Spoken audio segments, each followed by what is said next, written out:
Establishing battlefield control, standby. Hello Brigadiers, Haywire here. Brushtail Command has launched an adventure beacon. We will be joining up with the fleet momentarily. I'm just doing some last-minute diagnostics on your ships. Make sure to rally to your ship by typing !locked in chat. Diagnostics complete. Your ship's weapons are armed, engines hot. Everything is green. Ready? We are launching in 3, 2, 1. Good luck, have fun, Brigadiers.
Oh my god.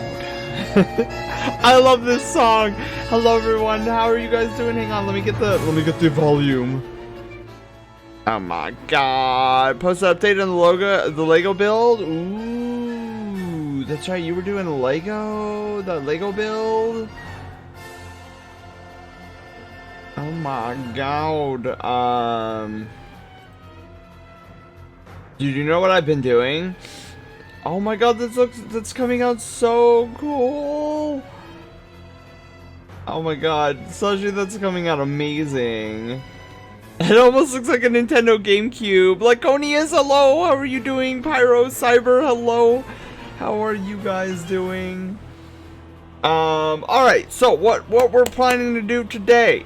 So we're planning on starting to update our ref sheet.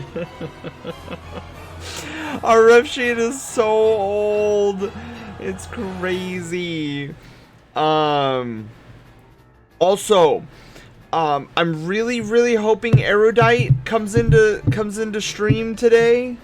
So earlier this week I was like, shoot, I just realized I don't have any like Erudite's contact information, and like I tried searching for him on Discord and that backfired horrendously. I couldn't even find Erudite, and the reason I want Erudite so badly is because he redeemed a 1 hour Fursona sketch, and I'm like, oh no. So I'm hoping Erudite stops in, because I'd like to do their 1 hour Fursona sketch today. But if not, I'm gonna have to go back on the hunt to see if I can get in contact with them. Guess what level it is? What level, Slushy? Are you talking about the steps? The doing good, just had a hot dog on toast. Ooh, that actually sounds really good. I've had in the past, I've had a hot dog with I ran out of hot dog buns, right? So I'm like, I'm just gonna use bread. Like just like regular sliced bread. I guess that's what they mean by get that bread. Oh my god. Okay. So we're gonna be chilling. We're gonna be doing some ref sheeting until hopefully Erudite comes in, so that we can hopefully because I don't know, I don't have any of Erudite's things. I don't have their ref sheet. I don't have well, I mean the ref sheet is the most important thing. Wolf, hello Wolf, how are you doing? I just thought of an expensive Lego idea. What's that, Blue? Entire Death Star? Entire furry Anthrocon set? Just waking up? Dude, I feel that way. Oh my god! That beautiful. Gorgeous, look at us. Bam! It's a secret? Ooh. Secrets are secrets. Okay. Also, I really need a program. I need to program a reminder for myself. I just realized that,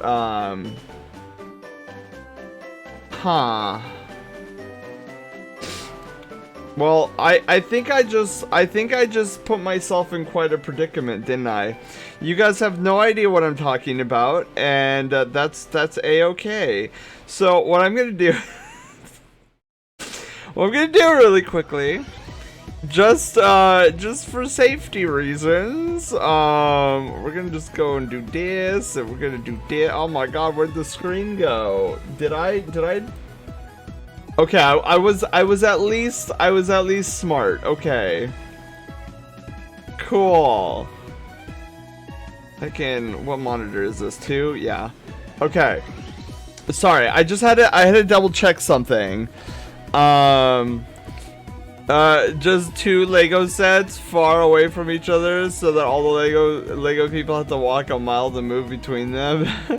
Oh, is Anthrocon isn't the one where it has the giant sky bridge, is it? Or is it? A Lego Sen statue? That'd be heckin' cool. Oh, also, oh my god, okay. What was I doing? I was doing... Has a sky bridge no one's allowed to use, last I knew anyways. Oh, is there... That's news to me. I thought you can use the sky bridge. Oh my god, brain, it's already dying. I was like fetching something. I was like, oh, I'm definitely gonna need this. And then, oh, no, it wasn't, no, what I was fetching is, I forgot to, I mean to do this every time, and I always forget. I think I need to program Leorn board to give me a reminder, because you guys know how bad I am. I use you guys as reminders all the time.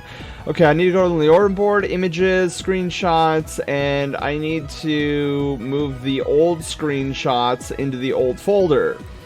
There we go. Oh, Skybridge is at MFF. Okay, so see, this is my ignorance of. I've been to 3 different cons now. I've been to Golden State FurCon. I've been to Further Confusion, and I've been to BLFC. I thought about doing a Lego statue review. That would be so epic. Also, guys, give me a moment. Do you hear that? That's my medication. I need my insides are dying right now.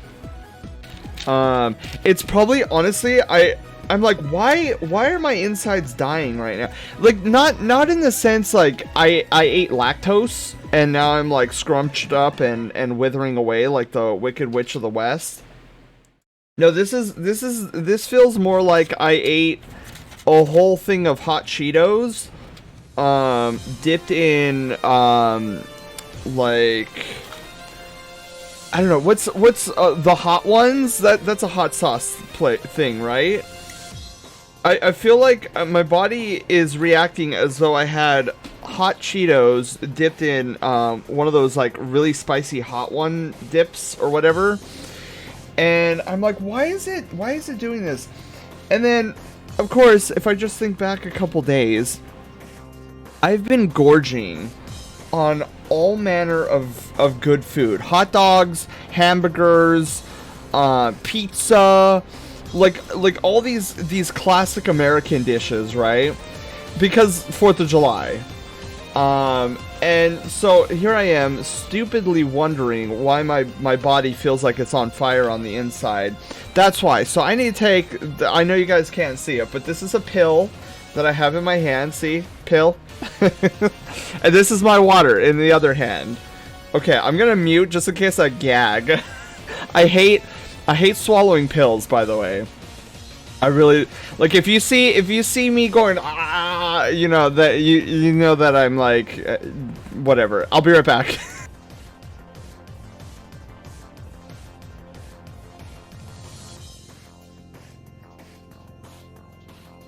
Ugh. Just it goes down to, I mean, it's funny. Some people are like, oh, this is easy. Like, pop a pill and you're done. Me, I get the creeps. You know that chill you get when you're playing Phasmophobia? Yeah, that's the same chill I get when I had to swallow a pill. Oh, you're right. I should tell some stories. Oh my god. Okay, I'll tell stories while we're working on sketches. So I'm gonna lose the control of my pobs, my beans, because I'm gonna move the monitor over so that we can actually start. Actually, you know what? Before I do that, where's my glass cleaner? I haven't cleaned my screen in God knows how long. Kadama, hello, how are you doing? Okay, Cyber, we will check out your art in just a second here. I just really Really need to clean off the screen here. Oh, I love this song. Also, I'm also beginning to melt, and I hate it. It's so great. You know, I love summer, but then also hate summer. I love summer because that obviously means, you know, hanging out with friends, going to the beach, pool parties. But also I hate summer because I usually die and melt and... Oh, it feels so gross. Like, for example, right? It feels a little bit humid today. Like, I took a shower earlier, right? It already feels like I haven't showered in 3 days, and it's so gross. It's so gross. And I'm sitting here thinking, like, I literally just took a shower, and it already feels like it's been eons. Okay, let's check out some art. Ooh. Ooh, okay, hang on. Wait, are we going through... Oh, holy art dump. It looks like we're going through all of these. Wow, look at this. I love the squirrel. Right? It's... No, wait. That looks like a squirrel. This looks like a mouse. I like how he has electricity coming out of him. Ooh, look at these icons. Those are cool. It's a fox! In, is that a... What? Let's see here. That kind of looks like a mound of... So, is this like a pond? This looks like a pond. Oh! Angry! We've got angry! Oh, we got a mummy? That's pretty cool. Oh, I like these. Whoa, these look like ghosts.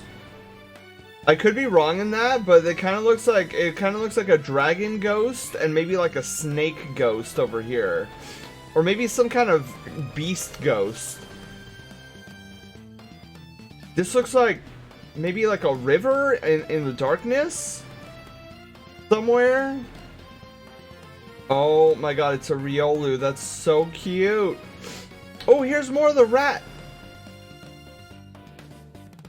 Oh, and then an art skin. Minecraft art skin, or Minecraft skin. Why did I put art in there? And there's Kip. Kip said he wouldn't be able to join us today because he's at work. Totally understandable. That's so cool. Wait, Kip, why did you delete your post, Kip? What? I was gonna appreciate Kip's, and then he deleted it. Ah. Okay. Let's see here. Where is Slushy? You put it in random images, right? Random images. So here's Slushy's. Lego block. Question mark block. It's coming out pretty nicely. These are all super old. Really? Dude, Cyber, I would not have guessed that. Alright. Did Kip delete and then reapply the, oh my goodness. Just reposted it? Wait, Kip, can you hear us? Wait, is Kip here? Is Kip here, or... Because he's like, just reposted it, LOL. I think Kip might be lurking. Kip, you are adorable. If you're watching the VOD, Kip, you are adorable. A woof. That's so funny.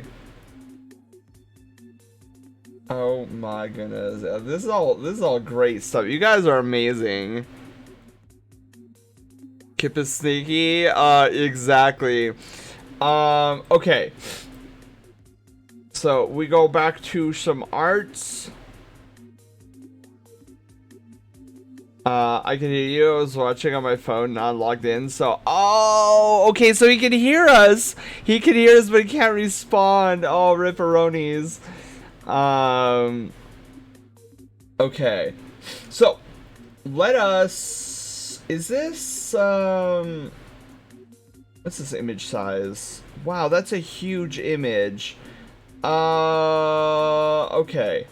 So let's do this. Let's do a new piece. Let's do file save as.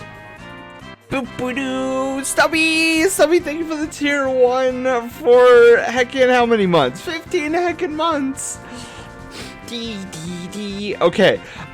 Yes, Stubby, congratulations on ranking back up to Brushtail General, where you have access to all of our tier 1 floofy emotes. And 2,590,000. Wait, can I do the little pinky thing? Can I do the pinky thing? Will it allow me? There we go. 2,590,000 seconds of ad-free viewing. You know, it's all due to the simple fact that I drew all the stuff. It looks good, Cyber. Like if you didn't, I mean, I wouldn't have guessed it was old. Let me get a Kleenex. Hang on, I'll BRB.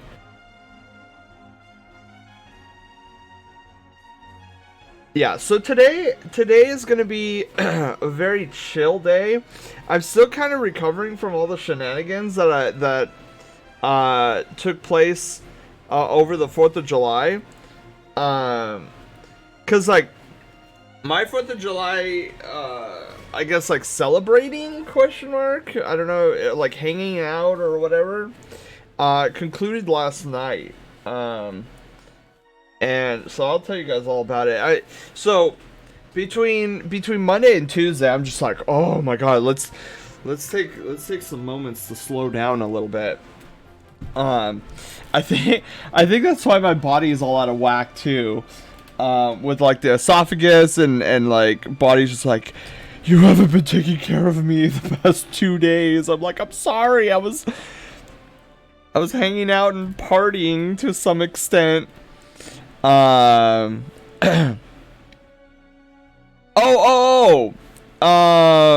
wait, let me go, is a weird interpret, okay, wait.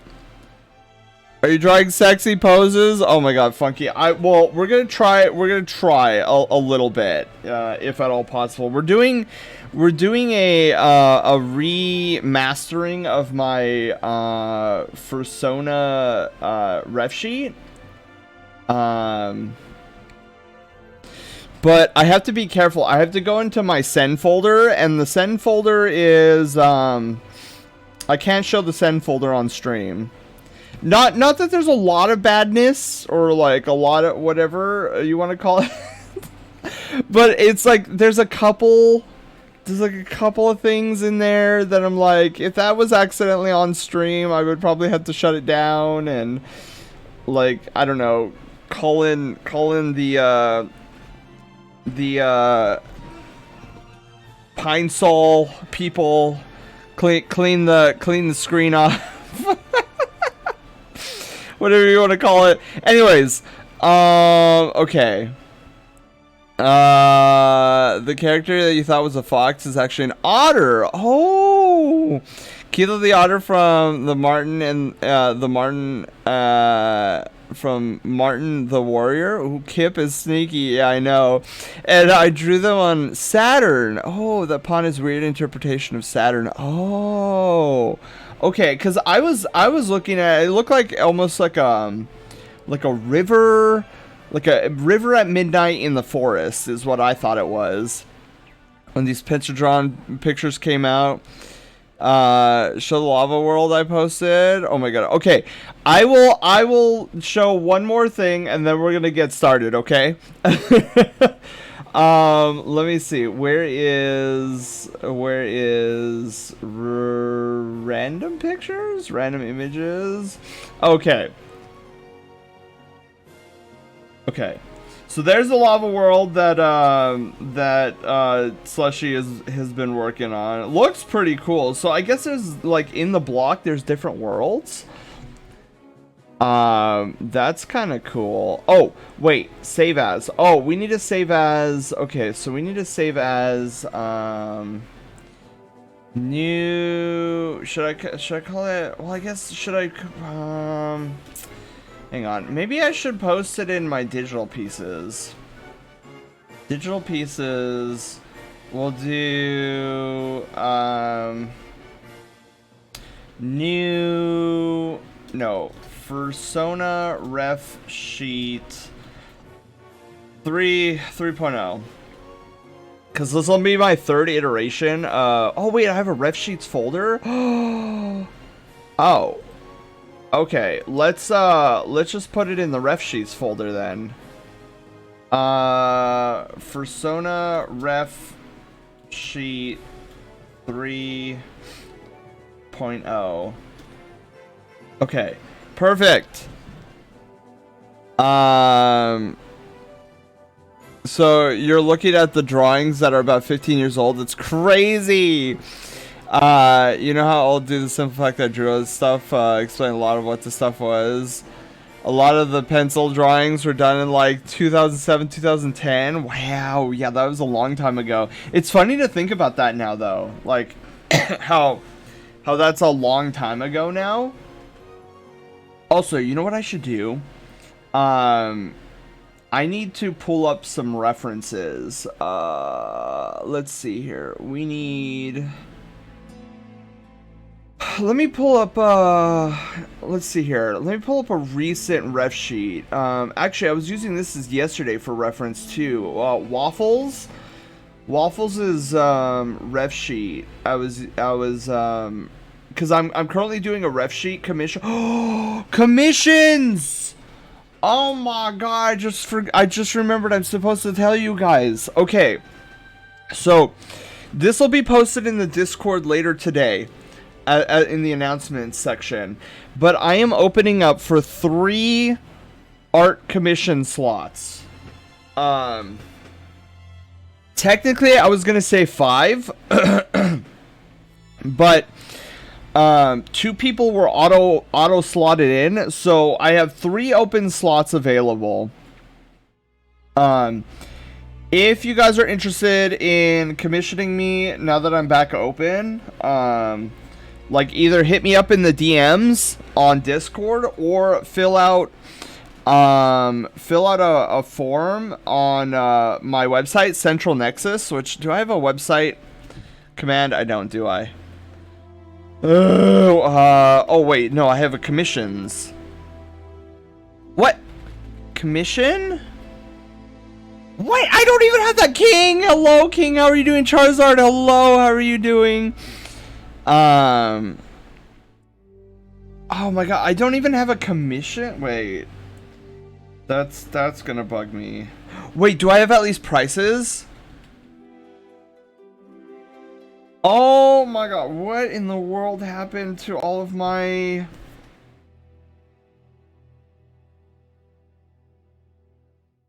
Oh, I do! Wait, triggers. Wait, hold the phone, is the board not working? Hold the phone, squish. Oh, why isn't it working? Oh no, oh, this is bad news bears. Hang on, I need to figure out why this isn't working.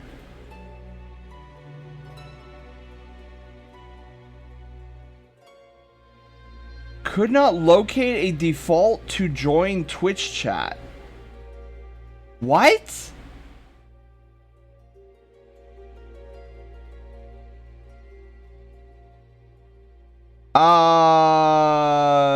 What?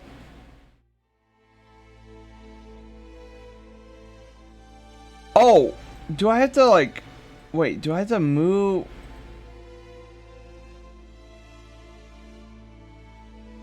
I am, oh no, hello, how are you doing? I am really confused right now. I don't know why it's not connecting. Okay. Wait, let me see if Squish is working. Squish is not working still. What's going on? Oh no. Guys, something's happening. And I don't know how to fix it. Oh, maybe I just gotta reload. Oh, maybe, well, let me, hang on. Maybe I need to reload the board. Hang on. This is not good. I don't know why Leorn board, like I recently oh no. I shut off the board right when it was setting up a news alert. Oh god. Okay. Squish. It's still not working. Oh no. All right. This is everything's fine. Could not locate default to join. Okay, wait. We need Jindal. Hello. Hang on. I know nothing is working right now, and I don't know why. I'm freaking out. Leorn, I need to go to Leorn Board's site. Hang on. Leorn Board, streaming stuff. Leorn Board. Step by step. Integrations. Twitch. Okay, click open URL, which should open a new browser window and redirect you to authorized Twitch. Okay.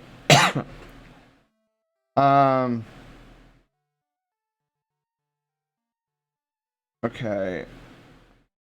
Connect. Wait. Let me open up Leorn Board again. Okay.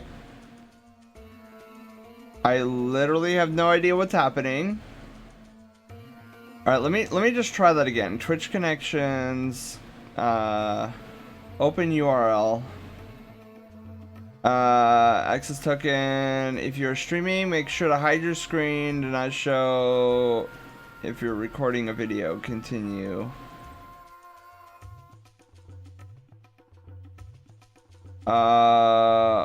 Okay, and then connect. Why does it say that? Could not locate a default to join Twitch chat.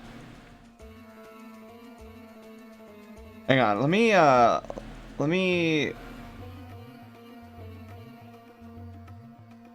okay.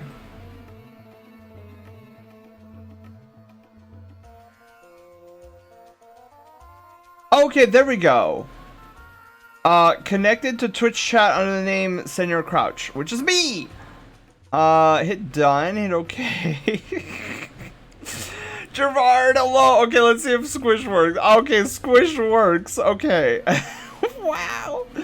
Dude, I don't know what was going on there. I literally have no idea. Okay, well this is great. This is fantastic. We are up and running. Didak, hello, how are you doing? Welcome on in. Okay, yeah, so oh my god, Didak, thank you for the host. So yeah, big announcement for those just coming in and seeing my freak out about why why Leorn Board wasn't working.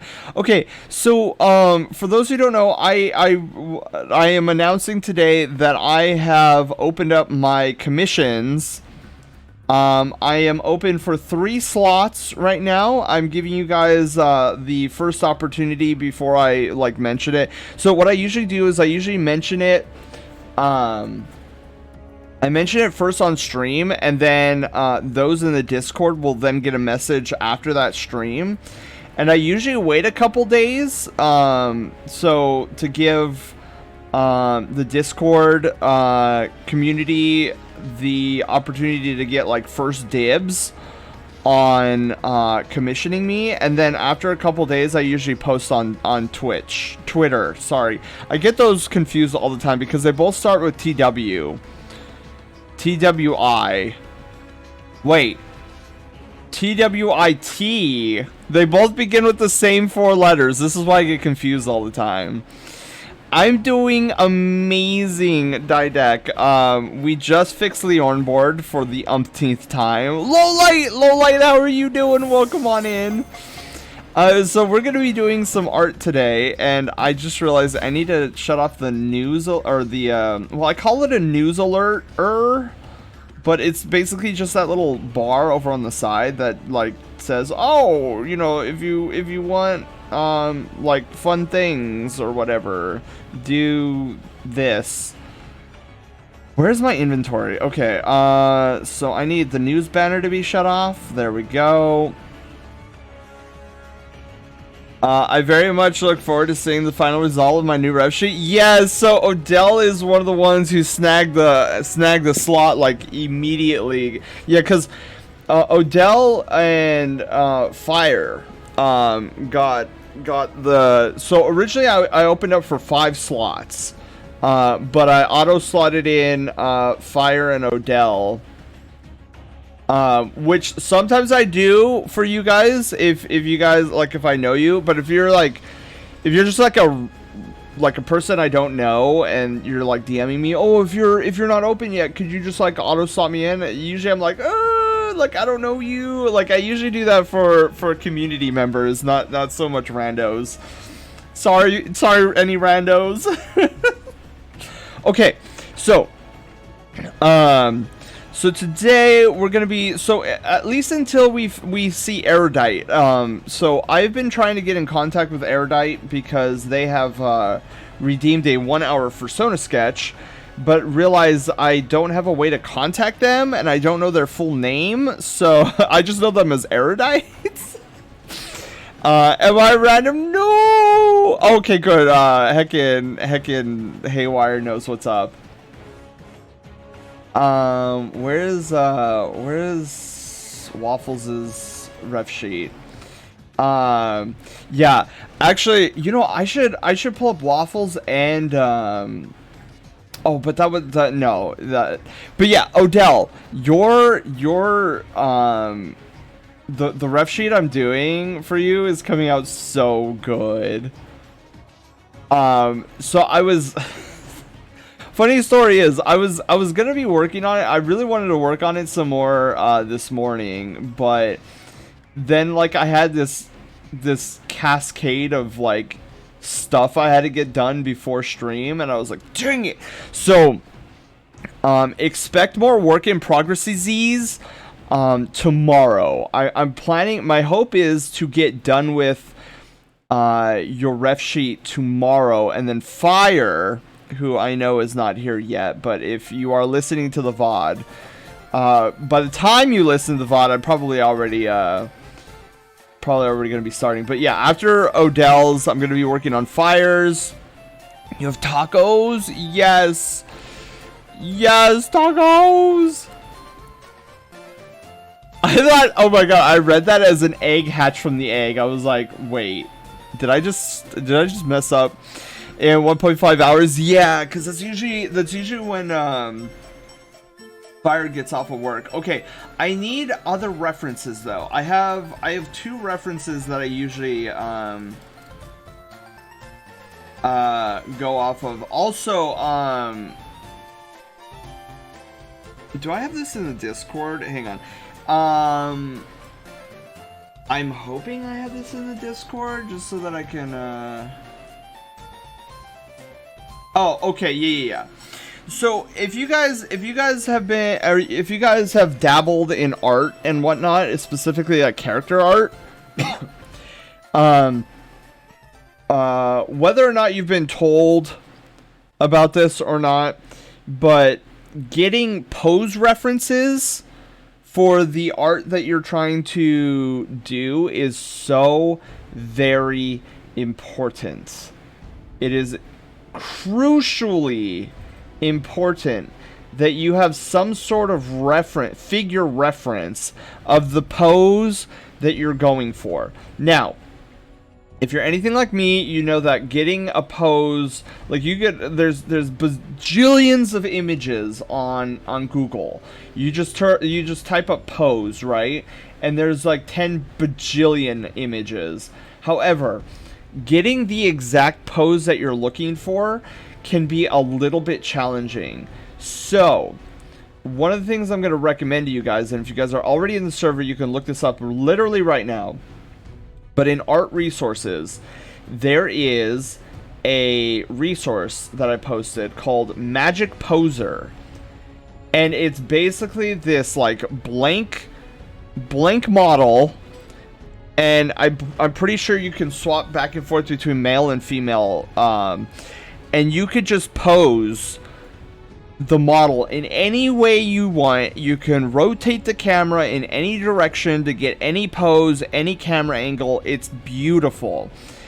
And so I use a lot of times you guys will see my my current ref sheets all take after these two poses, right? So I constantly have these two poses up in like my third monitor up above, and I'm constantly referencing them because having reference like that is so incredibly important. Because like you can see here with Waffles, look at that pose, beautiful poses because I use Magic Poser. Neat tool, right, Jindal? It's such a neat tool. So let us begin by doing some posing.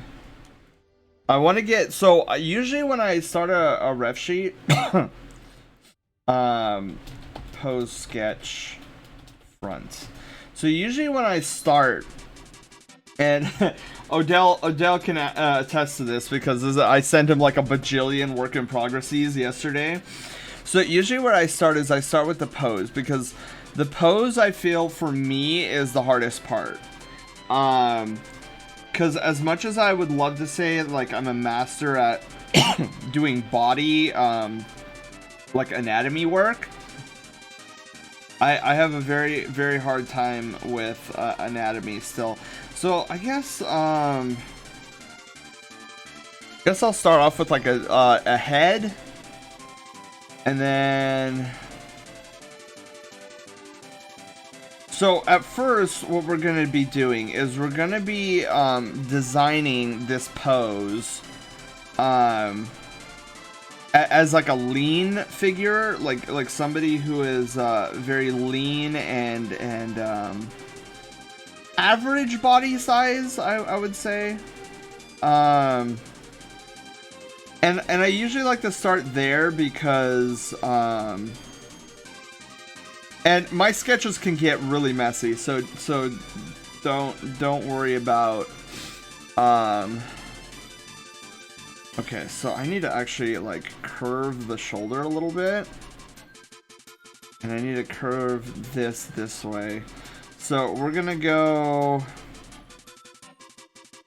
yeah, it's funny, I'll like make like a really kind of like sloppy looking sketch, just as long as I understand where it's going, because that's kind of the important thing when you're sketching. Like, you want, it doesn't have to be the most perfect looking thing ever, but it's gotta make sense to you, because this is kind of the foundation of that everything is gonna be built on top of.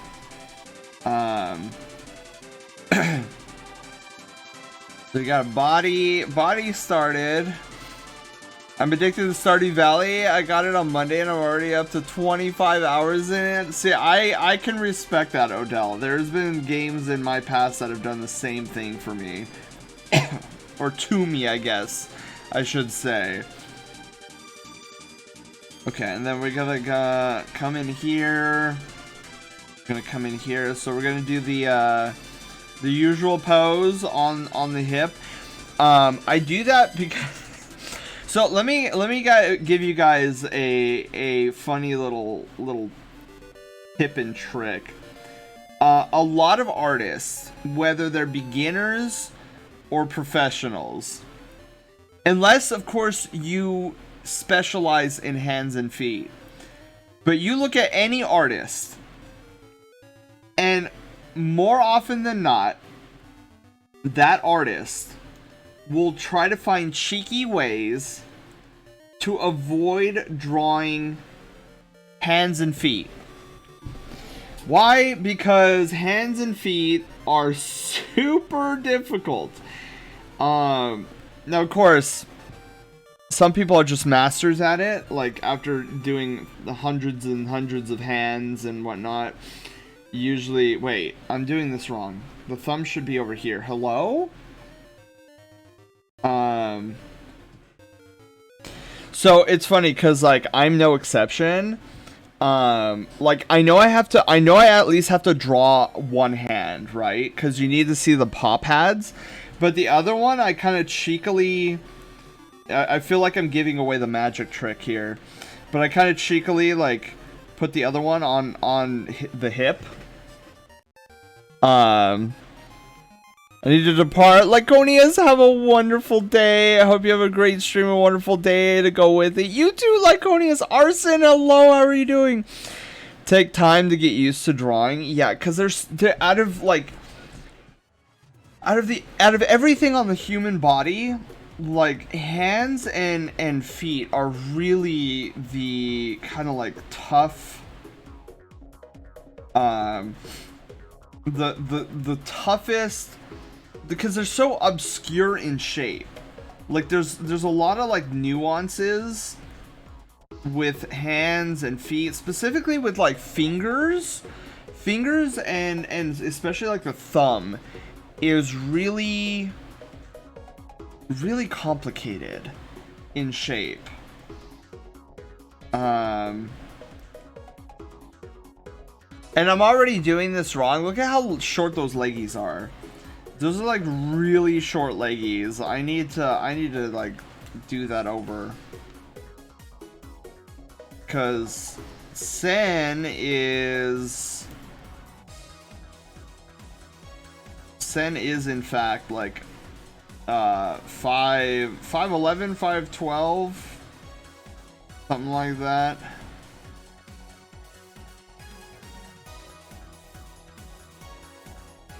Okay. That looks a little bit better, but I feel like this foot needs to be like down here somewhere.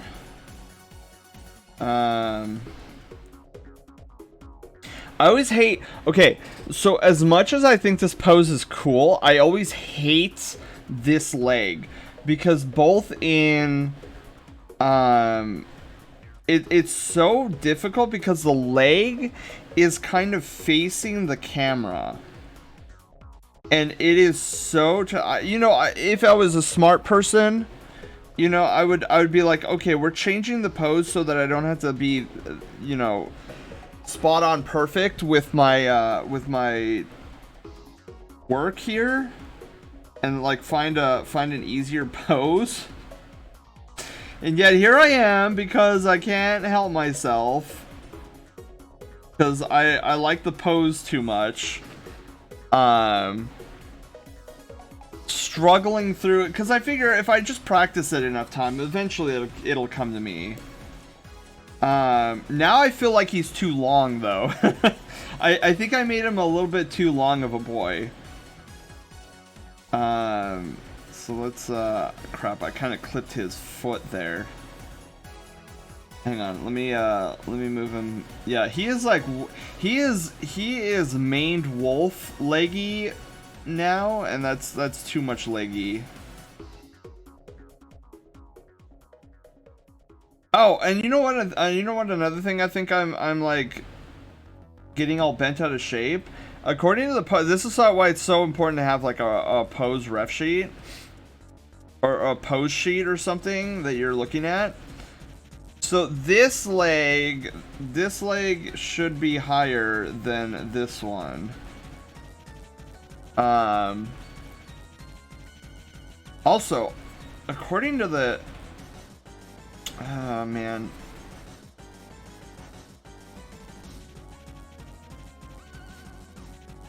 yeah, I think that'll work. Okay, so getting the Digi on. Just finished catching up with Miss Marvel. Ooh. See, I've yet to watch Miss Marvel, but what are your like? I guess 1 out of 10. 1 being like, oh, it's not a good series. 10 being like, it's a really great series. Arson, where would you put Miss Marvel? Because I haven't watched any. I'm kind of waiting until like all the episodes release, and then I'll probably binge watch. I hate cliffhangers. Oh no. Is the season over? The season isn't over, is it? Or is it? Okay. So let's start now that we have like a general pose here. let's actually start refining this a little bit. Like, let's add some depth and dimension to, the leggies. What I'm probably gonna do here is we're gonna like fan it out. Maybe not by that much, but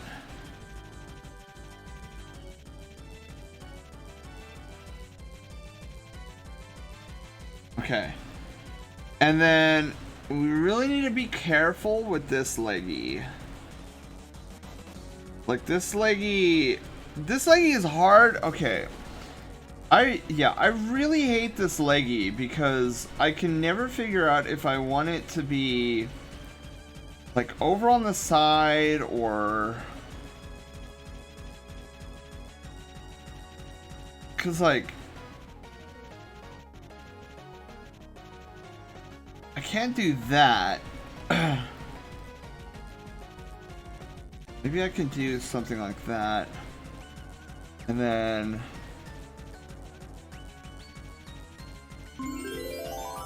something along those lines where it's like, yeah, the problem I have with this leggy is the perspective is so particular. Crescent, hello, thank you for the host, welcome on in.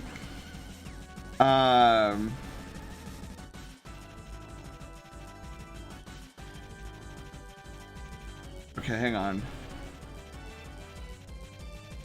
So if this is like the front of the leggy, right? So the problem is this looks like it's the front of the leggy here. So we've got like a twisting action going on here. Darius, you awesome sweet bean, welcome on in. Thank you for the redemption. So it's like, how do I...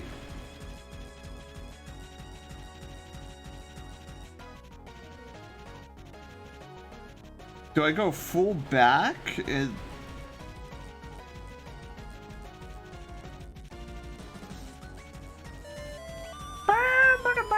Oh my god. Do I use something like that? Oh my god. Well that was not too bad. I do look derpy. So for A, oh that's right, Darius, you're going to the convention, aren't you? Like I could do something like this and like make the knee go back in a little bit.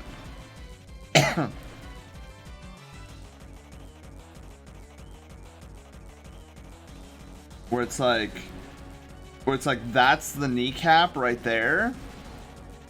But if we do something like that, we definitely need to have a bigger toe bean.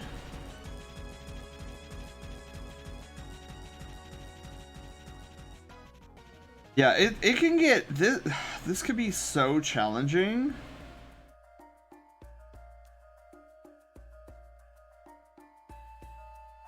But that doesn't look half bad, but it still looks off.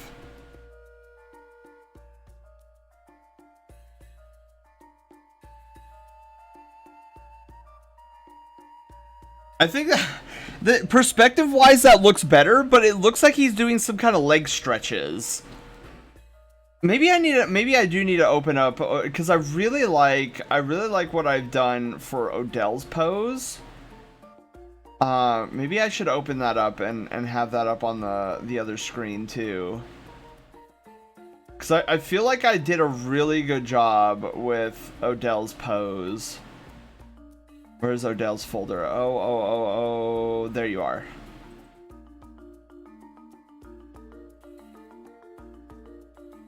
Yeah, oh my god. Yeah, I'm glad I opened this up. So check this out. This is Odell's piece that I'm working on. It's coming out so good. I love the way his leggy came out.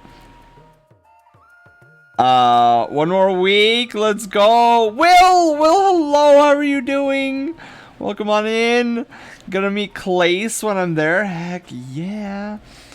Yeah, let me see if I can like get some stuff, cause like Odell's leggy looks like it's kind of just like casually resting, where what I was just drawing now looked like I was I don't know, trying to do some stretches. And I'm like, that looks cool, I guess, but we're not going for some stretches. Well, let's do this. Let's straighten this out a little bit. No?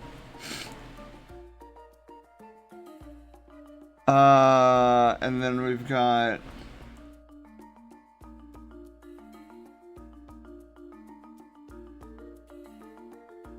and then funny, I did a great job on Odell's, and now that I'm trying to replicate it, I'm like, oh. Drawing is hard, guys. Have I ever told you guys that? Oh, I should say drawing bodies is hard.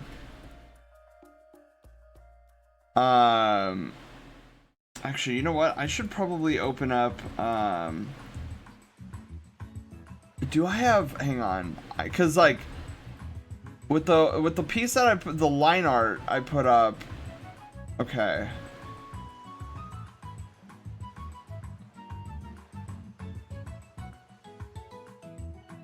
Oh, you know what? I think that might be another issue on why, because I gave Odell this really like wonderfully amazing curve on, like, sorry, not curve, lean. There's really great lean on Odell's drawing. I think that's another thing that I need to. Okay, there we go. Let me do this again. Zaraka low. Organic shapes are hard. Yes, big yes. Zarok, how are you doing? Welcome on in, you sweet bean. As we try to solve the madness of this leggy. And I heard the slurps of slurp, so I will get to that in a moment here. I just wanna, we gotta get a shape I am liking first.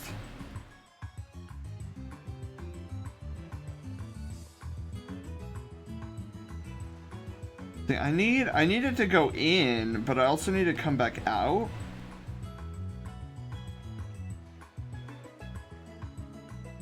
Okay, that feels better. I still don't know if it's on like the same level of what I did for Odell's leg. I feel like maybe this needs to like be brought in a little bit.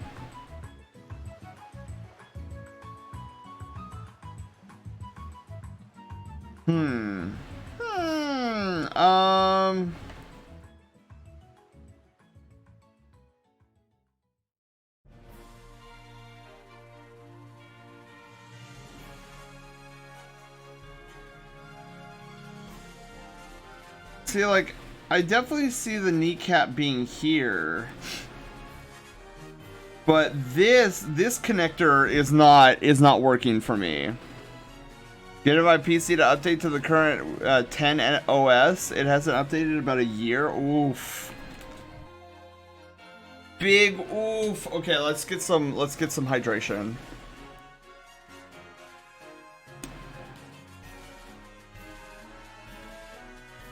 Okay, perfect. Bam.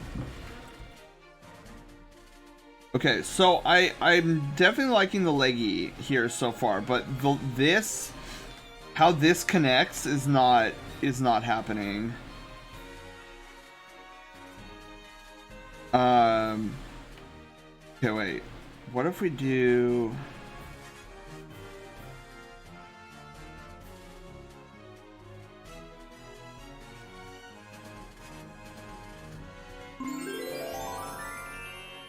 Huh.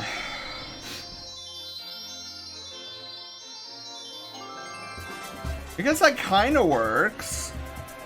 Low light, yay! Thank you for the host. Okay, I think that kind of works. That feels better. We'll see. We'll see if we can improve upon it in a little bit here. I feel like, I guess if we do shift it,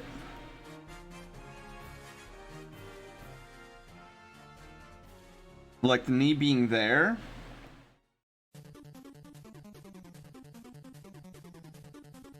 Yeah, I think that can work. Yeah, I think that works. Okay, cool. We solved it. I think.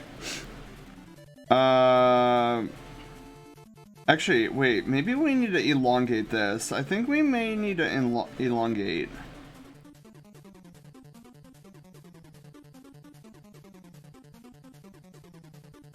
Cause see how long this one is compared to this one? That one just feels like it's...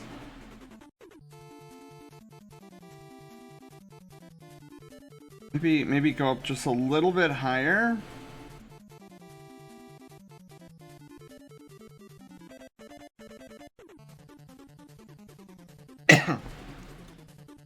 And maybe we do this, right? Maybe we like do something like that. Where it feels like it's going back in space. Yeah, I think that'll work. Okay. So we got leggies. You know what's funny is I'm doing all this like prep work, right? And this goes back to what I was saying earlier. Like you need to do the sketch prep work first, and then what we're gonna do is we're gonna actually go back and what I call chunkify, because we know that Sen is chunky in a very soft way. So like taking care of the underlayer will make chunkifying him that much easier. Version of Windows 10 no longer supported, and attempts to do it through my PC settings have been unsuccessful. No. Learning so much about drawing right now. Oh, Lolite, I'm so glad. Yeah. It's and if you have any questions, like by all means, ask away. Cause I love answering questions. And if you guys don't have questions, totally fine. But I know some people, and I don't know where they get this. Like I don't know who they're. I kind of wish I knew who they were watching, but I get people every now and then who will be like, oh, Mr. Sen, can I ask a question? And they sound very nervous, and like sometimes they're like, well, I just didn't want to be rude or anything. I'm like, who are you watching? I want to know who you're watching. That asking questions makes you nervous. Like, does the streamer just not like questions or something? Because I'm all about that question life. This is why I'm a fox. I am naturally curious, and I do not shy away from asking questions. Anybody who's known me long enough knows that I can go a little out of control with my question asking. Like, oh, you did this today. Oh my god, how was it? And all this good jazz. Okay. Okay, now what I want to do is I want to refine the torso a little bit, because the torso is like really crazy right now. So what we're gonna do here is we're actually gonna like start erasing a little bit of the like the underpinning, the underdrawing, or whatever you want to call it, because we need to add more detail to this structure, and we can't do so with all this craziness going on. So we're gonna start with the pecs. So we're gonna do something along these lines. Okay, and then also I need to define like where the center is, so that I know where the pec is going. So then the pec is gonna come up here and kind of follow this line. We're doing this very crudely right now. We're gonna touch this up later, but. And then the arm kind of goes inside because that defines the armpit. And then we got this going on. Of course, the belly button being somewhere down here. We've got like the leggy attachment coming in right there. Same deal for over here. You got the leggy attachment coming on up over there. So we got like the pelvis going on. Perfect. And then what we're going to do is we're going to kind of zoom in a little bit here, and we are going to like define this, maybe pop this out just a little bit more. And then what we're going to do here is we're going to add a little bit here and a little bit of curvature. Let me actually because there is like a small layer of fat that's actually underneath the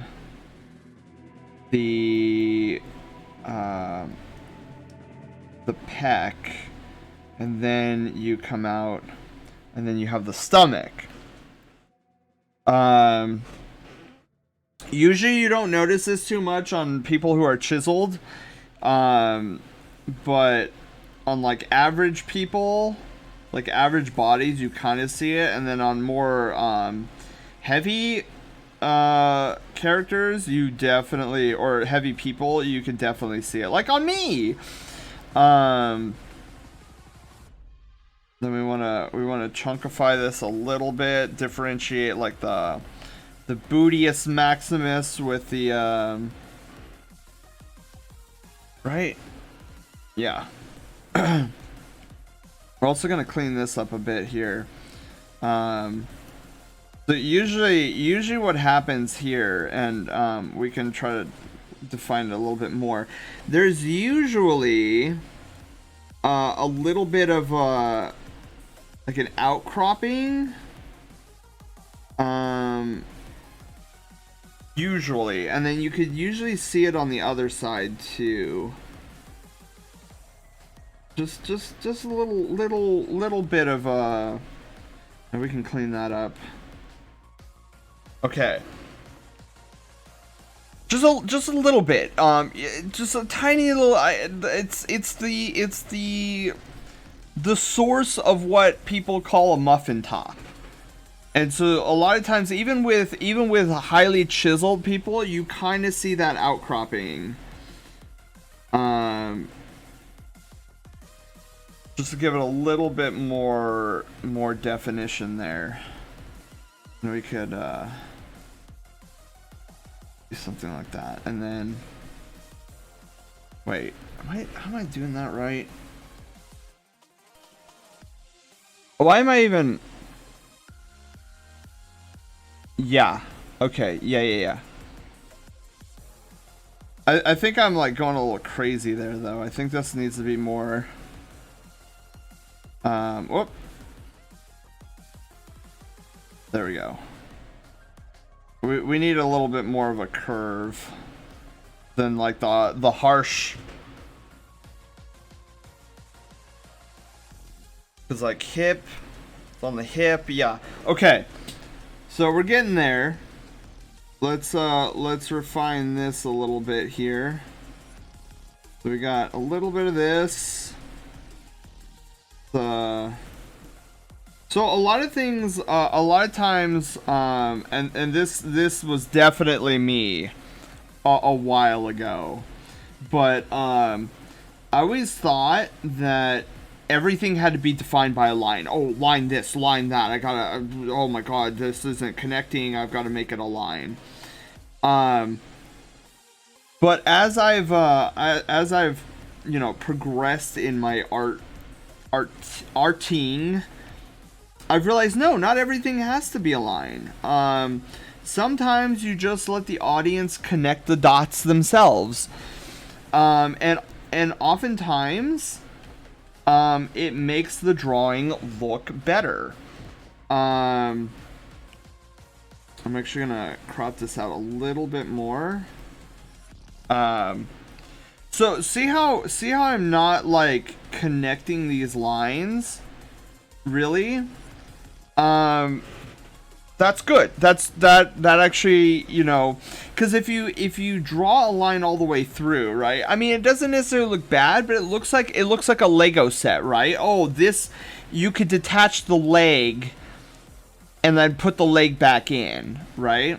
Where if you leave the space, maybe like a suggestion of a line, you're like, oh no, that is definitely connected. So it's just these little tips and tricks that I've learned along the way that really helps make a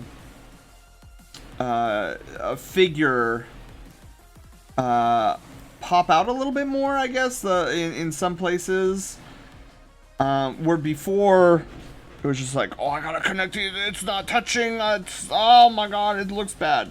And then I'm like, no, that you look at any of my favorite artists and you're like, oh yeah, they don't connect those.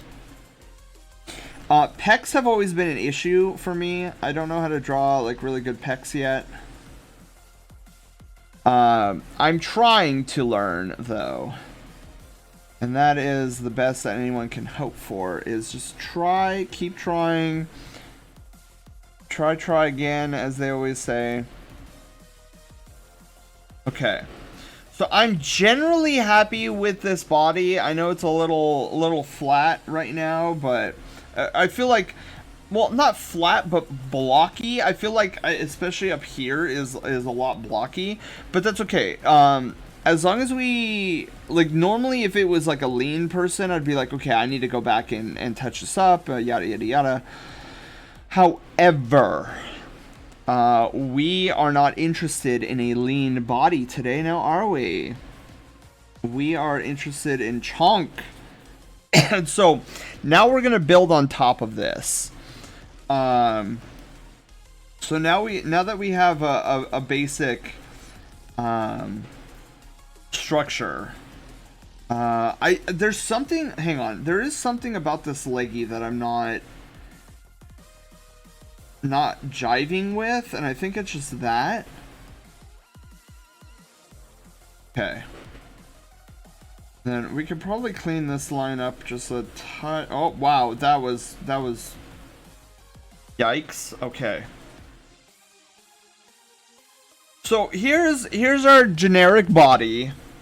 Let me just get rid of some of these lines just to make sure that I absolutely am like, okay, I'm for this. One of the things I'm seeing here is I don't know if I like how long the little footsie is, so we're gonna just take this and we are gonna move it right up.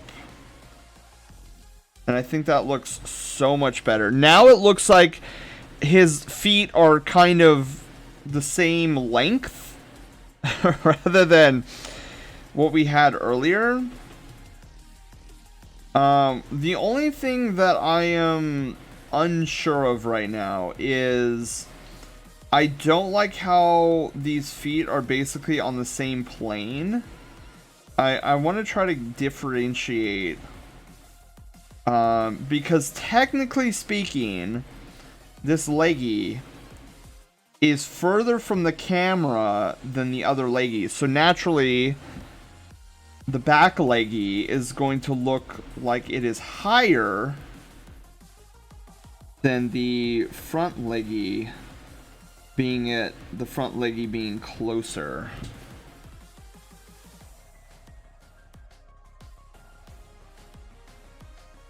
Yeah. I also feel like there's an off-centeredness right now, and I don't know if that, cause see, and what I mean by off-centeredness is the way this torso is leaning to the side like this. I'm wondering, for balance reasons, I'm wondering if this leggy is going... Like, I think the point of this leggy should be moved over. Especially, like, if he has a big tail, right? So I'm thinking... Let's try moving the leggy over a bit. And see if it feels better. Because right now it almost feels like he's going to fall over a little bit. That could just be me. But we're going to try warping it and moving the leggy over. Let's see.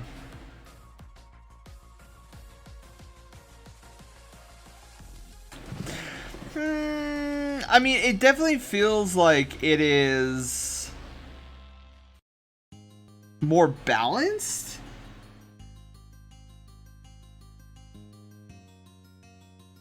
But maybe we just went a little far. Let's try warping it, but just doing just a little nudge, a little baby nudge. Nothing crazy. Okay, yeah. Now it doesn't feel like he's gonna fall over. This kind of looked like he's ready to fall over. This kind of feels like he's more situated. That's another thing you have to think about when doing poses. Is you want to make sure to think about the center of gravity and like where balance lies, because like if you have, and I've seen this happen in a couple of previous art pieces that have come around, and you know, no biggie, you know, you can tell these artists are still learning, but one of the things I've seen, I think one of the biggest things I've seen once was you had this character and he was, what was it? He was straight up and down, and the feet, so he was carrying this giant thing over his shoulder, right? So you have like this, this hand motion over here, right? And he's carrying this huge thing, and you had this leggy coming over like this in this like really cool styled way, and then you had the other leggy kind of just like right here, and I was like, huh, because you have this massive, so like the center of gravity would be on this line. So see how both leggies are on this side of the center? Like this guy, no matter how much upper body strength this guy has, he is absolutely going to tip over. 100 bazillion %. So I was like, this leggy needs to be like way over here, like bracing him. And then this leggy over here needs to be more towards the center, to like stabilize himself. So that's another thing that you want to always keep track of, is like, where is the weight being held? Miyako, hello, you awesome sweet bean. How are you doing? Ooh, leggies. Yes, leggies. But yeah, so now we have a pose. I guess technically before we start adding chonk to this model, I guess technically we should do the fingers. And this is the part I always hate, is doing fingers. Now, we're not going to do, so like my previous ref sheet. So I guess I should say, unlike my previous ref sheet. So ref sheet currently has Sen with like normal human-like hands. I am going to instead go with my more toony hands that I put. So like, where's Odell? Where's the line work for Odell? Now I came up with these toonie hands a while ago. Karina played Question Me This. Uh-oh. What's one of your least favorite foods? One of my least favorite foods?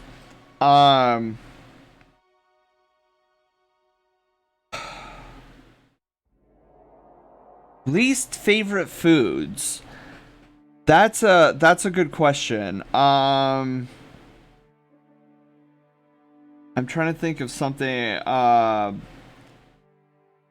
Grilled onions, or I guess onions. Yeah, I'm just gonna say grilled onions. I'm not a huge fan of grilled onions.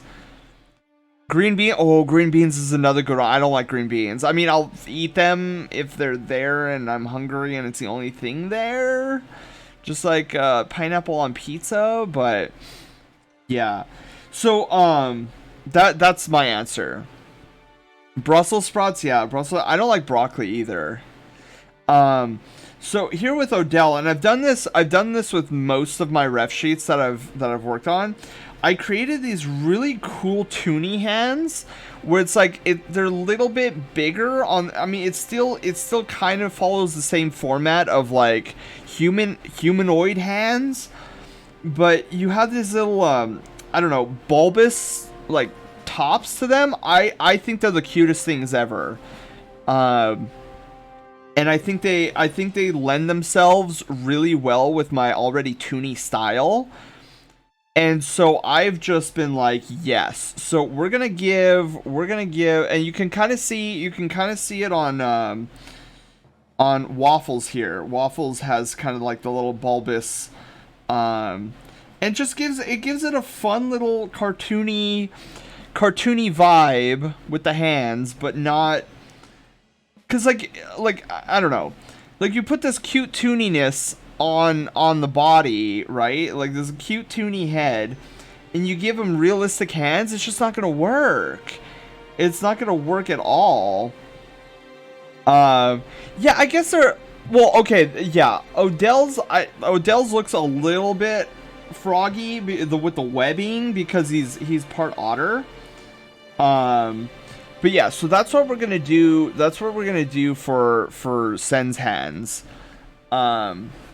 And Miyako, to answer your question, we're drawing me. I'm making a new ref sheet. So first and foremost, we're gonna kind of get the we're just gonna like block out the fingers, cause I want to get a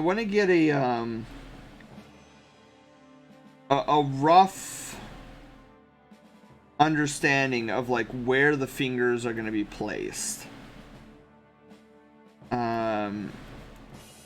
And then we'll go from there. And the pinky has always been my Achilles heel, because I always make the pinky so fat, and I don't mean to make the pinky fat. Okay. So rough. Oh my god, that's such a baby hand. Okay, hang on. That's too small.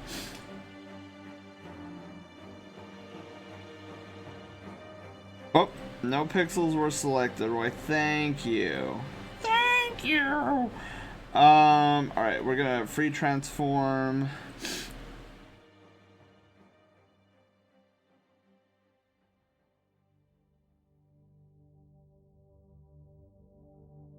Okay, now that's going a little crazy. Now let's try that again. But yeah, the hands, you know, even getting the size of the hands correctly can be such an atrocious nightmare. Okay, so that looks a little bit more normal. So we got the hand blocked out. Is a tiny cinnamon roll. Little itty bitty cinnamon rolls. Marine cephalopod? Oh, I have no idea. I couldn't even tell you what a cephalopod. Like, I know they're the creatures usually with exoskeletons, but outside of that, I couldn't name you a single cephalopod. Okay, so now what we're gonna do, we're gonna go and refine. We'll do this refined pose sketch front. Oh, we have to do the back too. Oh, the back is so much more difficult in my opinion than the front. Okay, so now what we're gonna do is we're gonna lower the opacity of our initial pose. And now we're gonna start adding some really nice chunk on top of it. Squids and stuff? Oh. Wait, a cephalopod isn't something with an exoskeleton?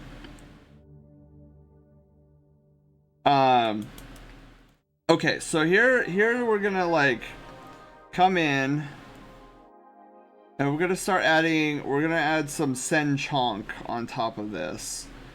So with Sen, he's, well, I mean, you see me. I'm pretty chunky, so we're gonna actually like round this out a little bit, and we're gonna make this feel a little bit softer rather than like this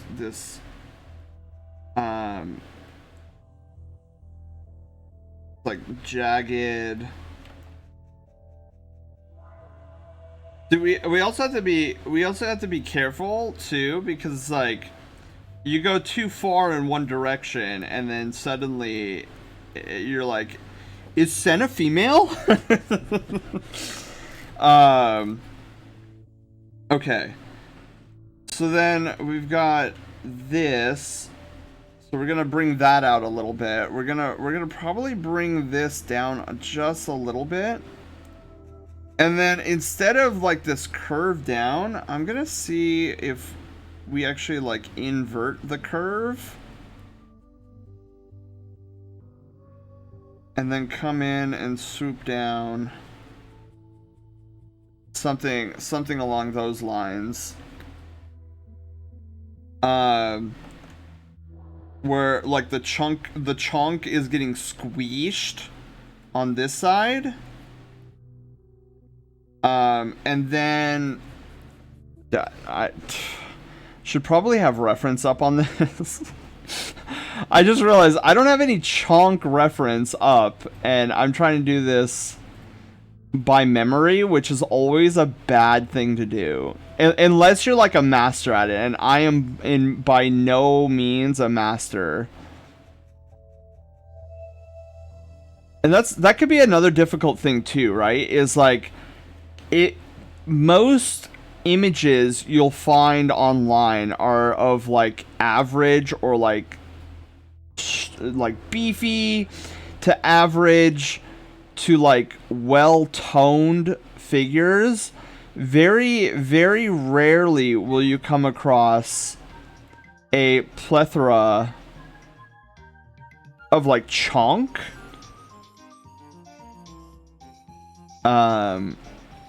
And so it could be a little frustrating. Okay, and then here's where we're putting all the chunk here.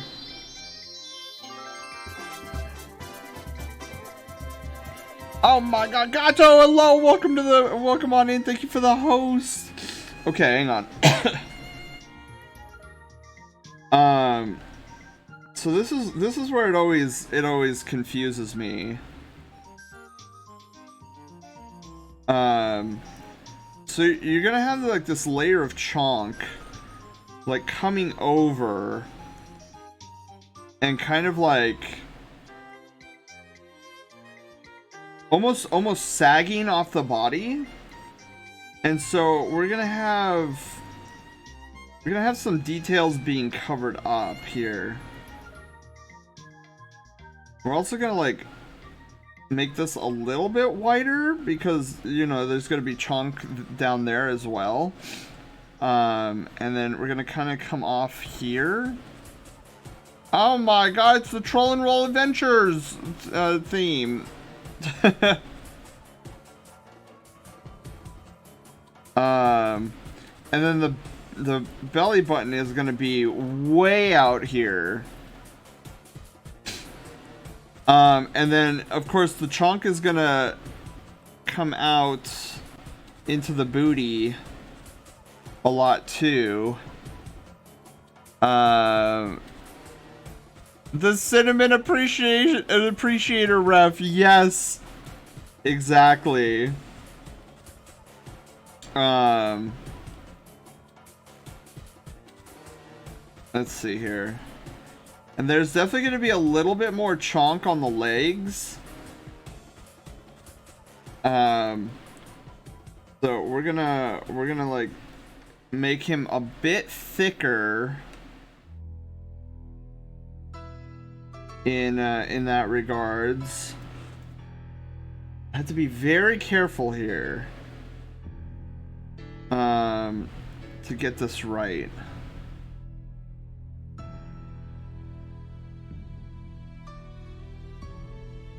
Okay, wait.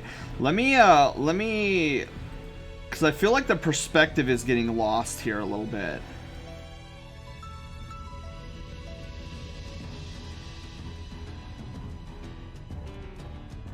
Yeah, I feel like there's perspective. Oh, I know what it is. It's literally it's right here. Oops, hang on. I just realized I erased the wrong layer. Whoops. Okay.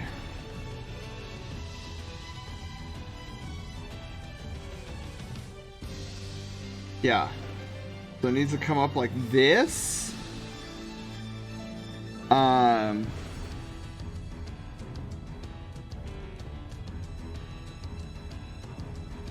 we're gonna come up like that.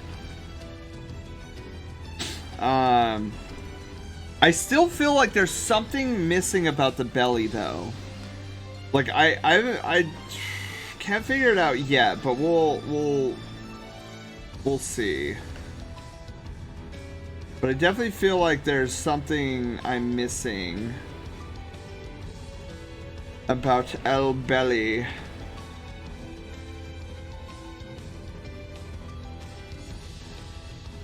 Okay.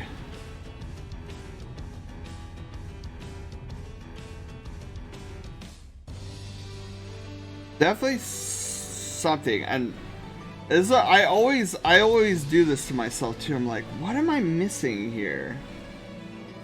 We're also gonna make this leg a little bit thicker as well.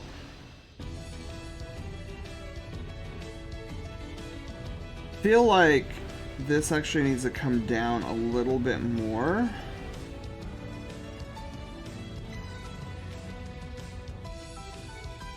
Yeah, something along those lines. Maybe not so far up either. Remember when I was talking about like let the audience like form the line in their head? I think that's what I need to be doing more with the pecs. Belly rubs! Yes, look at those belly rubs.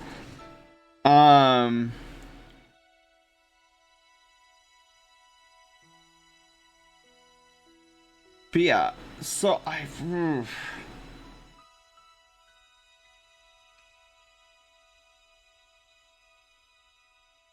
dude, part of me feels like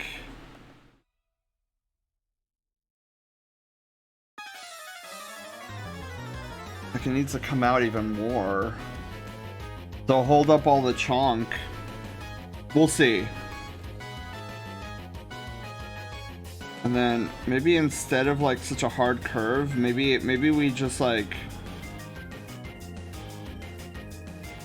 something along those lines.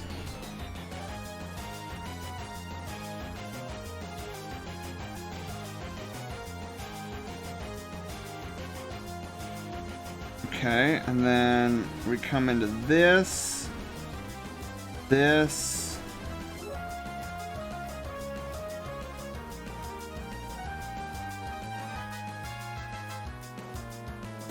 Yeah, I don't know. I feel like the chonk isn't being accurately portrayed. I feel like it needs to be a little bit chunkier. Bib, hello, how are you doing?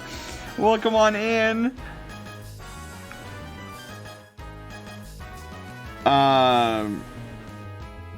But we'll see. I'm kind of liking everything else so far, though.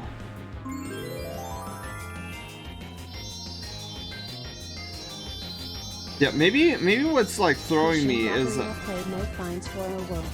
No fines for a woe. Let's go. It's good to look up like actual refs, like images, to get a good idea. Yeah, and on my other screen, I do have some references. Yeah, especially when we did the pose.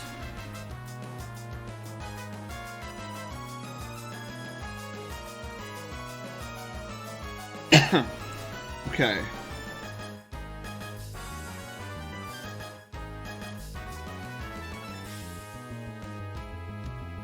They got a big old huge pob here.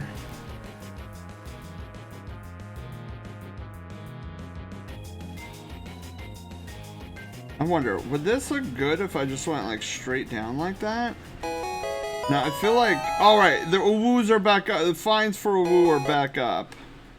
No wooing. I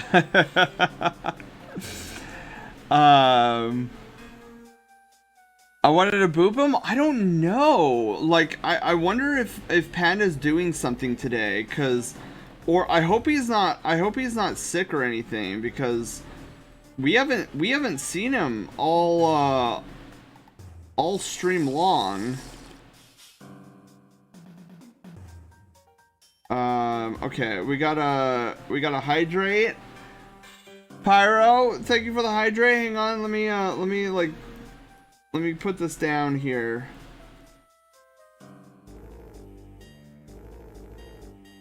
Yeah, I wonder if he's busy today. I feel like we'll see him sometime during the stream. But we'll see. Okay.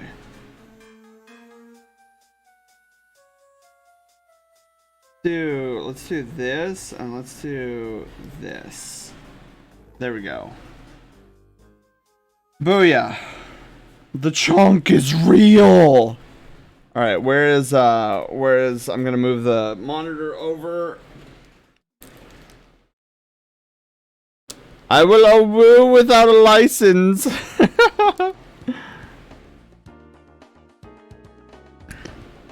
We love the chonk. The chonk is so good. Yeah, I'm wondering if I should add just a hint more chonk onto him. Let me see about adding just a hint more. And also, let me do something like this. I feel like this would be chunkier too. Like the little, I don't know what you want to call it.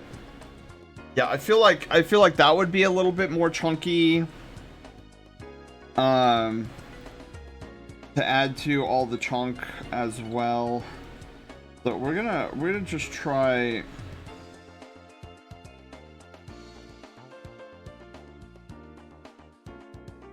Seeing what this looks like adding just a little bit more.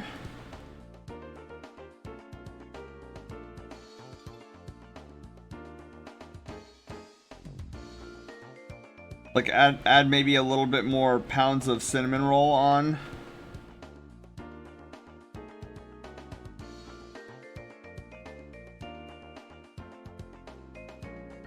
I think that looks kind of good. I think that looks pretty okay. One of the things though is I don't know how I feel. I feel like his leggies are still a little bit long.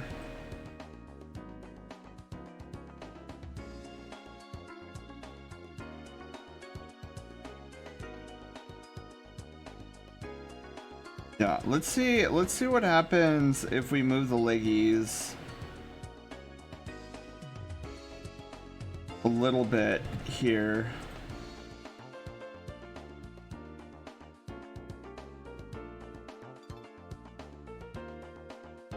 Yeah, I feel like that's a little bit more normal.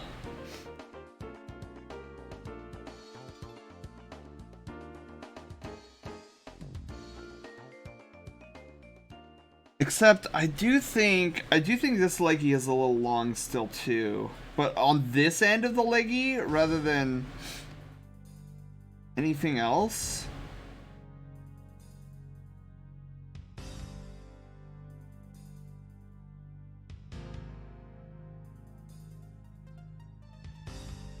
Yeah. I think we got it. Is it called a fupa? The little triangle? Sounds about right. Archer, it's so calming. Bib, yay! I'm glad. Yeah, I try to make like the most calming and relaxing art streams as I can, because I know Sparky, oh my god, thank you for the host.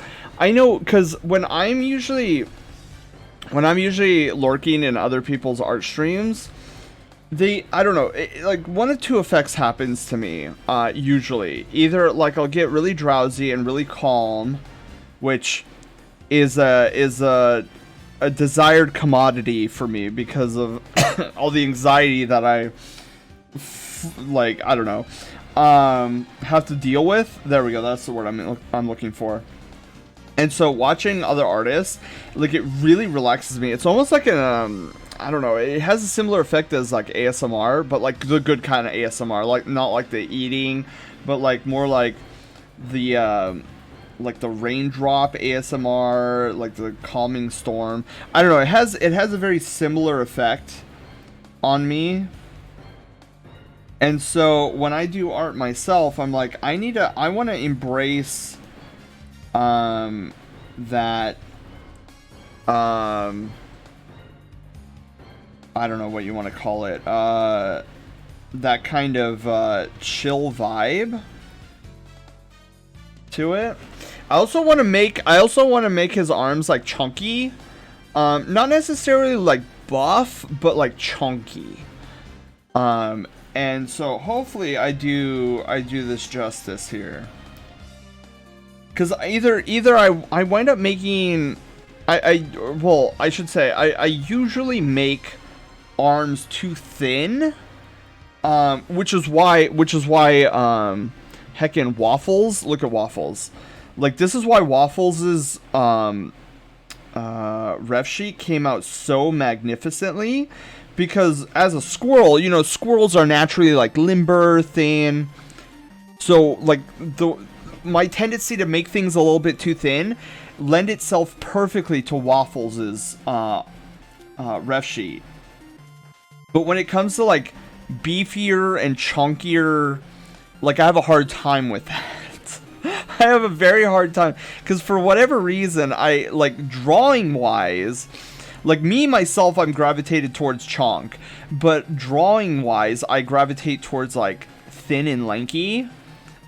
It's like, oh my god. Dino, hello.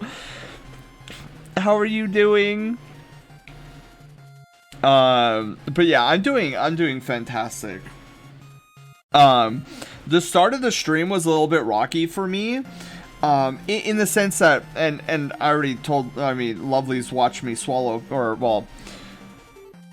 a pill, sort of, like they saw the hand motions, but like the start of the stream for me was a little bit because I've been eating like a lot of junk food lately, a lot with like a lot of sweets, because you know 4th of July over in the States, like you know, we go a little ham. Where most people go a little ham with the fireworks, I go a little ham with the food. And my body was like, oh my god, the past 2 days of like gorging food has taken its toll on me. So I had to take some like acid medication, acid reflux medication.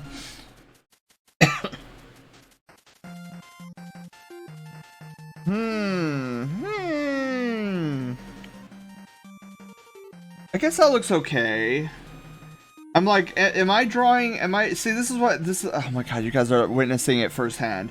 Every single time I draw chunky arms or beefy arms, I'm always like, is this too chunky? Is this too beefy? Maybe I need to go in and thin it out or whatever.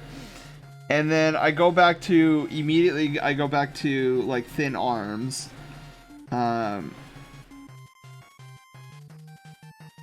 Like I think that looks okay. What kind of foods? Oh my god, I had brownies, I had M&Ms, I had burgers, tons of burgers. I had a burger with pastrami on it, which was pretty good. I decided to go with mayonnaise on that, and then I decided to go with a traditional like chili cheeseburger. I had a hot dog with mustard. I had French fries. There was French fries, and then these things called Mojos, which are basically like, think a French fry, but in like a silver dollar, like you know those like little silver dollar pancakes. Imagine that shape as a French fry, and that's a Mojo. So I had those. I had this really amazing. It was almost like a yogurt. It was like a yogurt fruit thing with granola, and I think it was like a little bit of coconut flakes on top, which I didn't care for the coconut flakes, but it was pretty good because like I saw bananas in it, and I'm a huge fan of bananas. Like my top favorite fruit is probably bananas. Well, no, if we're going in order, it'd probably be oranges on the top of the list, bananas in second place, and pineapples in third. I love those three fruits. And I saw bananas in this like yogurt fruit mix thing, and I was like, oh yeah. And then I didn't realize there was also apples in it. I was like, oh, this is interesting. I wouldn't expect apples in like a Greek yogurt thingy. So that was pretty good. And then, yeah, it was a great time, but I am suffering today, from it. And I'm just like, oh, okay, hang on. So we need, this is gonna suck. So we're gonna actually move this up, to be on the hand model. Just enough until we can get the hand like over and done with. And then we're gonna go in like this. We're gonna give the traditional like paw pad, except that probably could be a little bit lower. Yeah. So bringing up 4th of July stuff, there was several incidents that happened. So every year I go over to my cousins, and I usually hang out with my cousin, well, a bunch of our cousins, a lot of the family. There's usually like 20 or so family members that get together, and I'm grateful that it's that side of the family, because like that side of the family I get along with really well, because like most of the cousins are gamers in some way, shape, manner, or form, so we usually talk about gaming and whatnot. And so I mean, this year definitely no different. Okay, we're gonna try to cartoonify. Let's get a good stretch. Gervard, thank you for the stretchies. Burger is probably my favorite junk food. I never get tired of it. Oh yeah. Oh, I also should mention I also had pizza. Pizza.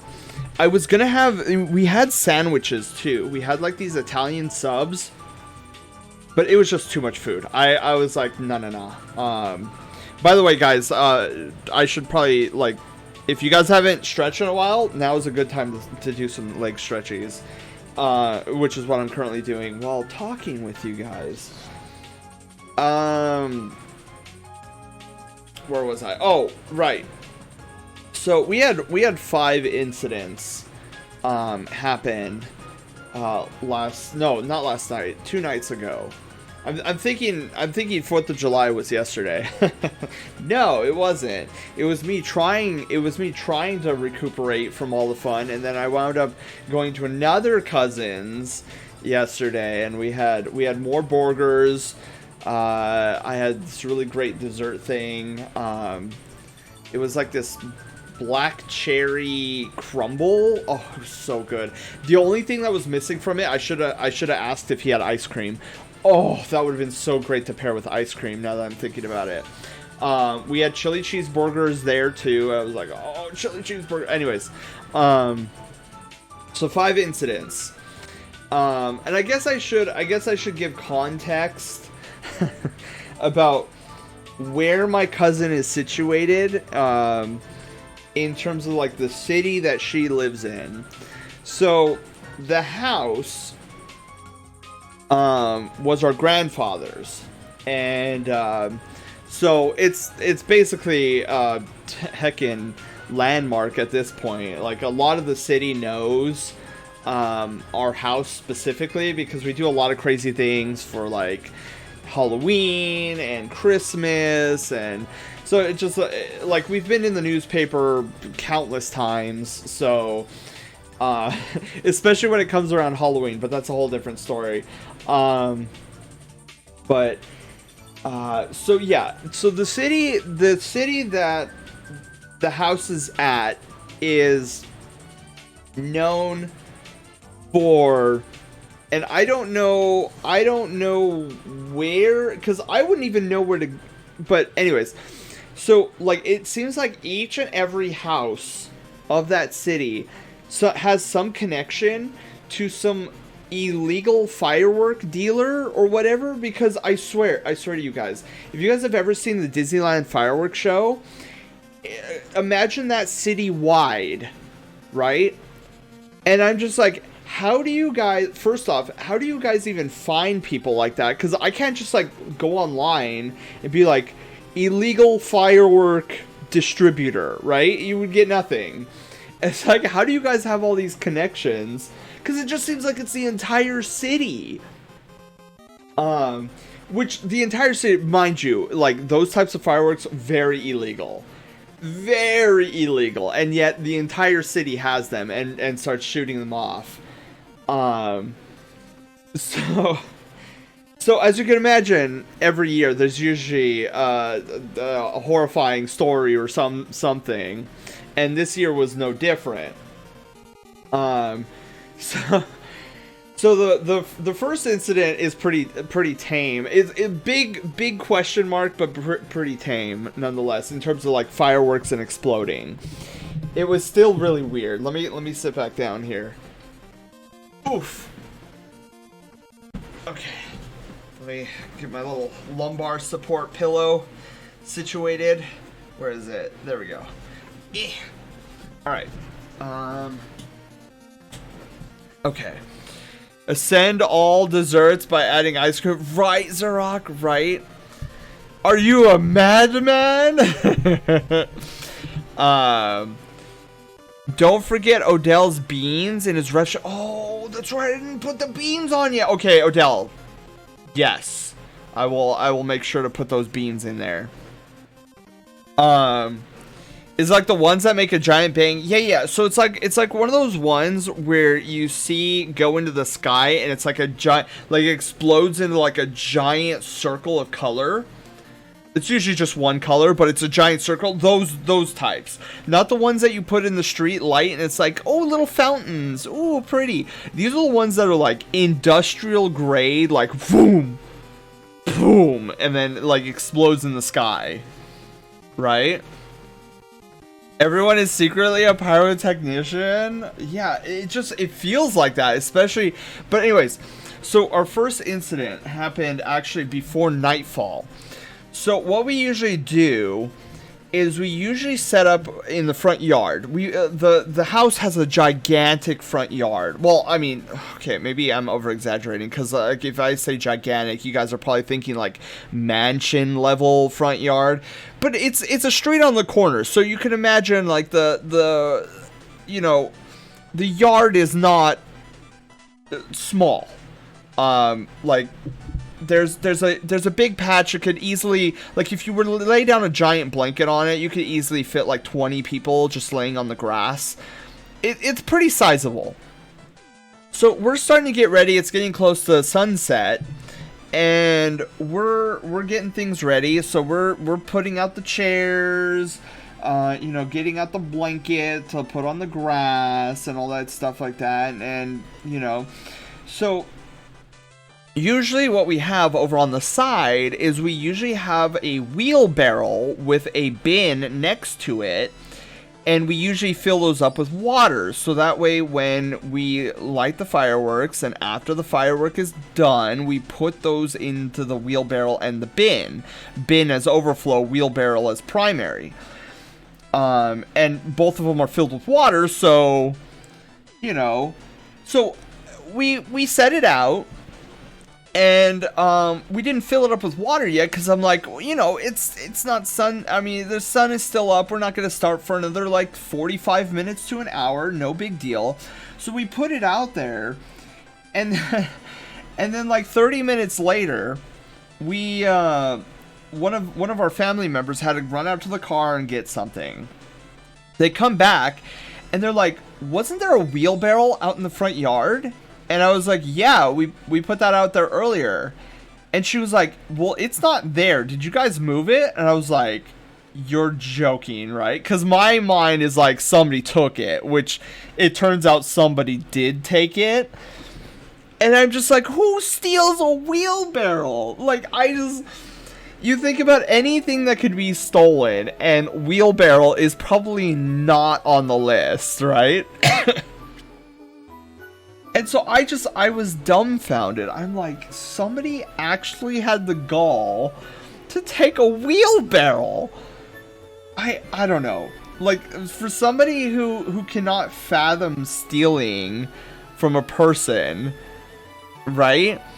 Like, just to, like, I can't, like, imagine if I were to walk down my street, right? And then I just see, I don't know, a planter or something, and I'm like, oh, I'm gonna take that, and I just pick it up and walk away. I couldn't fathom doing that. So that was the first incident. We tried to find it. We had like 2 search and rescue cars. We like 2 family members got in 2 separate cars, and they went around the neighborhood. Came up 0. I was like, okay, well, there goes our wheelbarrow. At least we still had the bin. But yeah, it boggled my mind that somebody would go and take a wheelbarrow. So that was incident number 1. Incident number 2 happened, I would say towards the beginning of when we were starting to shoot off fireworks. So we saw these 2 kids walking down from across the street, and it's a little unusual that people are just walking around, but I mean, it's not super rare on the 4th of July. So I just like, okay, these kids are, you know, just walking around town, looking at all the fireworks, no big deal.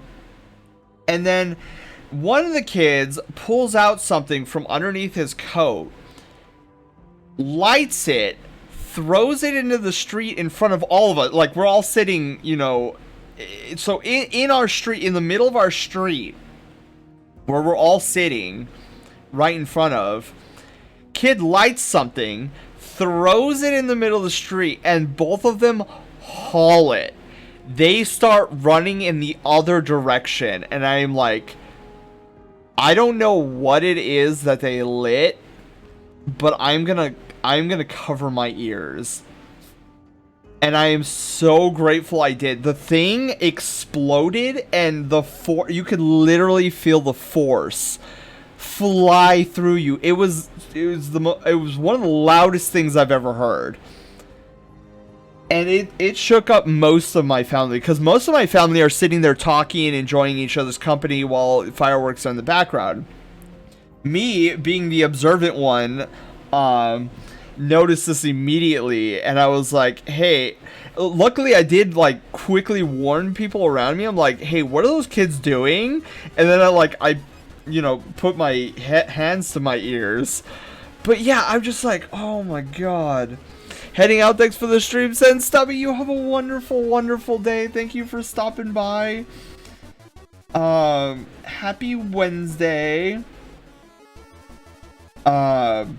So yeah, and then later we saw them coming around again, and my cousin, she was not gonna stand for it for a second time, so she walked over there and she was like, hey, I get it, you guys want to blow stuff up, it's 4th of July, totally get it, but we got some more elderly folk watching these fireworks, and they can't handle that level of explosion. Like, do you think you can go in an intersection that doesn't have people and do that there?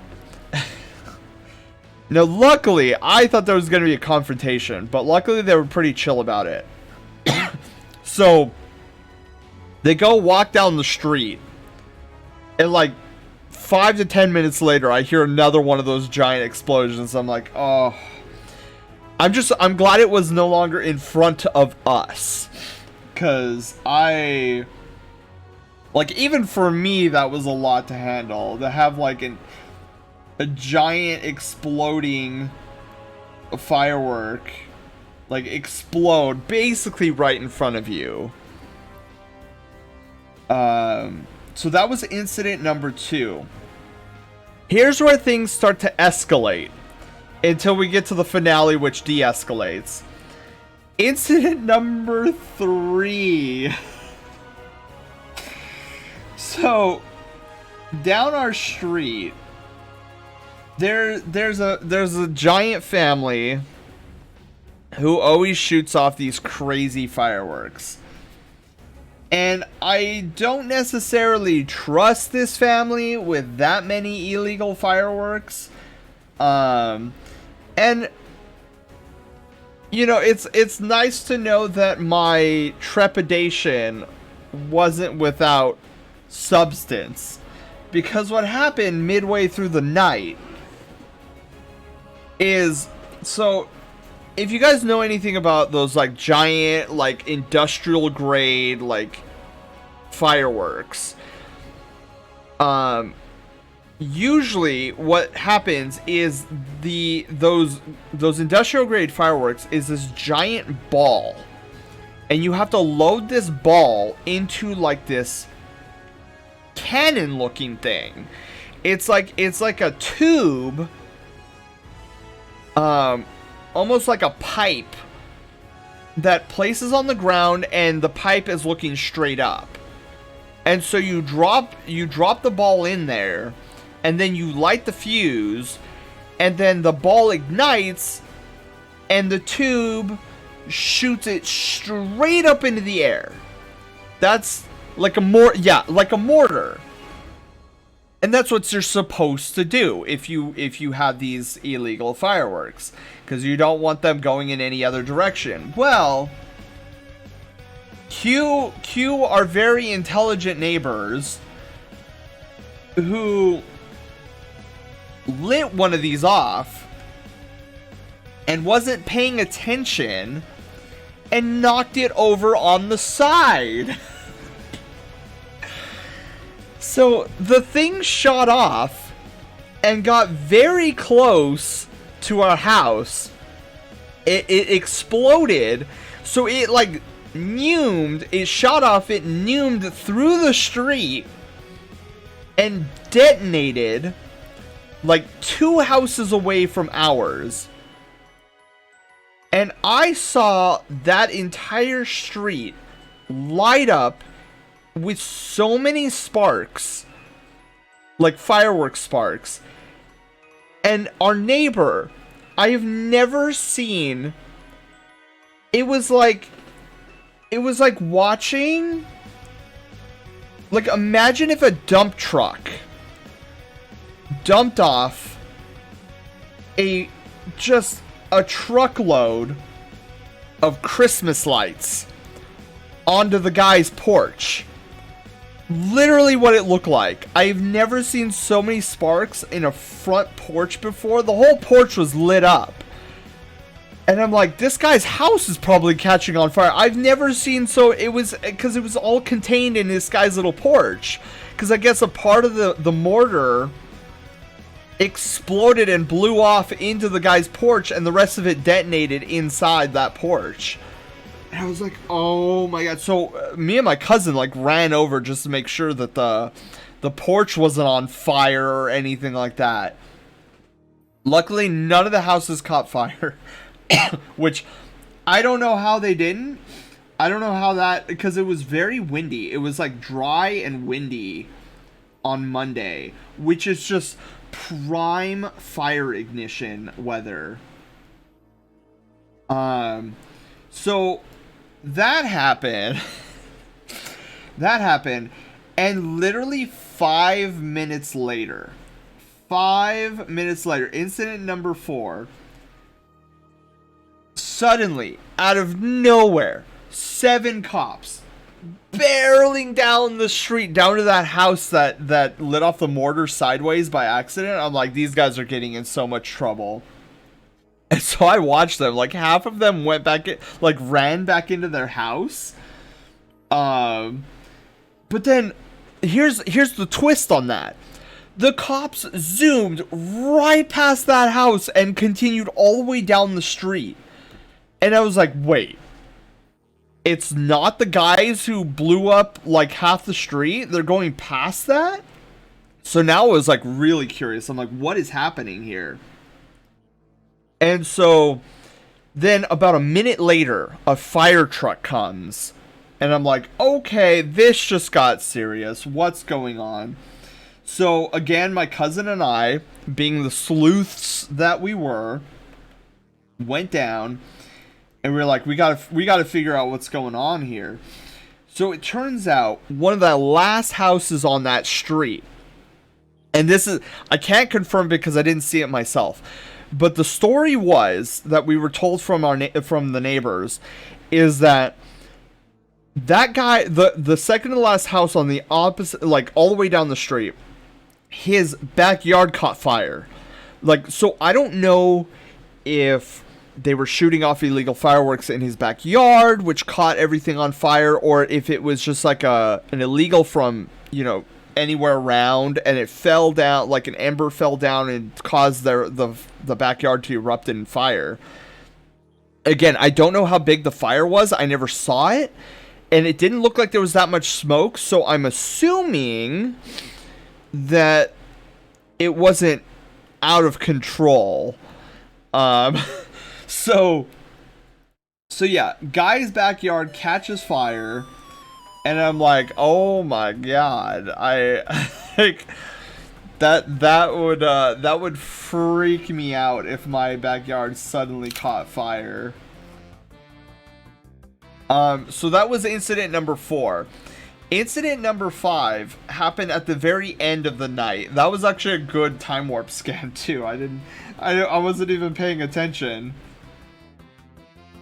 So the last one happened, like towards the end of the night when we were kind of wrapping it up.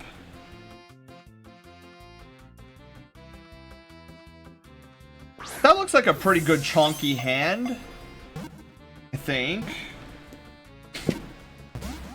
Oh my god, I got hit with a cheese puff while being caught in a Pokeball. So the last incident, I thought was actually kind of a joke. Because so my cousin, my mom and my cousin were talking, and my mom was like, "Oh, you should call out of work."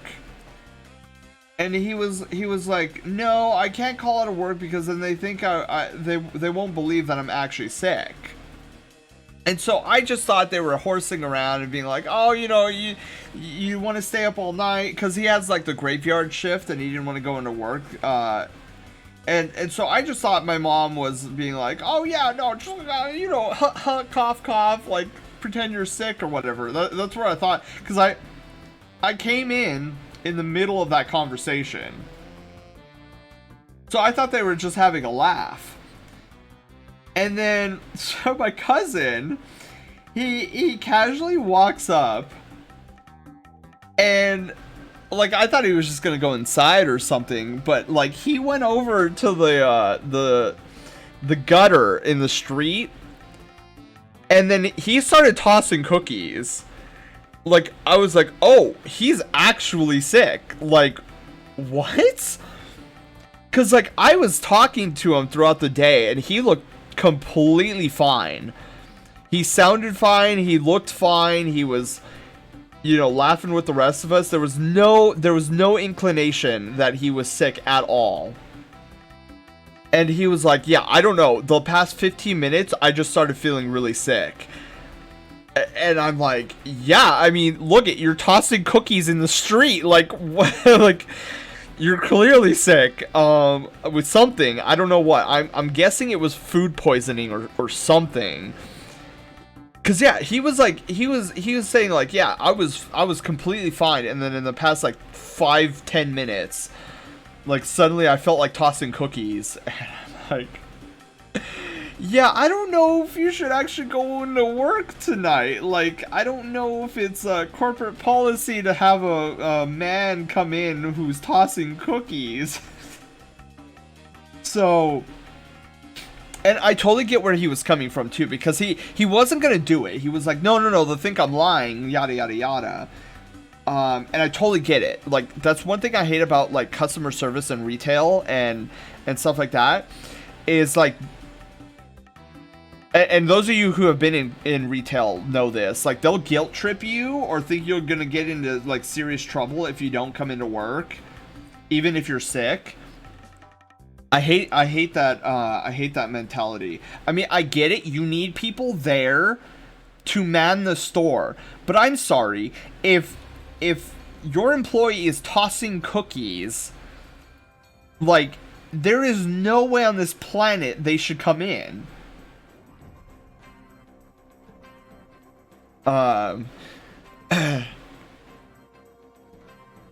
Why would you toss cookies? That would break the cookies and crumbs would get everywhere. You can't eat the cookies.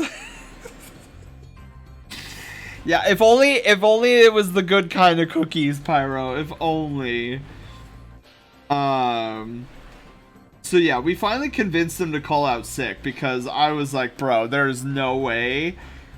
There is no way you're gonna be left on that job for tonight. If you start tossing cookies in front of your managers, like, they are gonna send you home immediately.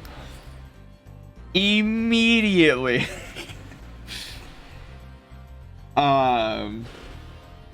Okay, let's back up here. Let's see if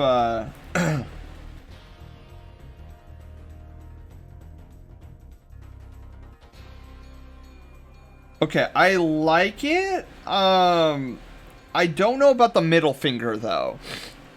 I don't know if I'm happy with the middle finger. So I think we just need to round it out a little bit. Fire, how are you doing? Welcome on in. Yeah, I think we just need to round, because it just feels like it feels too blocky. Like, we're not going for, like, Minecraft, heckin' Minecraft, fingers.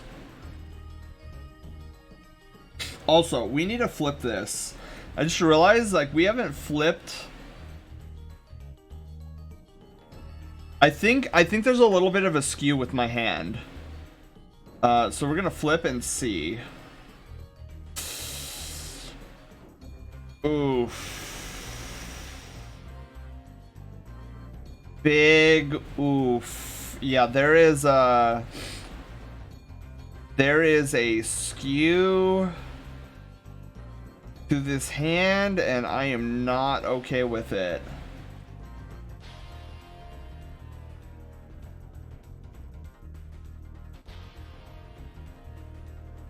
Yeah, that is what I would define as a mega oof. Okay, the shape of the hand is better, but the paw beans and the paw pad still needs to be fixed. So particularly with the paw pad here, this actually needs to be skewed upward. And then probably moved over. You decapitated yourself. Ah, yeah, but I am the headless floof man.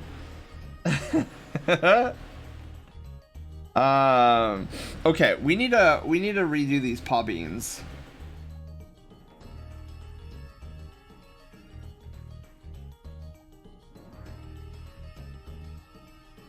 Oops.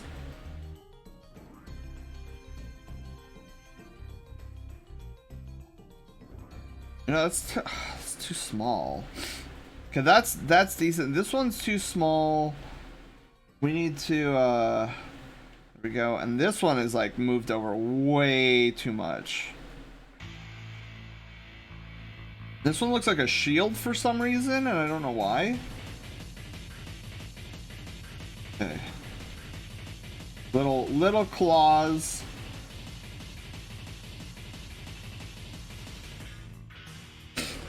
There we go.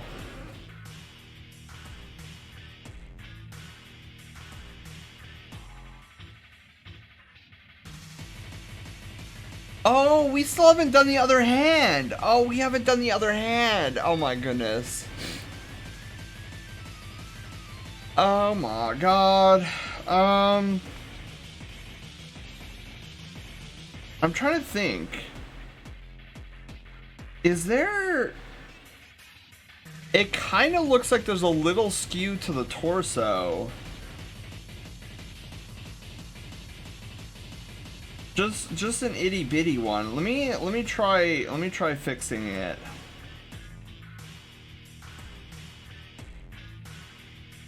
I'm gonna cut through here and here.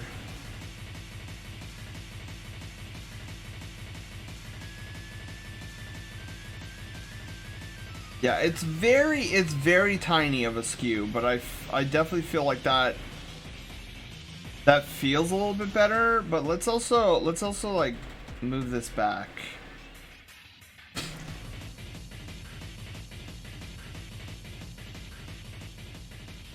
Yeah, that actually feels a lot better. Better.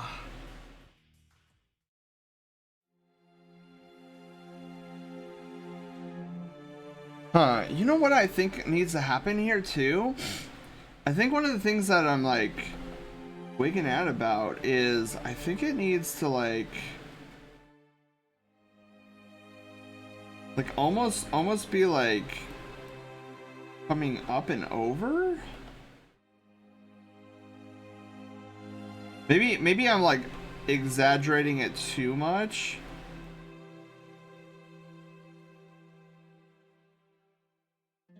But I feel like it needs to have like some overlap right there, and also we need a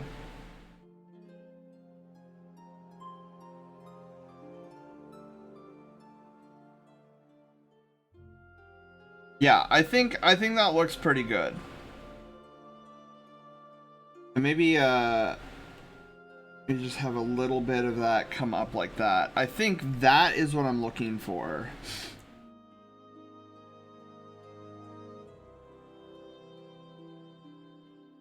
Get rid of that.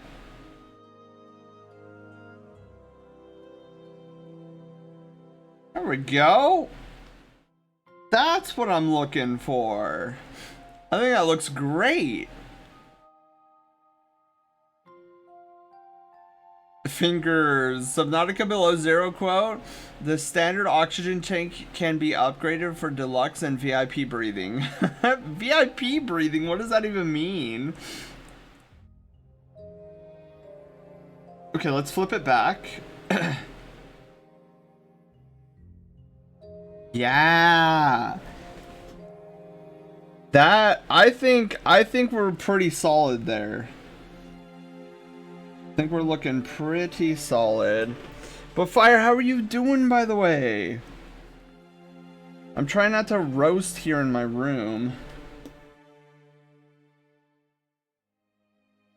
Also, I think what needs to happen too, I think we need to make this hand a little wider. Just a little bit. So here's what we're gonna do. We're gonna scale it.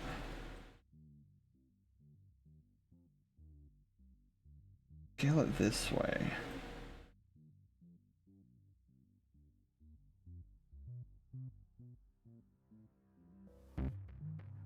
Wait, let me back up.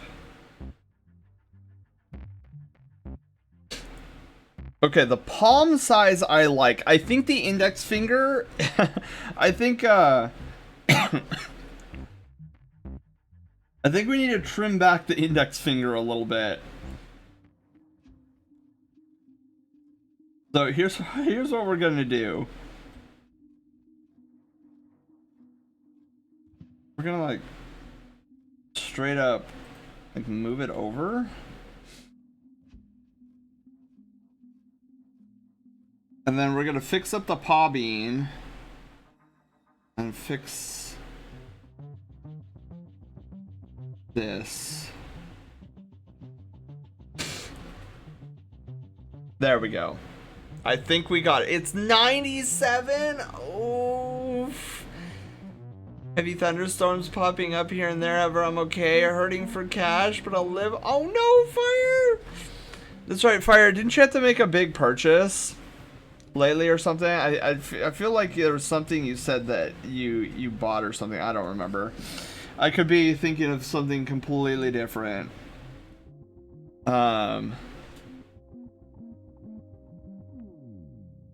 Also, let's round that out a little bit. I feel like... Alright, now we need the head. We need... For insurance? What? Wait, what insurance? Car insurance?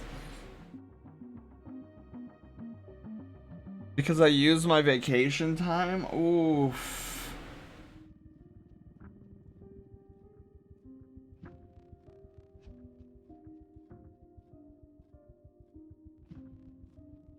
Now, I really like how this belly is coming out. Car plus house. Oh. Ouch. Like, big ouch. I'm gonna see if we can increase the booty size, too. I feel like the booty size needs to be a little bit bigger.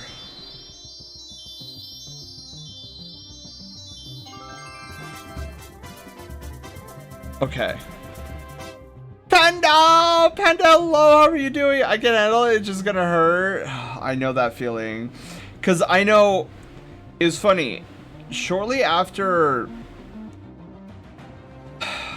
luckily, I feel like I've recovered a little bit from it.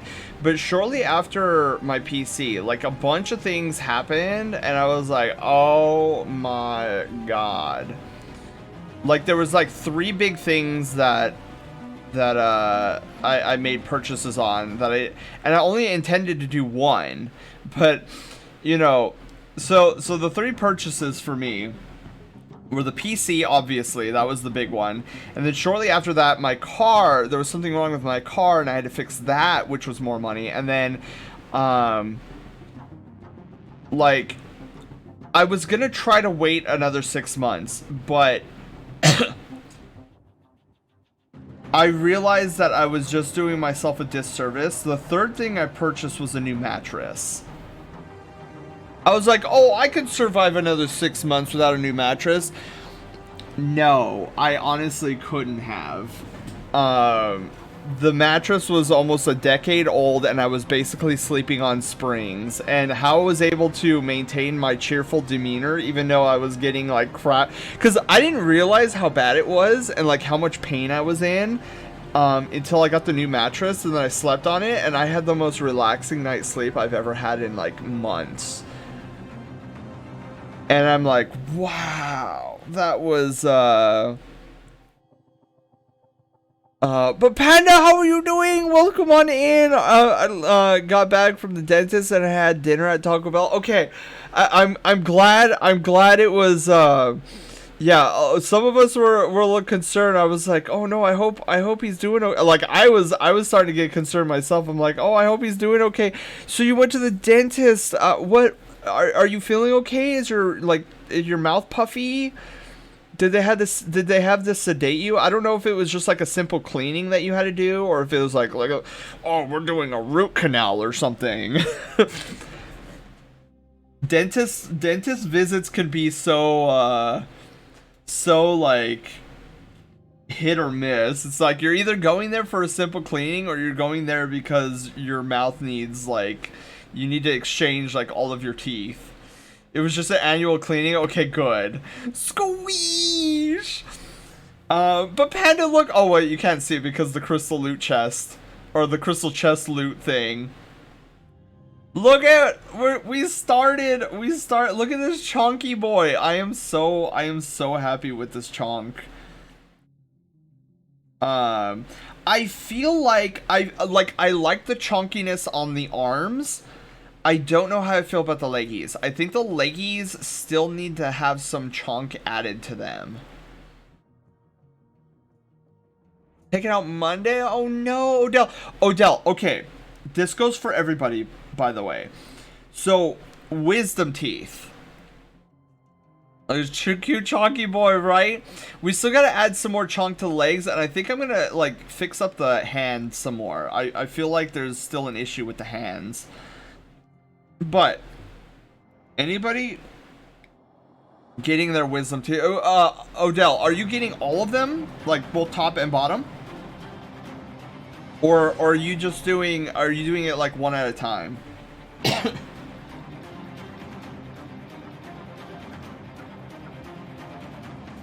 Because you all four. Okay. So this goes not only for Odell, but for anybody who ever has to get their wisdom teeth pulled.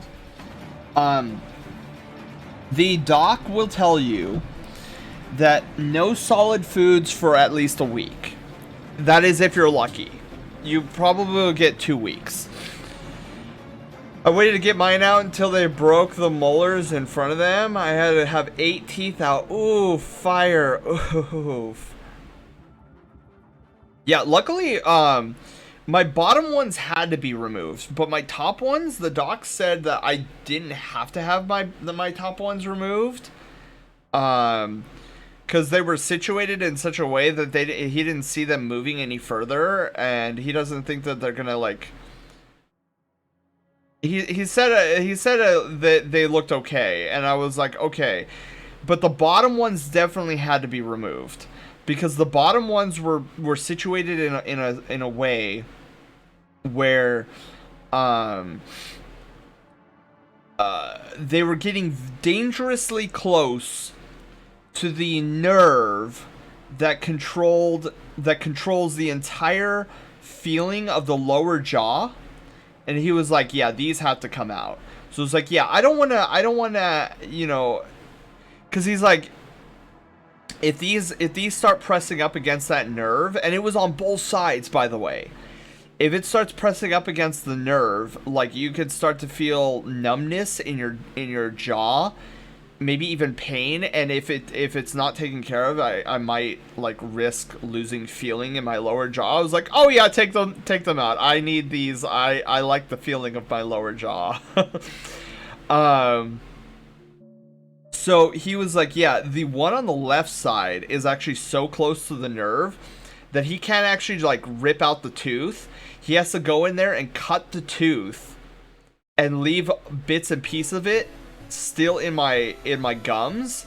And he said over time the gums will eventually push out those pieces, which, spoiler alert, they did, and it was weird, by the way.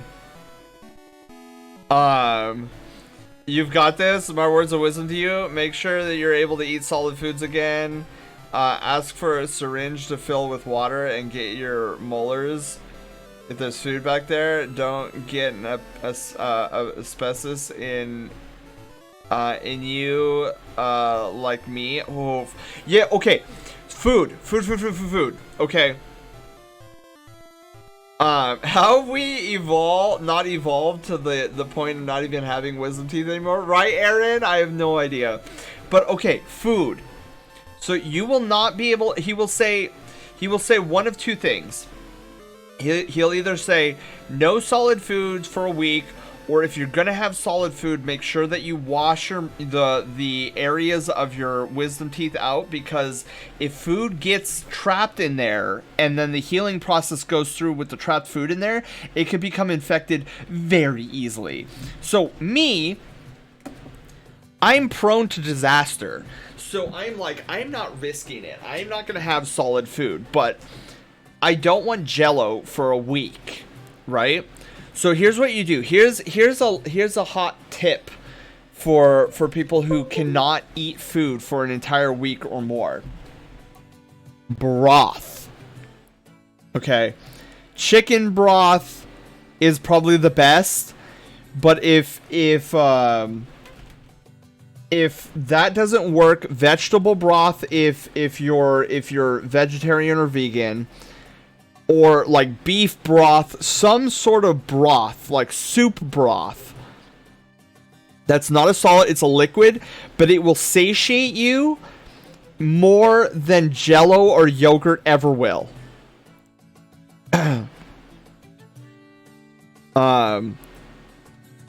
You could blend up the food and drink it as well, Odell, but that notion always sickened me.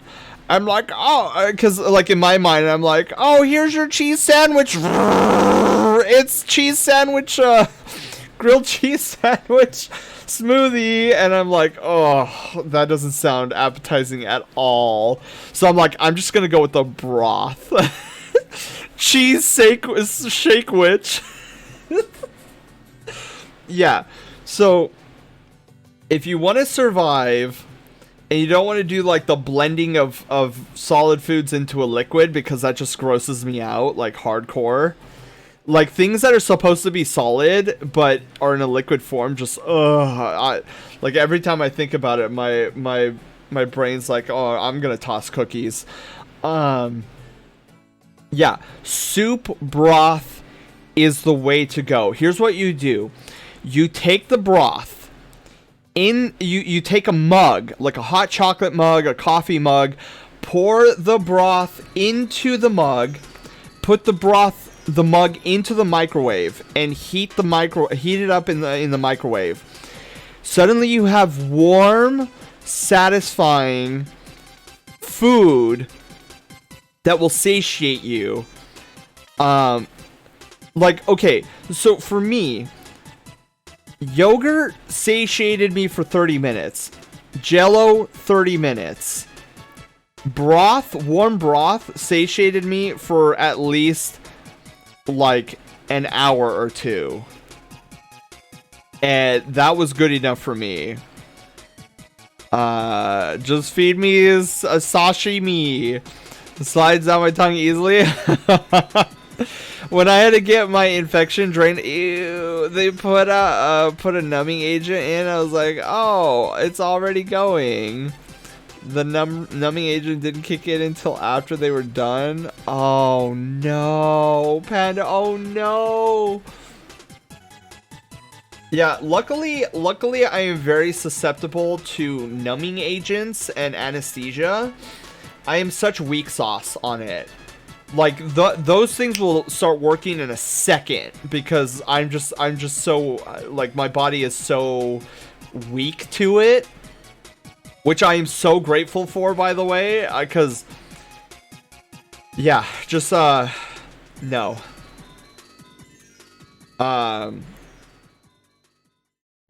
It's all the salt content in the broth, yeah, and just the fact that it's warm and it's not Jello is so satisfying. I was gonna say satisfying.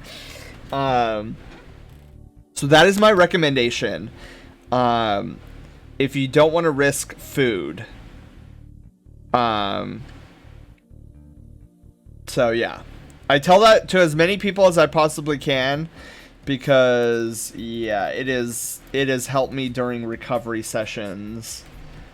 Okay, so let us, before we put chonk on the leggies, I still need to fix, I'm still not satisfied with these fingers.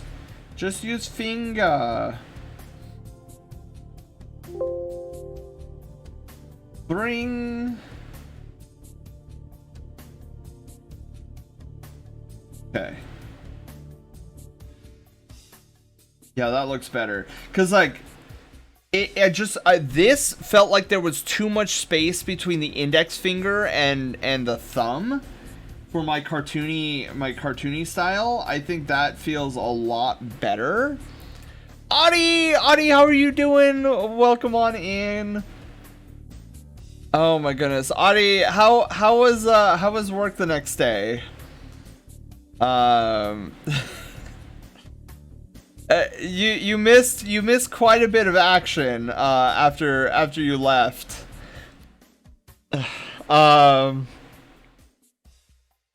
Oh, it worked fine. The agent was in a needle, so when I mean it's already going. I mean it's already draining. Oh. All I remember of my post wisdom teeth removal was having a big scoop of ice cream later on that day. I don't recall an ounce otherwise of how I sustained myself. Oh my goodness. Yeah, it's funny. Once I come out of anesthesia, I'm usually a-okay. Like I can start recollecting things and whatever. And don't let them get damaged. Exactly. You know, speaking of teeth, do you guys remember like well, I'm gonna say it's a long time ago, but it was probably like 6 to 8 months ago. Remember I was like, dude, my front tooth is being overly sensitive. And then I told you guys like, oh yeah, well I brush my teeth daily, but then I don't use mouthwash. And you were guys like, oh my god, you gotta use mouthwash with the toothbrushing. Well, you know what? I took your guys' suggestion and I haven't had that tooth problem since then. Since we're talking about teeth. Floss helps.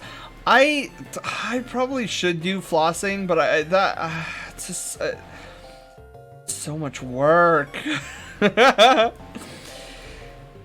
It's not hard. Yeah, it really isn't. It really isn't. Teeth care is definitely important. I am realizing that now that I'm old. All right. Let me chunkify this leg.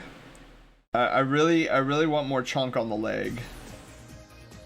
Like, not a lot more, but just I feel like there needs to be a little bit. Okay, so that's looking good, but now chunkify me, Captain. Now we need to chunkify this leg a little bit.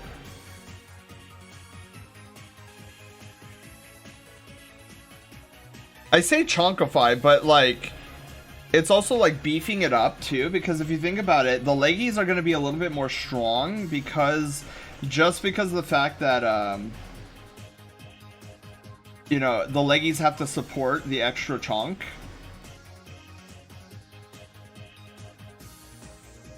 Zelda, hello, how are you doing? Oh, and did I miss Audie replying to my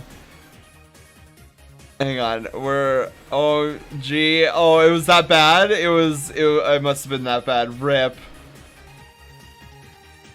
Aaron, hello Aaron, how are you doing? He'll have robotic teeth that can shoot out rockets when threatened. Oh my god, yeah.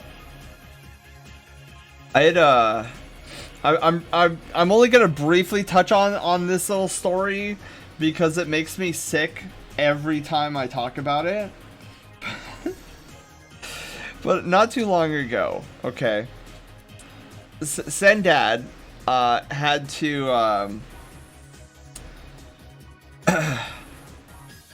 he had to get some I don't want to say, this is gonna sound, I mean, it already sounds gross as it is, but I had to get some eye work done, where his eye needed some special medication, and so basically the eye was really red at the after he got home, and he was excited, I guess, to talk to me about, oh yeah, look at how red my eye is. I can't deal. I can't deal with it. So I'm sitting there and I'm like that's great, Dad. That's great. I'm just gonna go this way. And so I'm like an old man, like putting my full weight on the countertop, like trying to walk away. And and I'm like, you know, I didn't need that visual. I didn't need that, dude. You know, you guys hear about that recent incident in the Smash Brothers scene where those two friends, like Hungry Box and whatever the other guy's name was, and you know how the guy, his Hungry Box's friend, he lost in the tournament, but you know, in order to like joke it up, he did what Hungry Box usually does, is like, yeah, it's like screams and everything. And so he did that in front of Hungry Box, and then he didn't realize he was on the verge of fainting, and so he started leaning on Hungry Box, and but to the cameras it looked like he was like caressing Hungry Box in like really weird ways, but really he was just trying to prop himself up and not like fall over on stage. Dude, that was literally me when Sandad was telling me that story, and I'm like, I don't need this. I don't need any. Yeah, Fire, I feel the same way. That's all I'm gonna say about that. That's all I'm gonna say about it, because I myself can't deal with stuff like that. I get very woozy very easily, and I'm just like, oh man. Even to this day, like every time I think about it in detail, like all the detail he was going into, and I was yeah, I'm like, no bueno. Yeah, it's funny because like my animation instructor actually told me a story that also involved that area of the body, and I was just like, nope, I'm not, dude. I never left the classroom so fast. I was like, I gotta go to the bathroom. Like, I don't want to hear it, because like the moment the animation instructor started and I knew what the topic was, I was like, nope, absolutely not. Nope. I'm piecing. I ran out of the class so fast, and I didn't come back for another 40 minutes because I know my animation instructor. He likes story time as much as I do, and I knew that it was gonna be like a 45-minute story, and I just left. I was like, peace, bros. I'm like, you guys deal with this. Wait, is Loaf? Oh, Loaf is sleeping. Oh, Loaf is sleeping in. Hang on.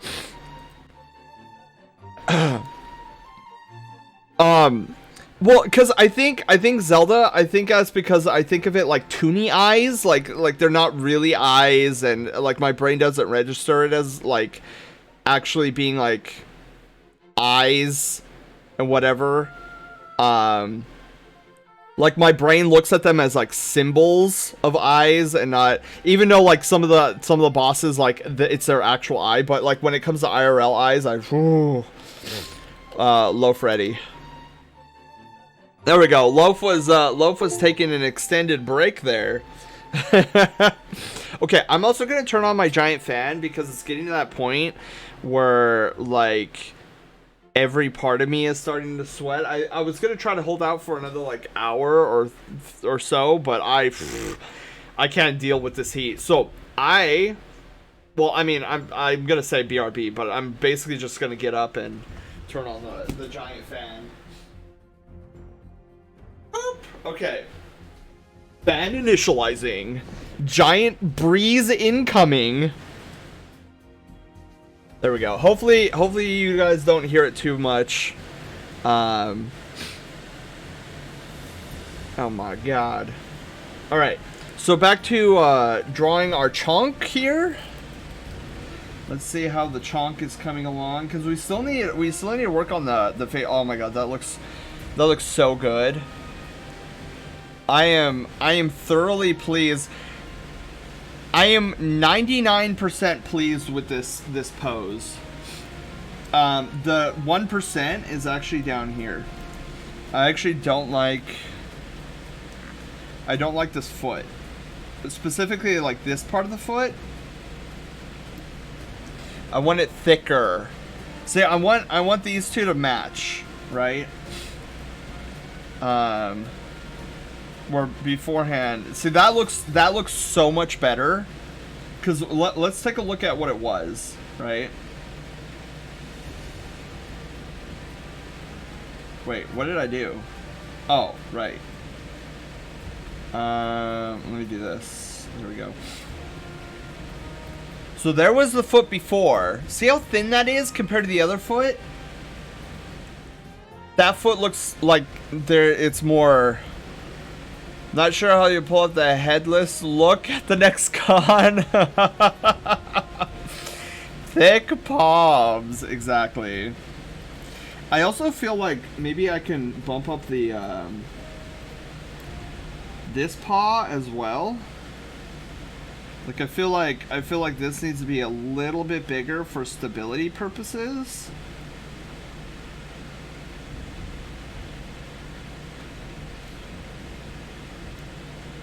All right, let's zoom out. Okay, I feel like that's a little bit too big now. I think we just need to shave off just a little bit here. Perfect. Mwah, mwah. Taylor, hello. How are you doing? Welcome on in. And Blazin, welcome on in as well. Taylor, thank you for the tier 1 sub for 32 heckin' months. Holy moly, has it been that long? Doing okay? Good. I know earlier today was heckin' crazy. Dude, I'm doing much better, especially now that I have my medication. Oof. Because my insides felt like they were on fire. But Blazin, how are you doing? Welcome on in. Don't mind the giant fan noises in the background. That's just my giant fan that's trying to cool me off. Because I'm literally frying in my own room. But look at this beautiful chonk. No. So actually, this is so the pills that I just took are actually my acid reflux medication, because I've been having so much junk food, chili cheeseburgers, pizza, brownies, like you name it. I like gorged on oatmeal cookies, and I think I had like one peanut butter cookie. But just a bunch of junk food, and my stomach is just not having it. Feeling good, still recovering, but getting better. Oh no, Blazin! Recovering from what? It's sickness? Not. Is it the? What do they call that? The Rona. There we go. Cheeseburgers? Is there such a thing? No, right? Blazin? I had over the past 2 days, I probably have had 5 burgers over the past 2 to 48 hours alone. Like 3 of them being cheeseburgers, 1 of them being a regular cheeseburger, and then the other one being a pastrami cheeseburger. Possibly Rona, but unclear. Oh no.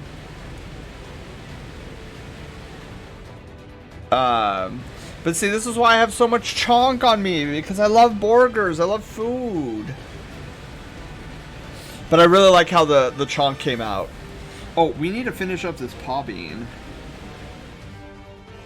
There we go. Actually, you know what I should do?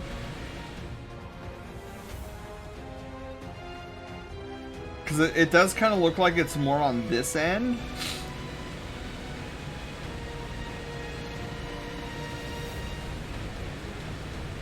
Okay. Oh my god, you know what I forgot to do? Get burger, right? You know what I forgot to do? Oh man, I'm gonna have to try to remember this for Friday.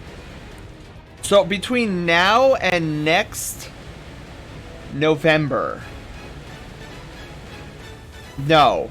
Between now and 2 Februaries from now. I'm gonna post I want to put a goal up on our stream for a PS5 so that when Final Fantasy VII Rebirth comes out, we could play it. Recommend against burgers? Who's recommending against burgers? I love me some burgers. Okay. Burgers or pizza? Burgers or pizza? Which one's better? Because depending, I think for me, depending on, it's a hard choice. All right, so let's shut that off. Let's go into here. Pizza, yeah. I would say pizza probably wins on my book too. Okay, well let's do a sine wave. Whoa. Okay, I look like that creature, that butterfly creature, the amalgamation in Undertale.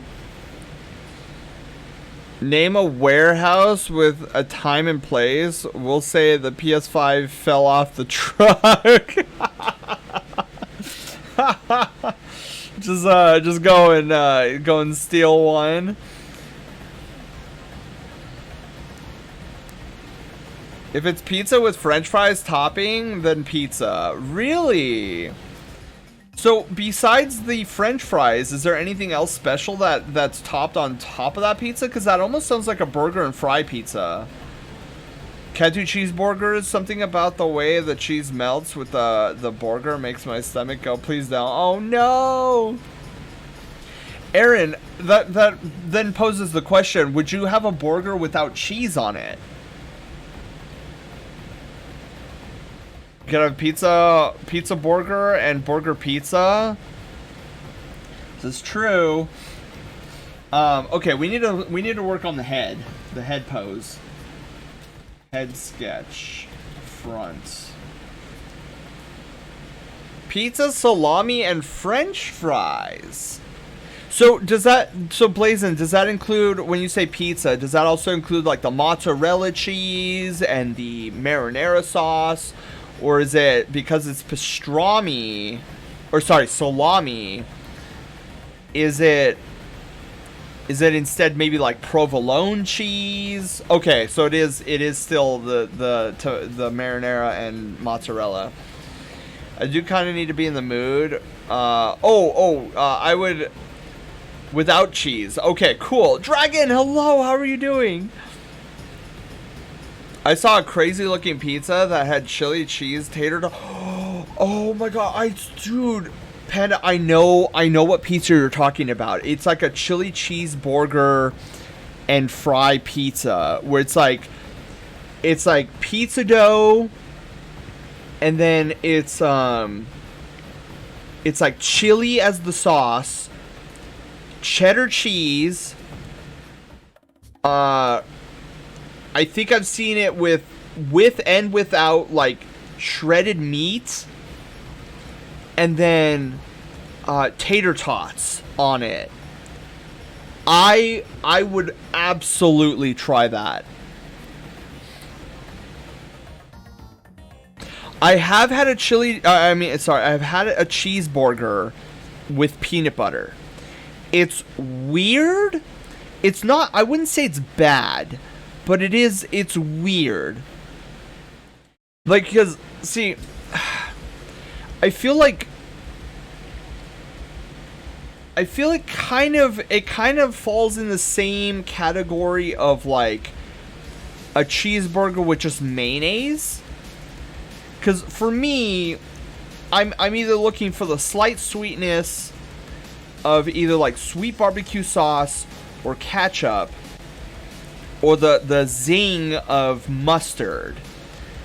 But peanut butter and mayonnaise, like I like mayonnaise on my burger. Like if it's just like if it's like a cheeseburger with just mayonnaise, it's okay. But I feel like there's something missing to it, and I feel the same way about peanut butter. Like it's okay. I would never like go out of my way to like order a peanut butter cheeseburger. But there's some flavor, because I don't know, peanut butter and to the same extent mayonnaise have like this like almost like neutral savory. Well, okay, maybe more so with the peanut butter than because I wouldn't define mayonnaise as savory. But like there's a taste there, but it doesn't bring anything special to the table. Right? No, Taylor, not together. Not together. Separately. So I've had a cheeseburger with just peanut butter. Like bun, peanut butter, patty, cheese, top bun. Nom. Wasn't bad. But I feel like if it were to work, it would definitely have to be paired with something. Equally, I've had mayonnaise on, like, mayo with my burger. So bun, mayo, patty, cheese, top bun, nom. And in both situations, like, it's not bad, but I feel like there's definitely a flavor missing. Why'd you put PB on a burger? Okay, so my cousin Vince and I, we saw this YouTube video. It was like a man versus food, and they went to this place, and like one of their most popular burgers was called a peanut butter burger, and we were like, WTF is this? Like, what? Like we were like, why would you put peanut butter on a burger? And so we stopped everything. We went and got burger things. We got back, we cooked up a couple of burgers, and we were like, we gotta try this. So we put peanut butter on the burger, and we were like, because the way they were making it sound on the video was, it was like super good, you wouldn't expect it. So we're like, alright, we gotta try it. So we tried it, and it wasn't bad, but it didn't gross me out. It went okay with the burger, but it wasn't, I don't know. For me, it just wasn't, it almost is in the same ballpark as like you put no condiments on the burger. There was nothing elevating the burger to the next level like they were suggesting in the video. That does a peanut butter bacon burger. It's more a liquid peanut butter. Ooh. I don't know if I'd want it like straight up liquidy where it's like dripping off my burger.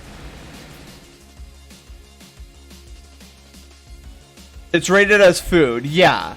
Yeah, a peanut butter burger I would rate like right in the middle as just like food.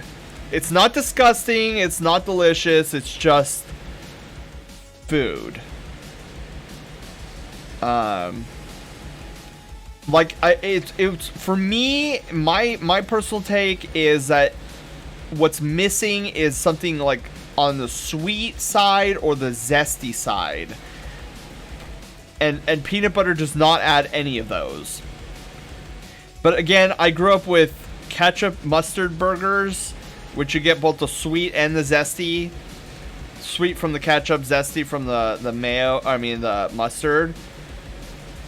And then, like, when I reached adulthood and found out about, like, Western bacon burgers, that it's usually, like, onion rings with, like, a sweet barbecue sauce, then I was like, oh, barbecue sauce, too. But again, most of the barbecue sauces that are on those types of burgers are on the sweeter end, so it gives, like, a little sweetness to it.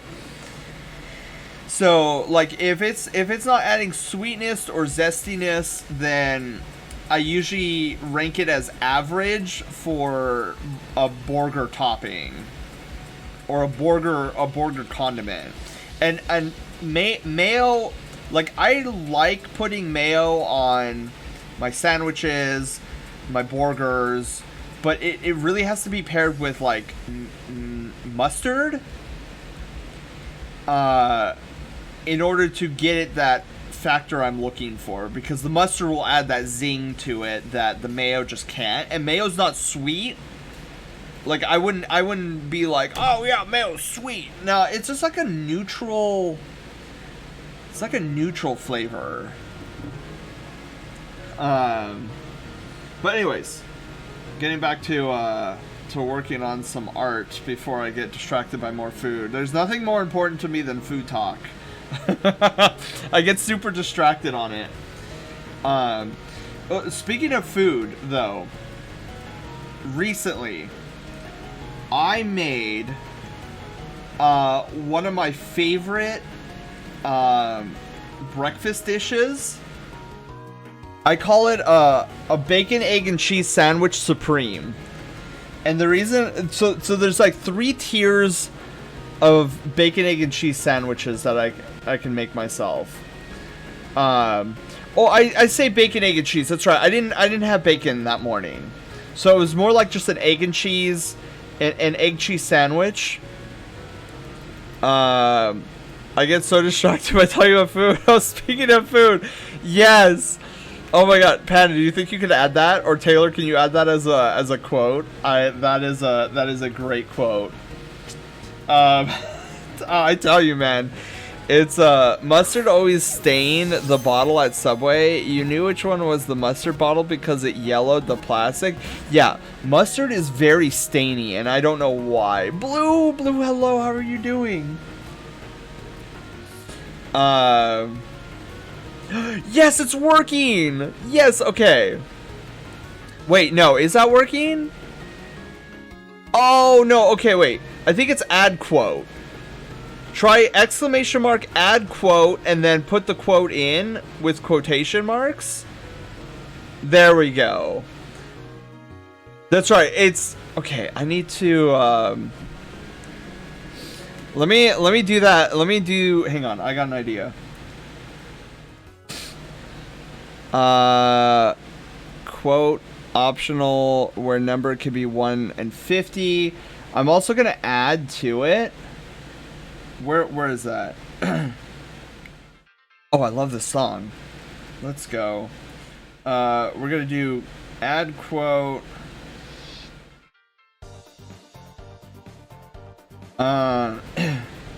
If undefined. Where does it? What do I have? Oh, here we go. Else. We're gonna do add quote format. Exclamation mark, add quote.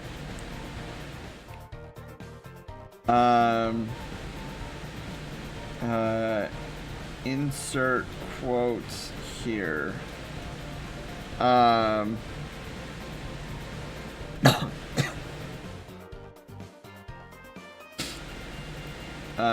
Let's do this. Let's do one of these, and then there we go, and then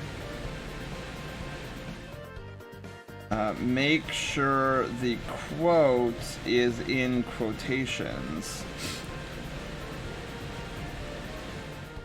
There we go. So now, if we do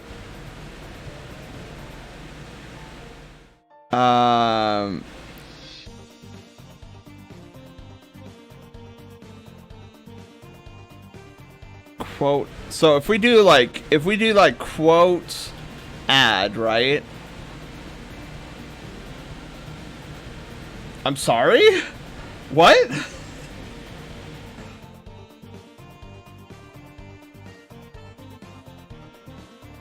That was weird. Wait, what is the trigger for this?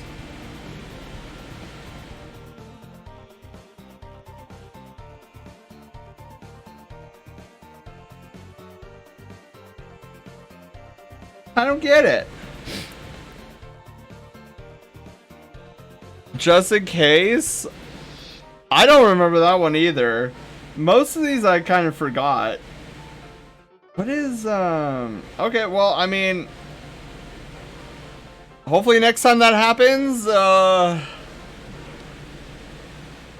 why dodge the thwomp when you can go, in him?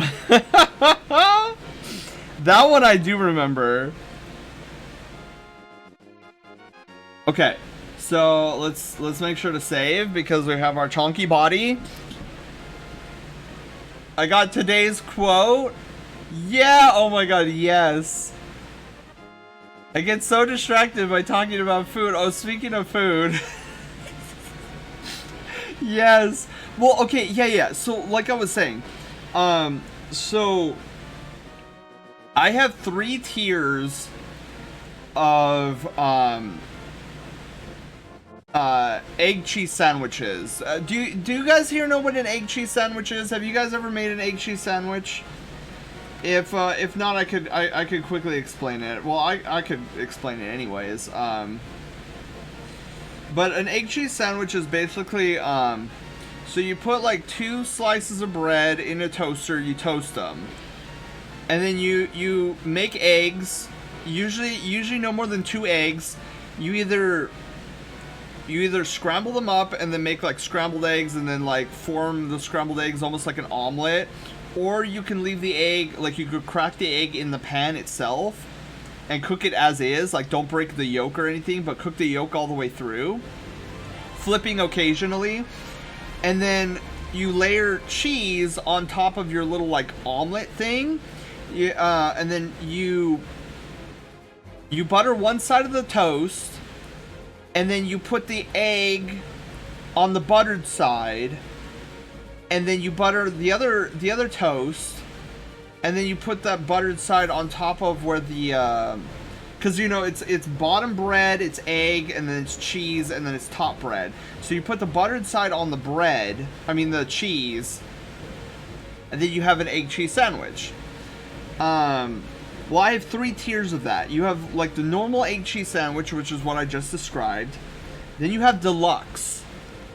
The deluxe version is actually chili. You add chili to it. and none of the when I say chili, I don't mean like the beans. Like a lot of people, especially down in the South, they think I'm talking about like that bean chili. No, get that out of there. I hate chili. Where is it? Hang on. Like, get this garbage out of here. This is the worst kind of chili. I don't even know why they call it chili. It should just be called bean soup. Bean chili. Yeah, no. Get this out of my face. Like, this is like, I'll agree, like having like the bean chili, like as a bowl with cheese on it, I'm like, okay, that is pretty good. But this is basically bean soup with cheese. Like, this is not the chili. This is not the chili that I'm talking about. I'm talking about where is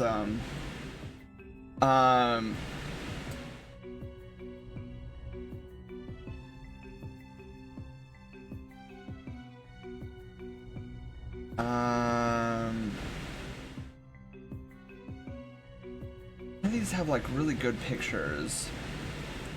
Okay, this is more along the lines of the type of chili I'm talking about right here. It's almost like a sauce, like a thick like beefy sauce.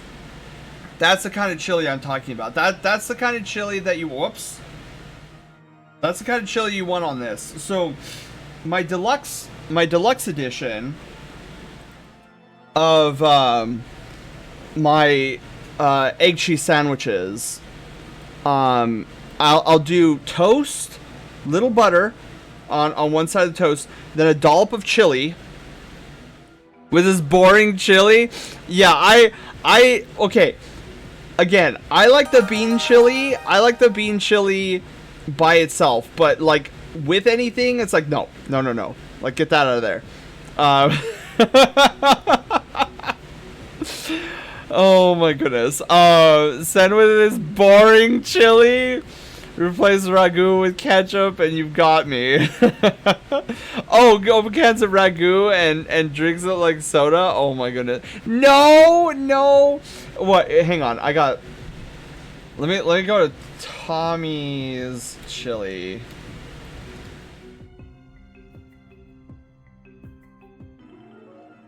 Yeah, so this is kind of like the chili I'm talking about. This is the best kind of chili I know of. Tommy's. Sunshine played Show the Beans. Show the beans, the fake beans. I'll show one bean. One bean. So weak. So yeah, I'll put this type of chili. So it's like toast, this type of chili, egg, cheese, toast. Boom. So that's my deluxe edition. Then you get to the Supreme, where the swag starts coming out. Okay. This is where you go all out. So you start off with toast. Speaking of chili fire, but it's boring. Get your wet dog food out of here. Not in this household. Speaking of card packs, I got some Pokemon cards on my way. And you got Cyndaquil. Dude, that's awesome, Zelda. Heck yeah. Okay, Supreme. So, toast, you start off with toast. Lightly butter. Then on top of that, you put this chili on it. On top of that, you go with tater tots. Sunshine played Cost and Cute. Panda has high chili standards. Oh no, don't call me cute. We're talking about good food. Call the food cute. Okay. So then tater tots. Oh, it's so good with tater tots. Then egg, cheese, bacon on top of that, and then toast, top toast. Cut it in half. That's my egg cheese supreme. My mouth is watering just thinking about it. That is like one of my favorite things to cook myself. It's so good. But anyways, that's my one of my breakfasts of choice when I'm making it for myself. World famous chili. Better see some color in there. He puts so much in there, so better see color of my chili. Wait, what color is your chili, Panda? Wait, because I've only seen one color of chili. Oh, I love chili dogs. Cook-offs pre-COVID had better be plaid. Wait, so is there like because when Pat is talking about different colored chili, I'm thinking like red chili, yellow chili, blue chili. I'm like, what are these colors? God, now I'm getting hungry. Oh, okay, I gotta X out of that tab, otherwise it's just gonna stare at me.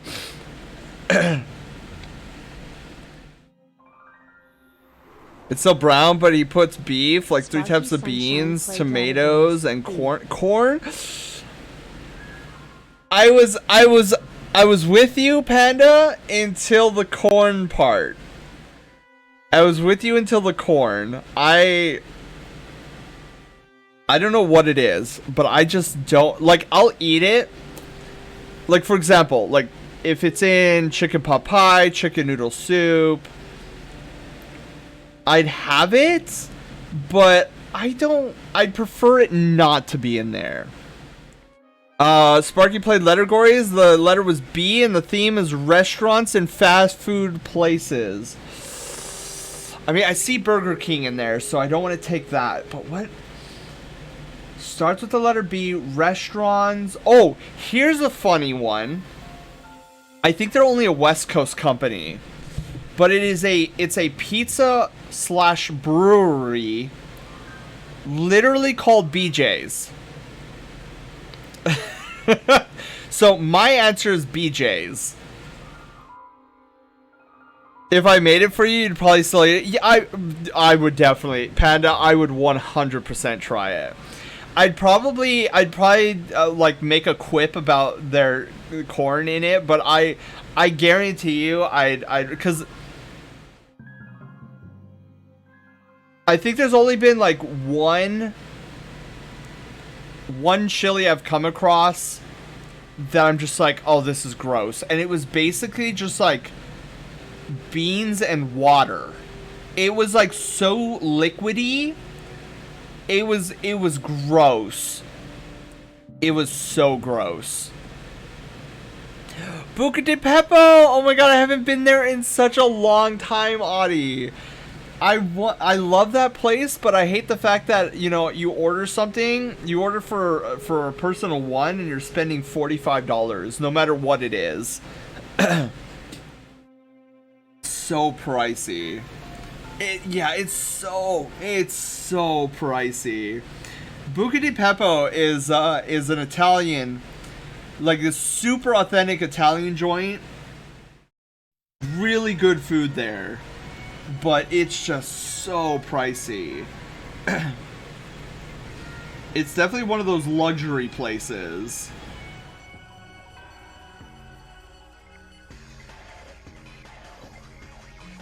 Okay. You still taste it? It's literally just there. Okay, if I can't taste it, that's even better. I love Buca's. There's only one location right now at my local furry convention that tastes so free. Oh yeah, it's so good. It's so good. Buca's is so good. You require to give an arm and a leg and your firstborn child just to like pay the bill.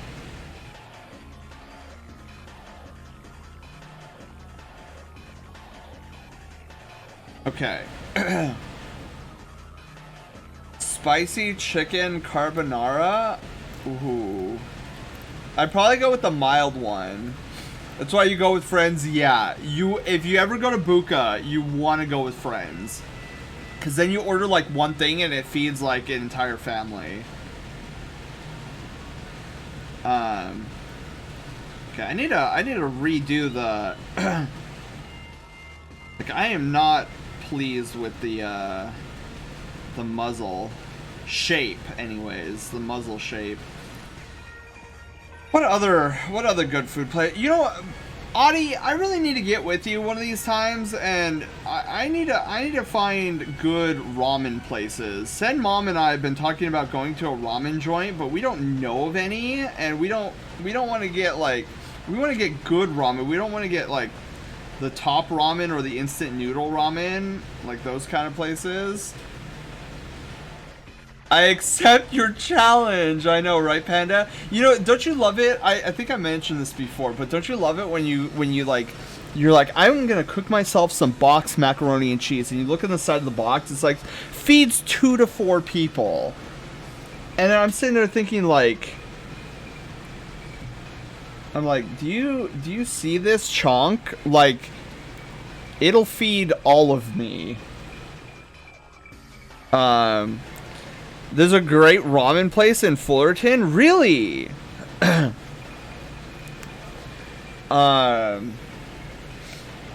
Yeah, cause like Audie, I feel like I've been to a ramen joint with you, but it was like so long ago. I don't even remember where it was.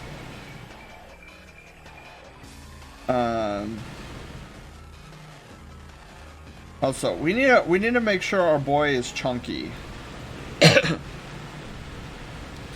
So the hard part here is gonna make Sen look like he's chunky in the face, because like that's pretty big. Like you won't be fooling anybody if you don't put some chunk in the face, because when you get chunky, some of that chunk goes directly to your face and you get like poofy cheeks. I know it's terrible. American portions. You go anywhere else in the world and the plate here is like half the plate there. Yeah! Yeah, with how much I love food, I don't think I'd survive outside US portions. Is this Born Survivors? Oh, I love this song. Oh, I love this song. I like how Audie knows exactly the ramen joint that Sparky's talking about.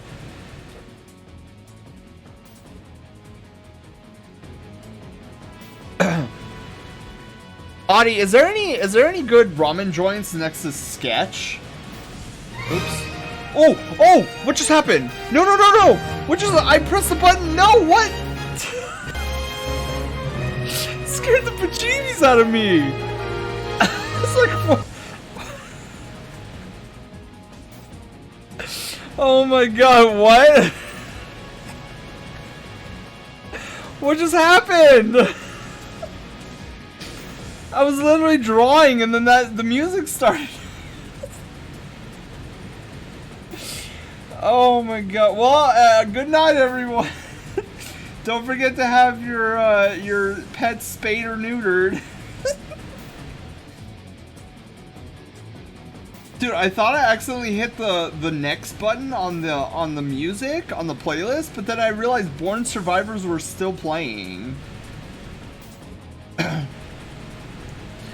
Oh my god. Damage! Hello! How are you doing? Haywire says you're done. Oh my god. What? I don't even know. So my only guess is that I must have hit a keybind on my graphics tablet while in OBS, and then it was just like, what I just come into. So I accidentally hit my ending. I guess there's like a hotkey for my ending something or another, and so we went to the ending screen, and I was like, "What's happening? We're not ending stream. We're in the middle of designing Sen." You know what? Okay. I had a moment like that today. Oh, let's go. Ending accidentally, buddies. You know what I want to do? So recently I found out there's a Humble Bundle, what's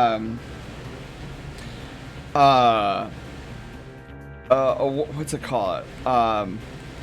A RPG Maker, an RPG Maker Humble Bundle. So I recently got that Humble Bundle, and I got so much content. And so I'm thinking I want to go back to working in RPG Maker, because we haven't done one of those streams in forever, and I really haven't had any inspiration recently for like the story that I've been working out in my head over the past like years. So it'll be really cool to get back to it, because I'd still love to make some sort of like game with Sen as the main character. Which version? So I actually got a lot of them. I got VX Ace, MV, which is funny because I already have MV.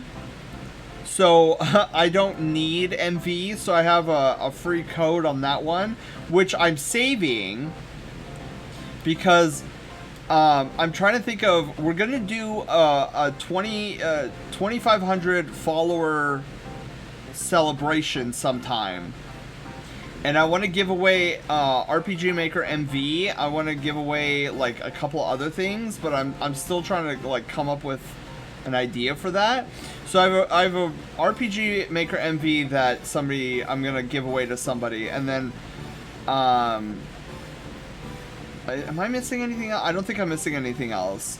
They gave me a 35% off coupon for MZ, and I'm like, I want to use it. I'll probably use it, but I don't have the money for it right now.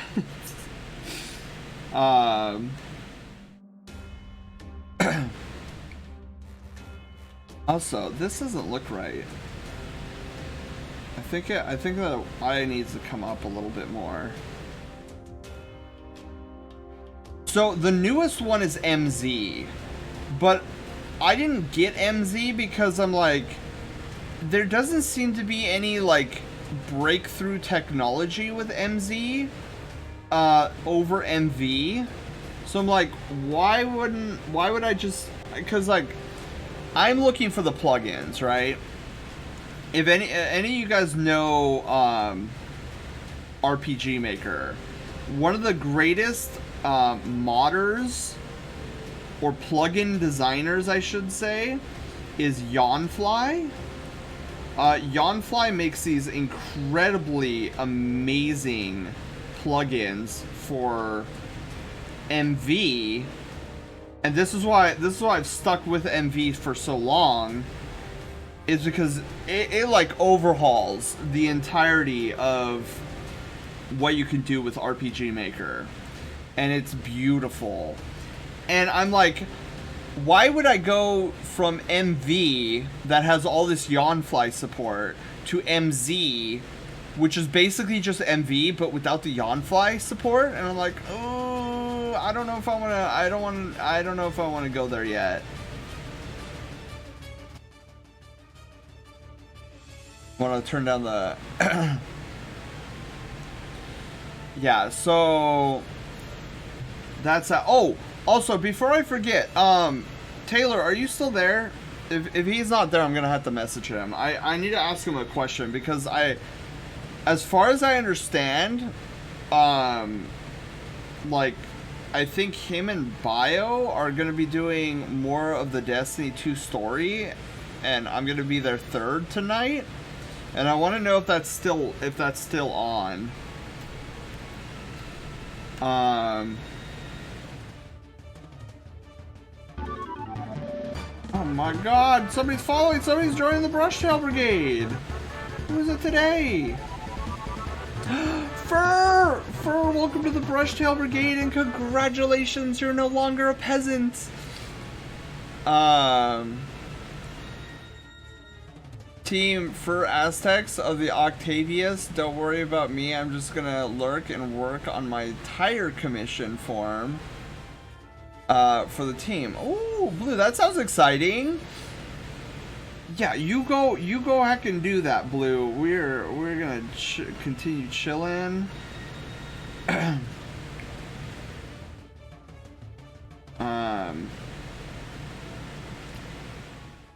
Okay. I feel like I'm messing this up. Woof!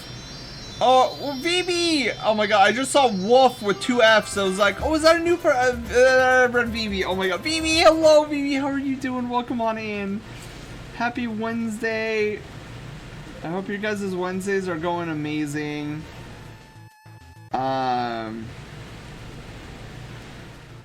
Okay, we need a...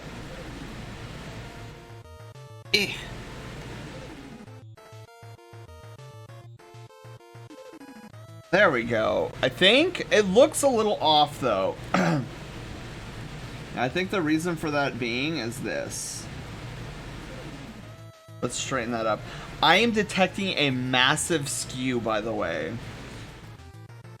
For a host? Oh, VB! Oh, VB! Oh, I can run you through it really quickly. Hang on. Let's try to figure out the skew first, and then I'll show you how to get Leornborg working with hosts. Because there's a huge skew. Yeah. Ew. Ugh. Okay. Yeah, you know what it looks like right now is that somebody has their hand. You know when you pet your cat or dog and you go like, you pet them on the head really hard and their forehead like moves back and their eyes become big. That's kind of what I'm seeing here. So we have to unpet the Sen's head.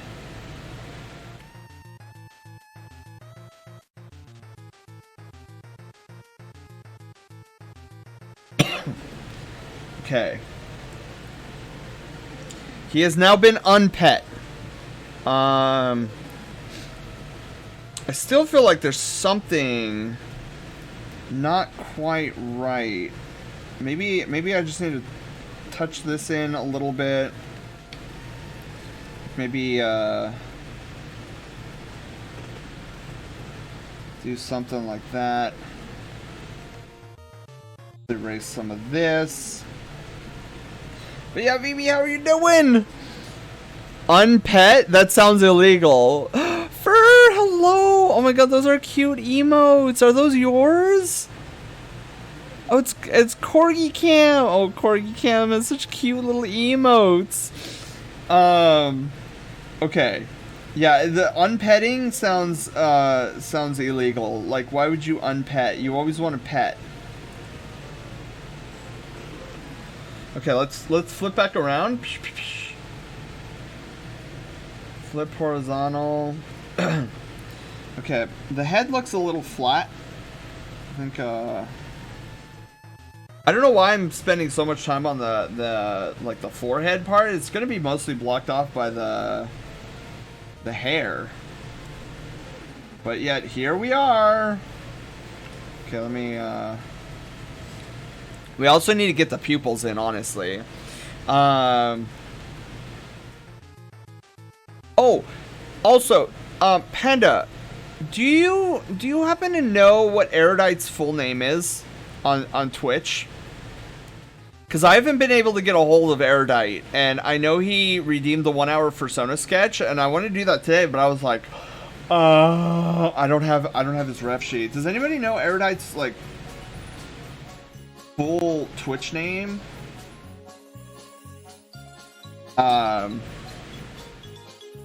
Since Panda's my memory, I figure Panda, if you don't know, that's totally fine.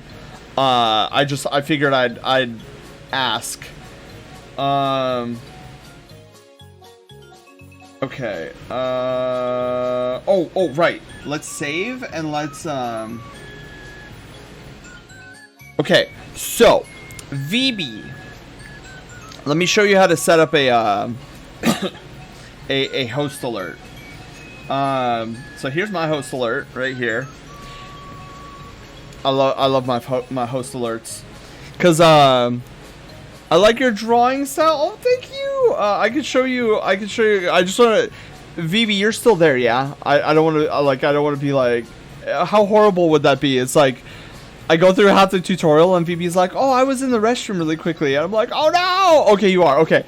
Perfect. Yeah. I'll show you my one of my recent ones. But first, let me help VB here. So VB, so what you want to do is you want to go into edit triggers, obviously first, and you want to set your trigger to Twitch host. You want minimum being 0. They have a maximum of 100. But I decided to bump that up to 10 bajillion, and since there's only like, how many people are on the planet? 7 billion people on the planet. I don't think I'll ever get a rate, or I don't think I'll ever get a host that's this big. So like I'll always have a host, because I mean 100 is fine, but like what if you get a host of like 200 people? Then your host alert doesn't. So I'm just like, I'm gonna avoid it. I'm just gonna go 10 bajillion.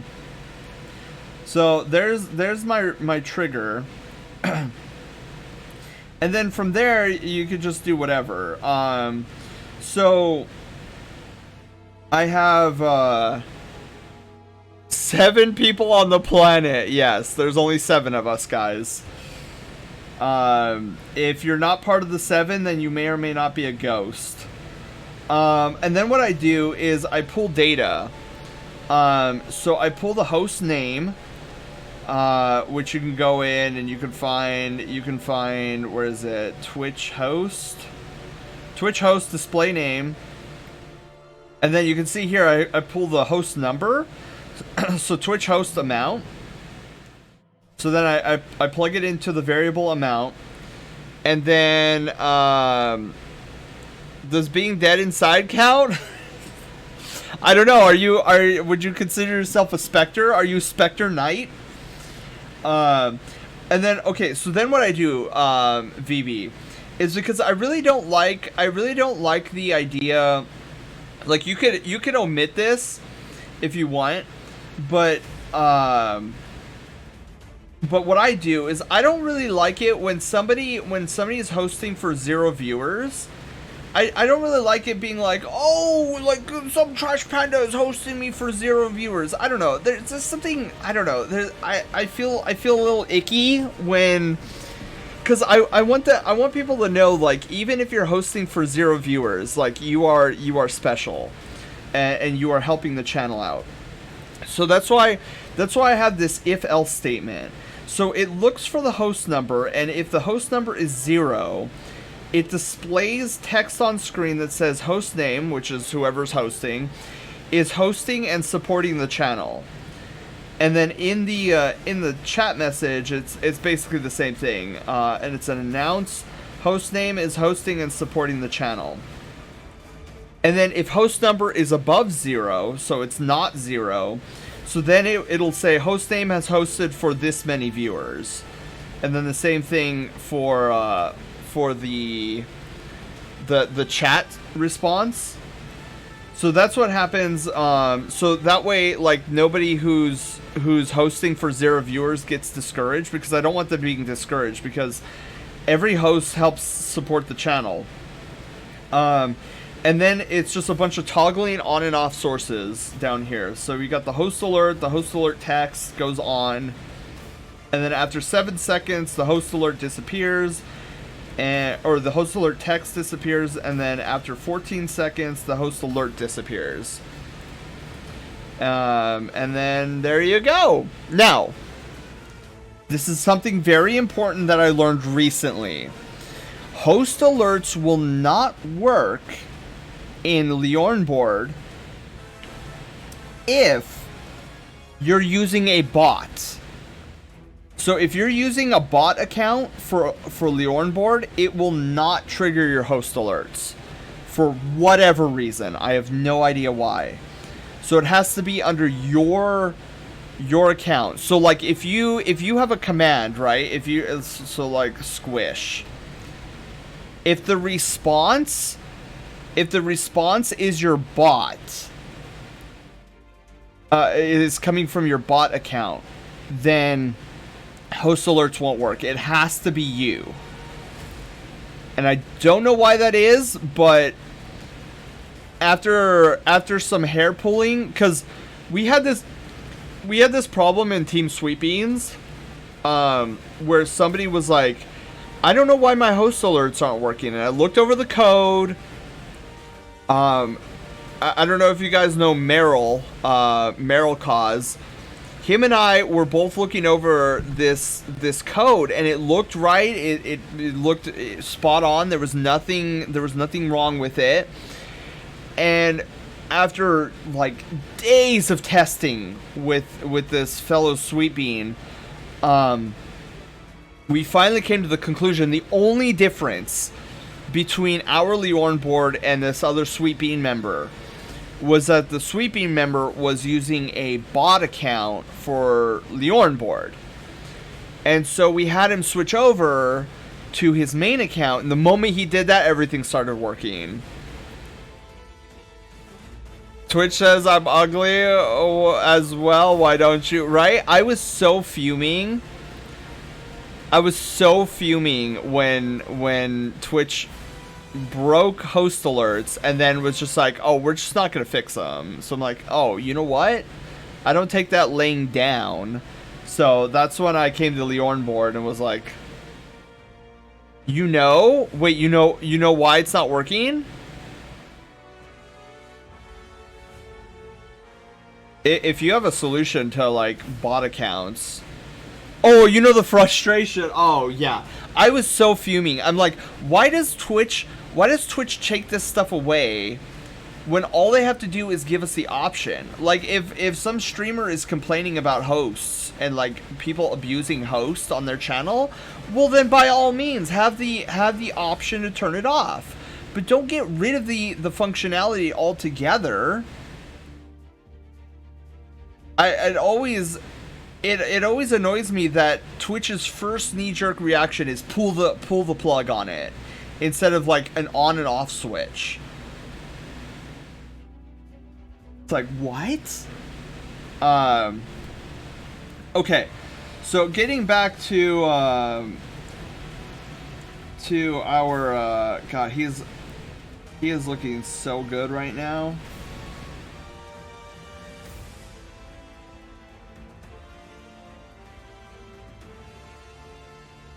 If I were to erase this, right? Okay, that works.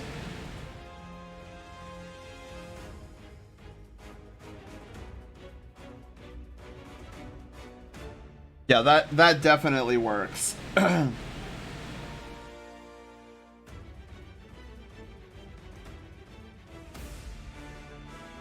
Okay. Because remember when they had what was that feature? It was like a chant or something. I'll play around with this. Oh, absolutely, VB. If you have any questions, and this goes for anybody who is working with Leorn board, like if you have any questions on Leorn board, like absolutely DM me. I may not get to you right away, but just know because I love talking Leorn board with people, because the magic that can come out of Leorn board, like everything you see here, the loaf quest, the treasure chests up in the corner, all of that, every single thing in this stream is controlled by Leorn board. I don't have any third-party bots. I don't have chat bot. I don't have yada yada. I don't have, like, all of it's controlled through Leorn board. The only exception are my alerts.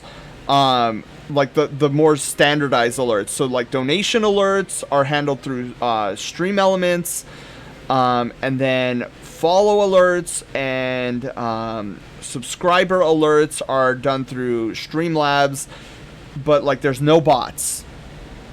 Everything is done through Leorn board.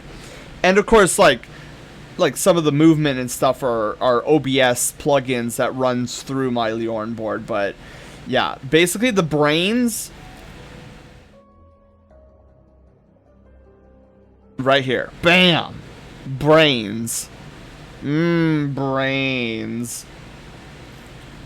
Yeah, like PokeCare even, like if you want to hatch an egg in chat, Leorn board. Brushtail tokens, like the loyalty point system, all done in Leorn board. Channel point redemptions, Leorn board. Costs with loyalty points, Leorn board. Basic command, Leorn board. Troll and roll adventures. Very smart and creative, San. Oh, thank you, BB. You are too. Well, I mean, you are very creative as well, VB. Like your streams, like I love the fact that, like I wouldn't even know where to look for getting. You have like the closed captions where it's both English and Japanese. I'm like, what? And then your animations are just flawless. Like, if you guys don't know VB is a great animator. I was going to say pixel animator, but I think that undercuts VB. VB does, I feel like, a lot more than just pixel art animation. He's a great animator, period. I've never seen troll and roll adventures working. Yeah, because we don't have trolls. Wait, Odell, have you at least seen troll and roll? Like, you've seen the showcase, though, right? Yeah, look, all of that is done by VB. Those animated emotes are all VB. I'm like, what? Yeah, oh, Panda, thank you for shouting out. Thank you for shouting out VB. Wheelie, thank you for the host. Yeah. Okay. You know, I'm really liking how this my head is coming out. I'm digging it. But yeah, Odell, have you seen the troll and roll? Oh, you showed the showcase. Okay. Yeah, we never can get what's it called? Trolls anymore. And I'm not entirely sure why, but yeah, we don't get hit with trolls, and so getting a troll and like banning them, it's exciting because it's like, oh my god, it's actually like, it always surprises me. I'm like, am I being trolled right now or am I not? Because it's been so long. Okay, so we got the, oh, we need the Sen hair.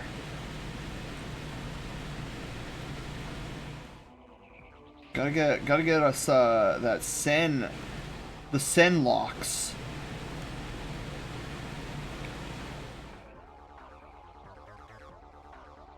Nope. I think this is the way to go. Trolls aren't real anymore. It's so lame. I know, it's like these really like half done copy pastas. Like, oh, you suck. I'm like, do I need to teach a class on how to properly troll? Because like I will. Yeah, like if you need troll support, like let me know, because like I remember that one. I honestly couldn't tell if he was a troll or not. Where he was like, haha, you're gay, have a great day. I'm like, are you insulting me, or are you wishing me, I don't know. That one was really confusing. I think we launched Troll and Roll Adventures off of that one anyways, but I was just like, this is such a limbo decision. I was like, I don't know if he's it's like, it was like looking at somebody who was like half light, half dark. And I was like half of him was light side Jedi, the other half was Sith Lord. And it's like he couldn't figure out if he wanted to be more Sith Lord or more light side Jedi. And I was just like, pick a side. Have a nice day. Exactly. I was like, what is happening here? In Laughing's stream a while ago. Wait, did he say the same thing? Panda, did he say the same thing? Please tell me he said the same thing. What did Laughin have to say? I need to know. The bot hate raids ruined everything. I think it scared them all away from trying. Yeah, I think, yeah. Like, once the bot hate raids started, it was like trolls just vanished. Because we used to, way back in the day, we used to get at least one a month. At least. Now it's like, we're lucky to see 1 in 3 or 4 months. And even then, they're so weak sauce. I'm like, does this even count as a troll? I don't know.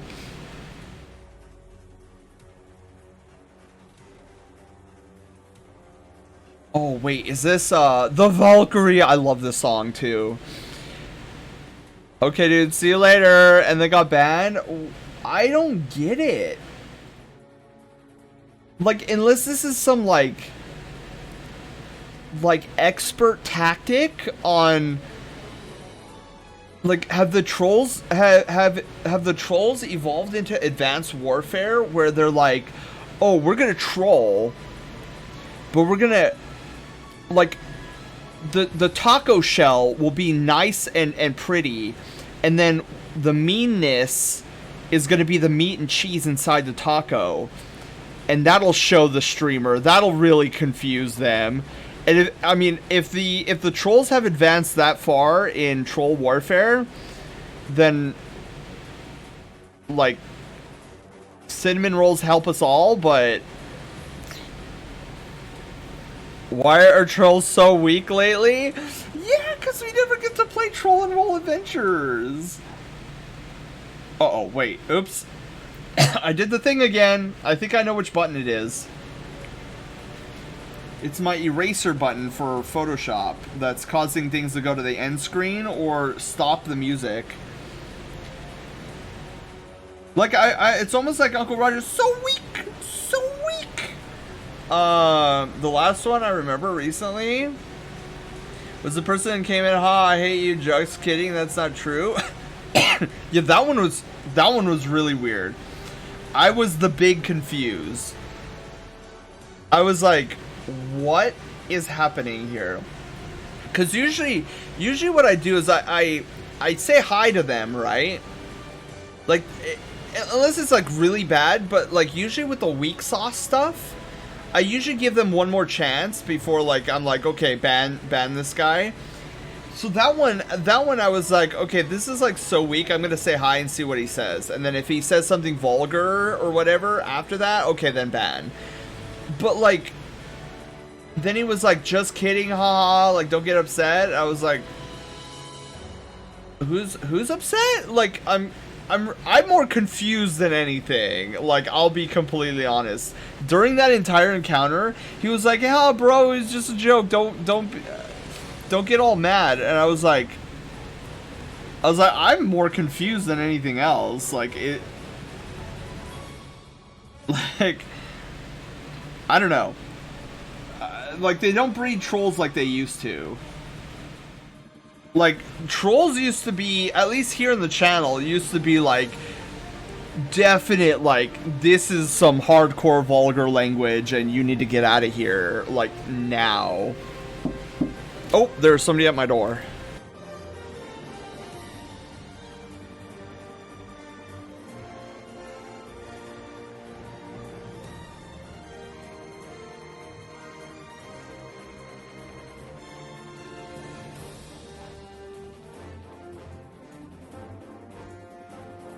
I just got a package, right? Well, actually, I got 2 packages. I was like, wait, hold the phone. 2 packages? I didn't order anything. And then I remembered, like the day before 4th of July, Sen Mom bought a couple things on my account.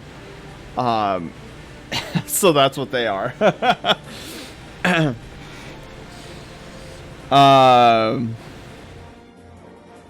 Me, Darius, and Lance are ready to murder them. Yeah, I was actually like, I was ready to do the same. I'm like, come on, please say something juicy right now. And then he's like, it's just a prank, bro. Don't worry about it. I'm like, really? Like, if you're gonna troll somebody, own it, right? Don't come in and then weak sauce your way out. Like, oh, bro, it's just a joke. Like, no, own it. Like, if you wanna try to upset me, like, own it. Were you trolled by Roger Dangerfield after he got burned out and really let himself go? Ooh, exciting. Yeah, it was so weird. It was so weird. So I let him stay. And then he never talked again. I was like, mod check? Like, where did you go? Back in my... Yeah, dude. Back in my day, when I first started streaming, like, they would come in and there was some, like, serious racist remarks, vulgar remarks, hateful remarks, and now it's just like, oh, I hate you, haha, just kidding, ah, la la la, I'm funny, and I'm just like, who are training these trolls? You know, I almost think about it in terms of like Star Wars, where in the extended universe, the Sith Lords of the past were like very scary, and they could like create black holes, they could murder people just by sleeping, and then all of a sudden, Rex, hello Rex, how are you doing?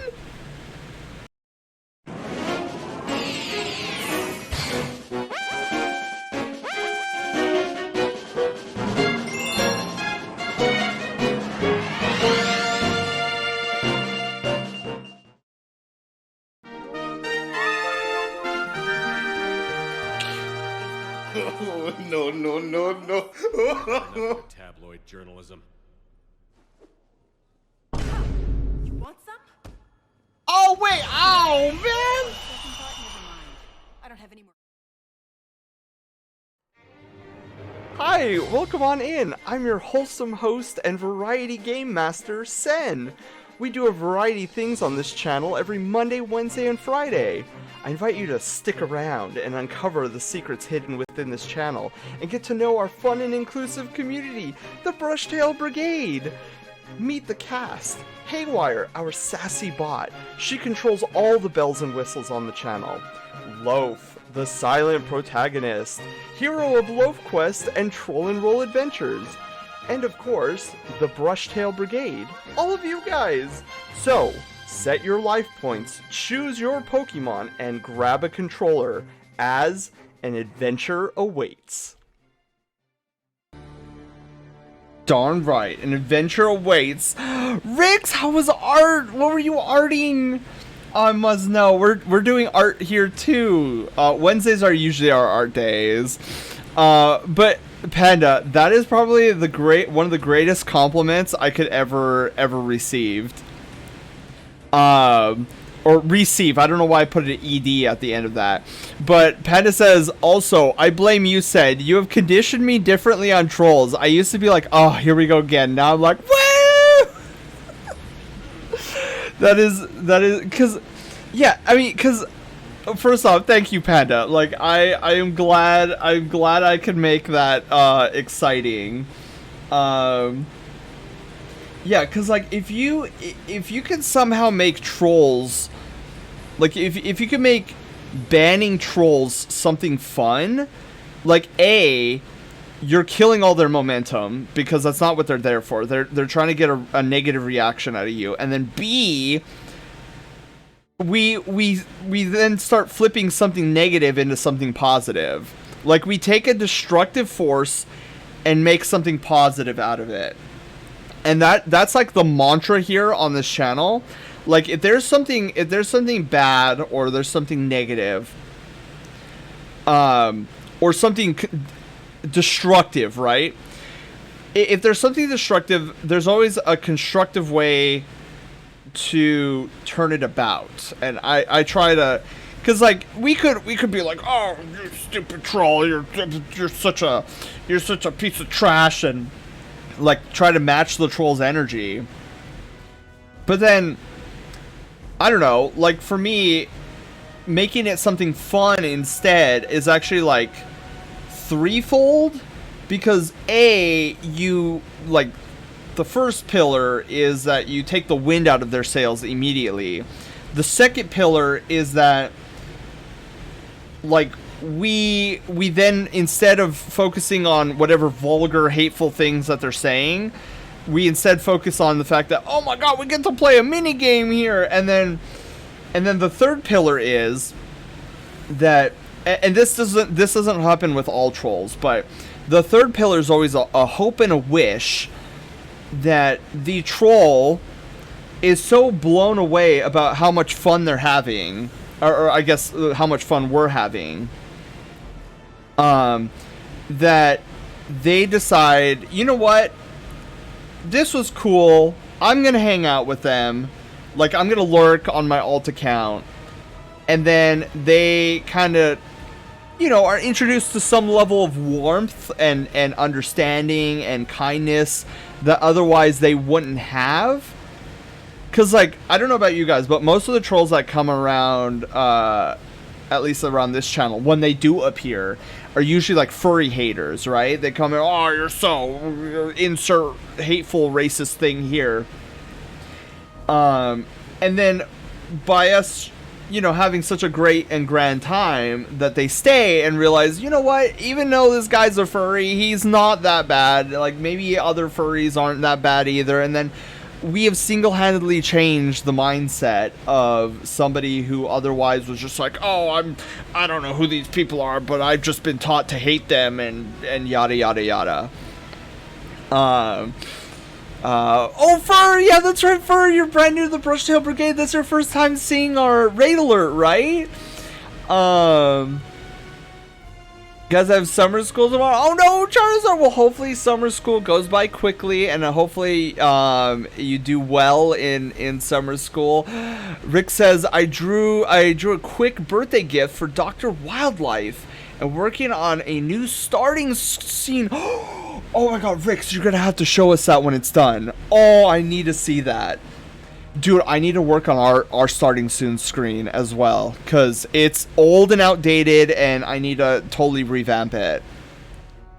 The only time I've been legit angry at a troll was what happened with Laugh-In. I watched that dude completely change the old Discord. Oh, yeah. I was like, no way, no way. I was fuming mad because I mean, there's nasty words. It's like the difference between like your neighbor saying something nasty to you and then your neighbor like going and like starting a fire in your backyard. Like totally different. Like that's way I mean, both behaviors are not okay, but the one where you're trying to burn your neighbor's house down, that's so way out of line and for no reason. It's like the level of ridiculousness, like I equate it to being like a neighbor wants to burn your house down because your house is a slight tinge of purple and he doesn't like the color purple, and so that gives him enough credence to burn your house down. I'm like, you need some serious help. It's on that same level, because in no way, shape, manner, or form, this poor person probably grew up his entire life being told that furries are trash and like every manner of like vulgar thing, and so he just takes that without actually getting to know the furries in general, and he uses that, and that's justification enough to do something that horrendous. And like I'm mad at the guy, but I also feel sorry for him, because like if he only had enough curiosity to break out of those preconceived notions that he was probably taught based around like the people he grew up with, the people that are his friends, and instead of really getting to know them firsthand, he just takes the word of a word and just becomes, oh yeah, that's what they are, without actually ever speaking to one or like getting to know them. This is why I had so every Tuesday I do this thing on my Twitter and Instagram where I call it Tippy Tuesday, and I come up with like I don't know, like motivational sayings, I guess. But there was one I did a while ago where I talked about curiosity. I mentioned how love is probably our greatest asset in this world, because warmth fosters caring and understanding and warmth and stuff like that. But then I go on to state that our second greatest asset is curiosity, because with curiosity, like you don't just take things for face value. You kind of like, you're like, well, I want to know more about this and understand more, and understanding is so very important, and the root of that is curiosity. Like if you're not curious about something, you're not gonna like look into it. You're just gonna take somebody else's word for it and be like, okay, then this is true. But somebody with a bountiful wealth of curiosity will very rarely stumble into that trap of like, oh, well, somebody told me this was true, so it must be true. Like, I'm not saying, like, always, like, distrust your friends or whatever, what they're saying. But, like, have some level of curiosity behind it. Like, if somebody is saying something wild, like, the earth is flat, right?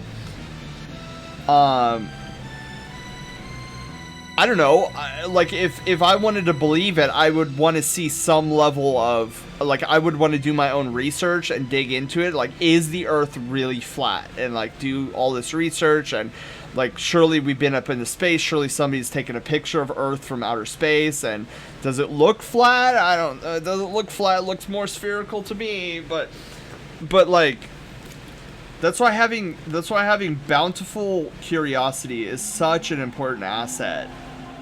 Right up there with love. Odell, thank you for the hydration. And there goes one water bottle. Woo! I'd heard a lot of negative stereotypes about furries, but before I became a furry myself, I pretty much just avoided them. Yeah, like I'm surprised. I'm actually surprised I never became a furry hater when I found out what the furry fandom was. Cuz we're going back to like 2007 when I first 2006 2007 when I first heard about the furry fandom. Cuz and I've told this story before, but I love telling it. So what had happened was I was on a forum called Smash World Forums. I was really big into like trying to figure out, because at this point in time, Super Smash Bros. Brawl had just gotten announced, and we were all like, people who were into Smash Brothers. It was like every day we were trying to look for a new leak, a new story, anything. And so Smash World Forums was kind of the place to go if you wanted to find out more, you know, like up to the news breaking on Smash Brothers Brawl. And so there was a forum section called characters, like wish list characters or something like that. And so I went in, and there was a lot, like at this stage of the game, I was a Nintendo nerd. Like, yeah, I had a PlayStation, but I never, like, one of the main reasons I got a PlayStation was for Spyro the Dragon. So outside of Spyro and Crash Bandicoot, I didn't know anything but like traditional Mario, Zelda, Kirby, Yoshi type characters. I barely knew who Samus was at this stage. Surprisingly, I didn't know Star Fox. Like, I knew of the game, but I never played Star Fox. And so I love this song, by the way. This is a great remix. So then I found a post that stated Crystal's moveset for Smash Brawl. I'm gonna go eat dinner back soon. Okay, Odell. Oh, Omega, oh, I'm so sorry to hear that. Oh no. Yeah, so Crystal's moveset for Brawl was the thread name or something thereabouts, and I'm like, I have no idea who Crystal is. Like, zero. As much as I love this song, it's a little loud. And so I clicked into it. I was like, who is Crystal? I don't know who Crystal is. Let's find out who this is. So I started reading the moveset, and whoever this Crystal was had a staff. Because, like, the moves was like staff, like poke the staff forward, like uppercut with the staff. And I was like, oh, so staff wielder. Like, we've never had a staff wielder before. This would be kind of interesting. All right, let's see who this, you know, it seems pretty interesting. And this was really well thought out, by the way. Like, whoever this guy was, like, put some serious thought behind what Crystal's moveset was going to be. So I was like, yes, yeah, I can see this working. And so I was like, all right, let's see what my fellow intellectuals think about how detailed this person's post was about this Crystal character. And instead, every single... Oh, by the way, Crystal being I eventually found out Crystal was the character, was like a new character added in the Star Fox series. She's like a blue fox, who's like the love interest of Fox McCloud. But I didn't know that at the time. So I looked at the replies. 7 pages of replies, all saying the same basic thing. Ew, furry, kill it with fire. And so you guys need to understand something too, especially if you guys have only been in the fandom for a couple of years. What you need to understand is back then, back between the years 2005, well, I would say the start of the 2000s up to maybe like 2013, let's say 2015. Between that era, it was customary and considered proper manners on the internet that if you were to see a furry online, that you crucify it immediately. So that was proper. That was considered proper internet etiquette back then. Of course, at the time, I didn't know that. But I was like, what is this? Like, why are we crucifying this guy for having this great idea? I think it's a great idea. Like, a staff user? Like, yes, please. And I'm like, what is a furry? Because, like, everybody was like, kill it with fire, kill it with fire. And I'm like, is this some kind of, like, new age, like, Urban Dictionary, like, racist slang term for some... I don't know, like, is it vulgar? I just don't know. I don't know. So I did what any sensible, curious individual would do. I went to Google and typed in, what is furry? So, as you can imagine, I didn't entirely get the proper definition of what furry was. So, I got things like furries are these mentally deplorable individuals, degenerate individuals who need psychiatric help, who believe themselves to be animals. All this, you guys hear it all. You guys have heard it all. So you would think, that I would have immediately become a furry hater. But, with all of these definitions I kept coming across. Like, I went to site after site after site after site, and it seemed like no matter what definition I got, it was always revolving around what the internet was calling anthropomorphic animals. And I'm like, what the flip is anthropomorphic animal? I've never even, I didn't even know if I was saying the word right. So then I went back to Google. What is anthropomorphic animal? Roughly, you guys know it. Animals with human-like features and characteristics. I was like, you know what? That's pretty cool. Like, so despite all these articles and things saying that you don't want to touch furries with a 10-foot pole, that they all need to be in mental institutions, here I am. I'm like, these anthropomorphic animals are pretty cool. And I was like, there is one character who I know now is an anthropomorphic character from one of my favorite RPGs. And my mind immediately went back to this. I was like, oh, Breath of Fire 3 for the PlayStation 1.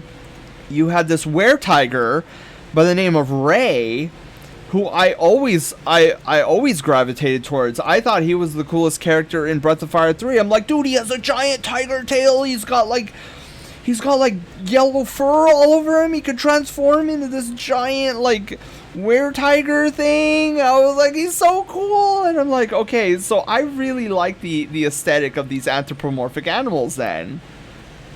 And so my little naive brain was like, instead of being like, ew, I don't want to, furries are awful and nasty, my naive brain was like, well, if that's the official internet definition of furry, I'm gonna make a new branch of furry. I'm gonna be like a neo furry, and it's gonna be, the definition of that is simply like people who like the art style of anthropomorphic characters, and that's who I'll be. So, okay, so naturally, like, with the visceral reaction the internet had for the term furry, I was like, okay, I'm not going to tell anybody. So then I was like, okay, neo-furry, sweet summer child, right? I was so naive back then.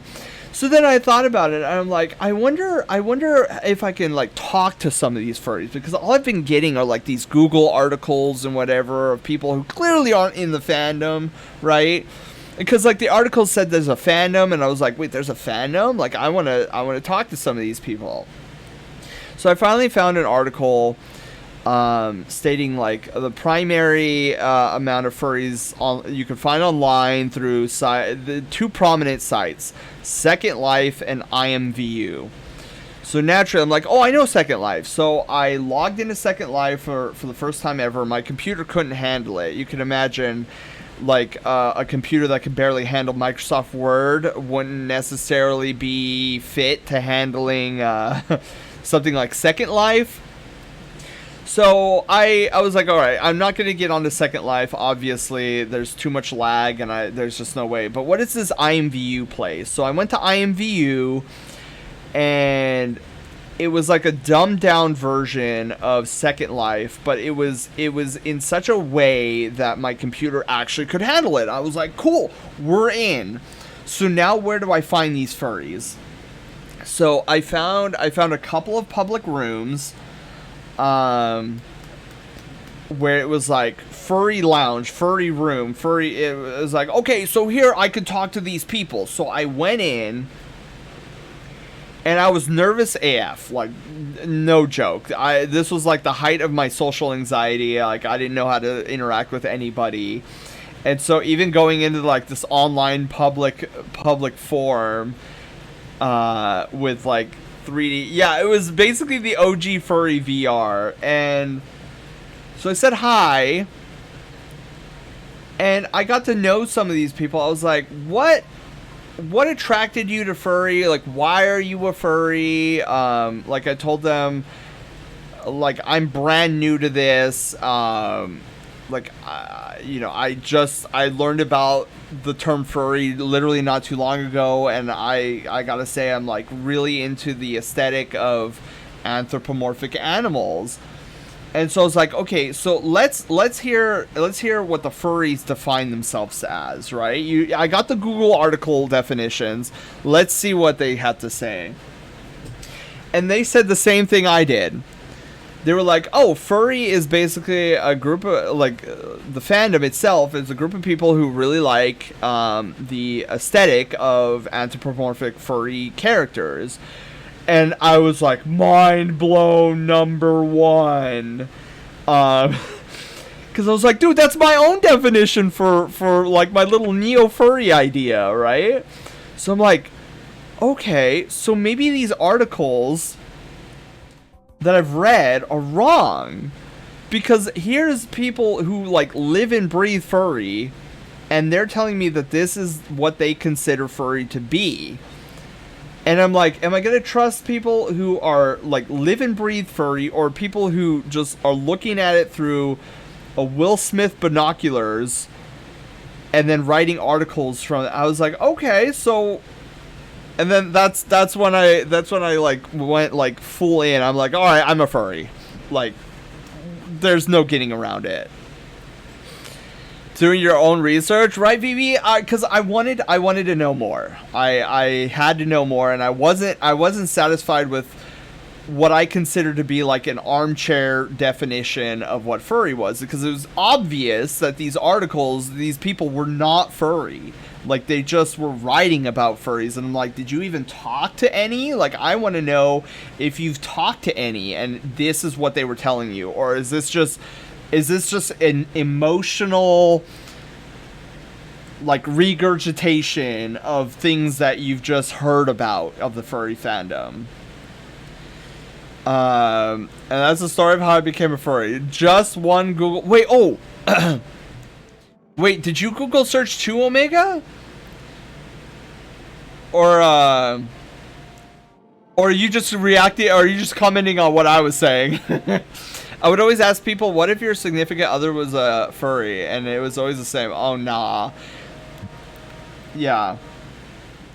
I would say once Zootopia came out, like, that's when the crucifixion of furries on the internet really died. Like, it was dead in the water. Like, now we were actually being accepted online, and it was actually a great transition to see. I actually found out about the furry fandom when I was got into cosplaying in like 2009, 2010. I found some videos on YouTube of furry conventions and such, and I thought the fursuits were the coolest thing ever. And then I looked up what furry was, and that was that. Miyako, welcome back. Twitch is what I'd say the reason I'm furry. Came to Twitch to watch Frederick Fox work on... Oh! Yeah, a Fox in Space. Oh my god, I love his Fox. I didn't know his name was Frederick Fox. I love that series. Because YouTube recommendations, I did not know he was a furry at the time. And then Twitch recommended me Laughing, and here I am. Yeah, dude. Yeah, I think when I came to Twitch, like the two names that I knew were Keat Locke and Laughing. I think those were the two that I'd known about. The what? A Fox in Space? Do you know Miyako, do you know A Fox in Space? E-Bombs World Days? Oh, are you talking Vivi, are you talking about Laughing? No, heard of it? Oh, okay, you heard of it. Yeah, so that's how I became a furry.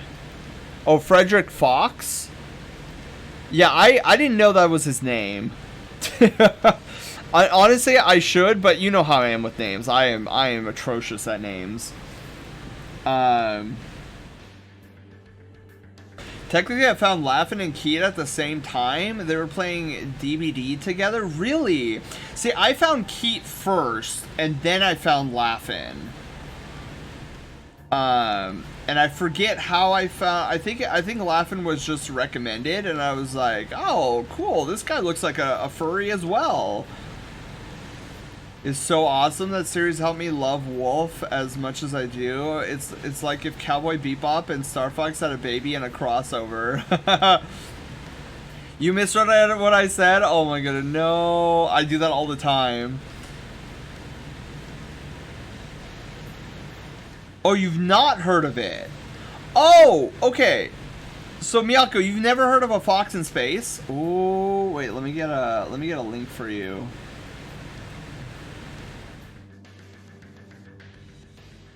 In space. Like it spells space right. No, I'm still misreading. Okay, I'm gonna leave it at that. I don't know. I'm confused. I confused myself. Oh no. Depiction of Wolf is my favorite. Yeah, dude, the Wolf is so relatable in A Fox in Space. Okay, so here's the head. We should probably give me a neck. That'd probably help.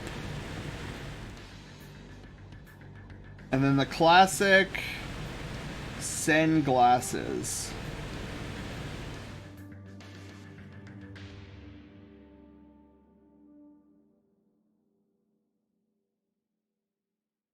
I'm gonna try to avoid tangenting on the pupil.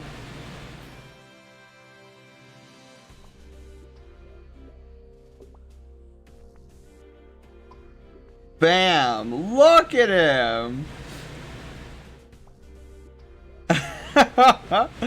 This is so cool. I'm sure we could watch it one day in a Discord call. Yes. Dude, he's looking really good. I feel though I feel like we still need to add I feel like we still need to add some chonk. Oh my god, look at me. Why I'm wide.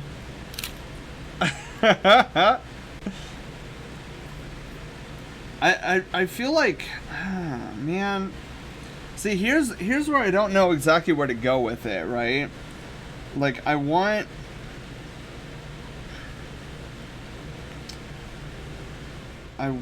to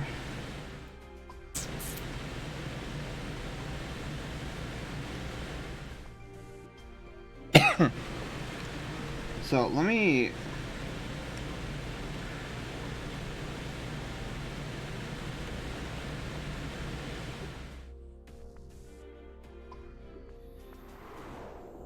I want to widen the muzzle, I Spicy think. Played Question Me This. What's one of your favorite games? One of my favorite games.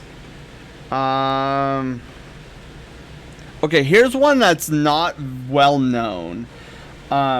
So back on, I know it released for the N64 and the PlayStation 1, but since at the time I only had an N64, a game called Operation Winback. It was like this third person, first person, I think it was third person, like, shooter game. It like combined, like, you gotta kill these terrorists or whatever, and then also like solve puzzles. Very, very obscure game, but it was one of my favorite games to play on the N64 because the soundtrack was just so good.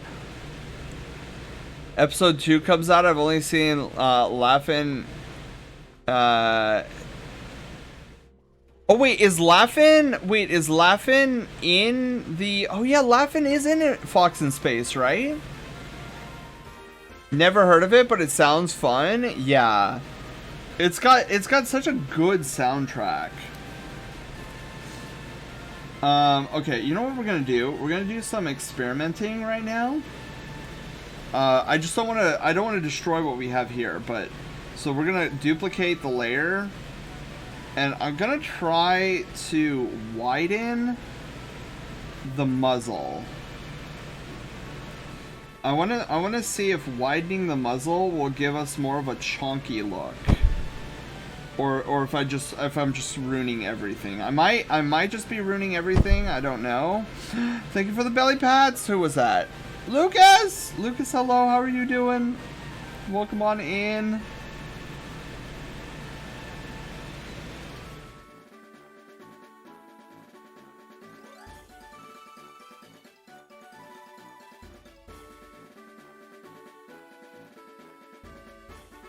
Yeah, no, I don't like it. I mean, it's okay, but compared to what we had, I don't like it. I like this one better. Although I feel like maybe the little booper snooper could be a little bit bigger. So we're gonna try to scale that up.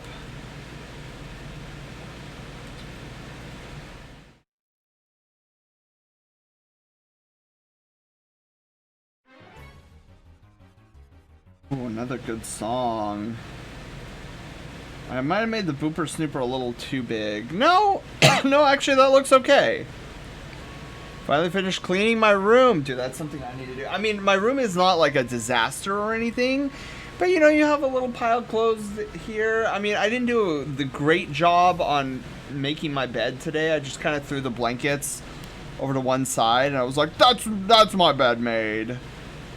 I mean, I at least got the sheets and everything looking sort of okay. Pillows are in order, but yeah, it's definitely something. Oh, hang on. I need a message Taylor. Hang on. I need to find out if somebody give me a call. Suspected spam. Okay, hang on.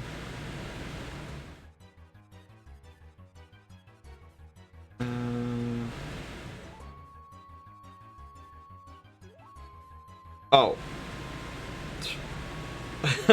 I was trying to write, hey, are we still good tonight on Destiny 2? And instead I was like, I put hood instead of good. Let's hang on.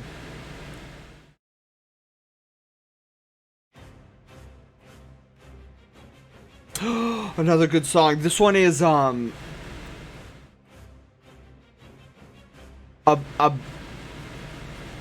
Crab Warden. I was gonna guess what's that sewer creature called? It's like Abzul or something. I want to hear something funny. Yes, always. Yeah, he is. That's so awesome. I need to wait. Is there literally only one episode out right now? I thought there was 2 episodes at least. Or am I thinking of like his shorts? I can't remember if it's just the shorts or not. Okay, so we got. I won 2 matches after 1 turn because my foe both times lost connection. Seeing what deck I play. You're talking about Yu-Gi-Oh! Oh my god, I found so. That's another funny story. So, my one of my cousins, Shane, him and I were talking Yu-Gi-Oh! Almost all night, and he and my brother taught me these 2 decks that I really want to try. Oh my god, they look so toxic. It's basically where I win in 1 turn, and I'm like, that sounds amazing. So I wanna work. So this coming up Monday, I wanna work towards getting. It was a Blue Eyes deck I use. Ooh, that sounds awesome. I beefed up our Blue Eyes deck a little bit. We still need another Blue Eyes, but we only have 2. I need a third. That's 4, 3. Only 1. He's been working on episode 2 for years, but it's mainly him working on it. Yeah, like props, dude. I want to give props to heckin' Fox was his name, Frederick Fox. Like to go that long and work on a project that long. I don't think my ADHD would be able to handle that. I did your tactic and break down all my cards and just make them. Smart, Miyako. Yeah, we're gonna do some more card openings this coming up Monday. My goal is to work towards one of 3 decks. So we got two troll decks and then a meta deck, a meta fairy deck that I want to do. You always win in 1 turn if you cut power your opponent's house. Exactly. Just scare them away. Scare them away with power sabotage.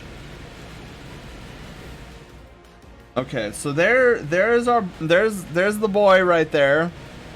God, he looks so good. And then there's his body. Look at that beautifully chunky body. So good. Okay, so let's do this. Let's try to marry these 2 together.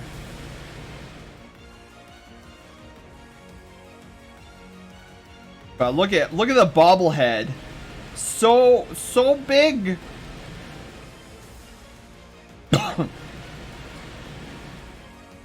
Okay, that looks.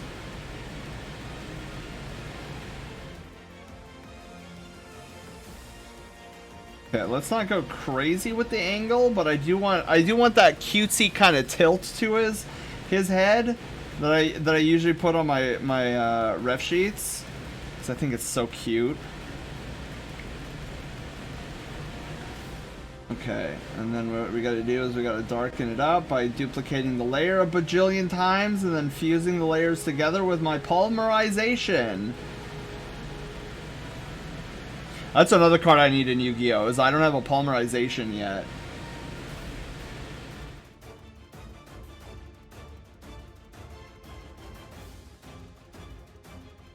I think his head is still a little bit big.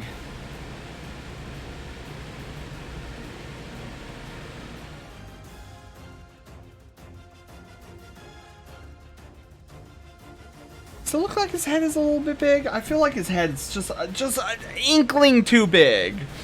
Back from dinner. Oh my god! Oh, now welcome back. We are fusing. We're doing what I was doing with your Sona yesterday, fusing the head with the body.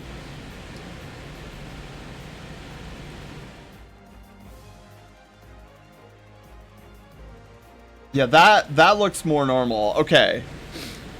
Look at your big head. You look like one of those giant mutant dogs in Elden Rings. Oh, that's right. Oh my God, Panda, we hit the goal. You knew that, right? So after we beat Tunic, we're gonna go into Elden Ring. Okay, so we need to touch up some stuff here.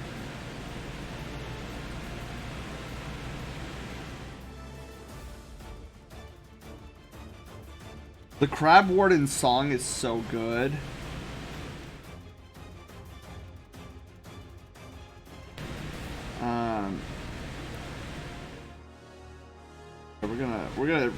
We're gonna start fine-tuning this.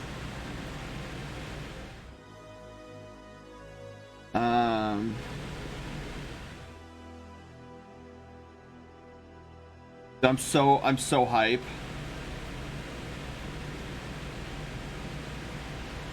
You know what? That needs to come down.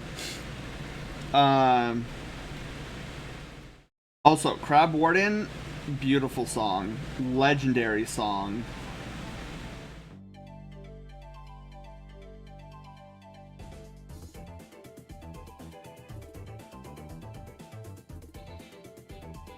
Look at this boy. Look at how big he is.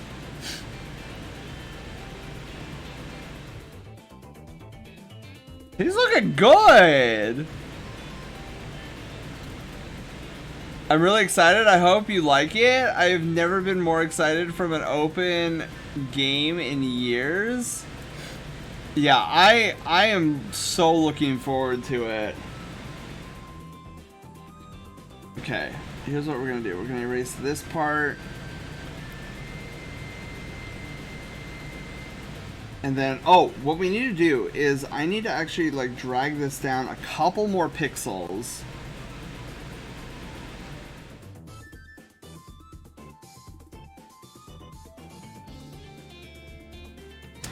Oh, Pony Wilds. I just realized what song was playing. I love Pony Canyon. This is a great song. So, the reason I know about the Mega Man Battle Network collection is because I heard Sneaky screaming from across the country in excitement. I was like, this is gonna cause Sneaky to go into orbit.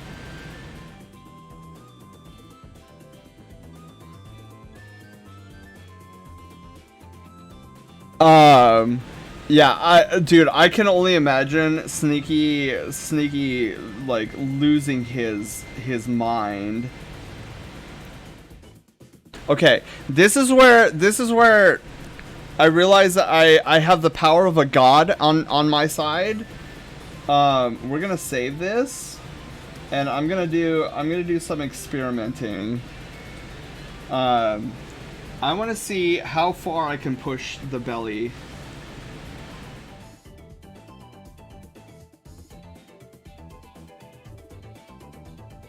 I need to know.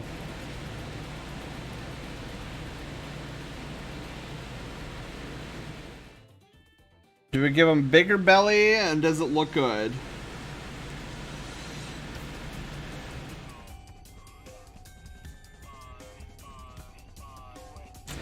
Let's see. Doesn't look half bad.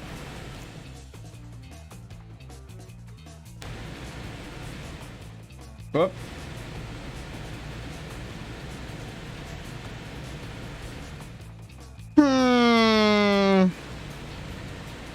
I do like adding a few extra pounds on him there. I mean, this isn't bad, but this... Oh wait, no. There we go.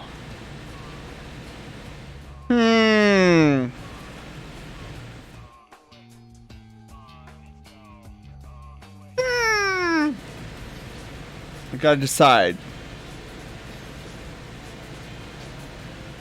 Intently staring.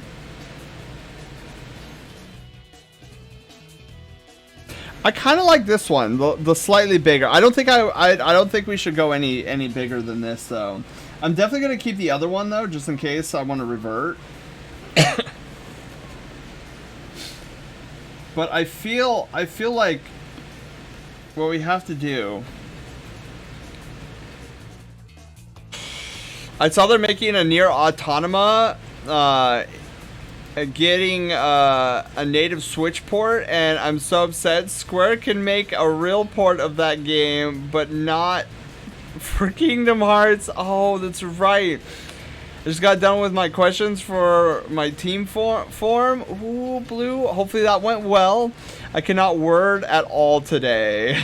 I'm like the Bruno Mars article. The word come out. Does Bruno Mars? Does Bruno Mars is gay? I remember, dude. I was dying. That's still a great article. Like a great article header. I'm like, what? Like who approved this? Okay, so now what I'm gonna do here is I'm gonna try my best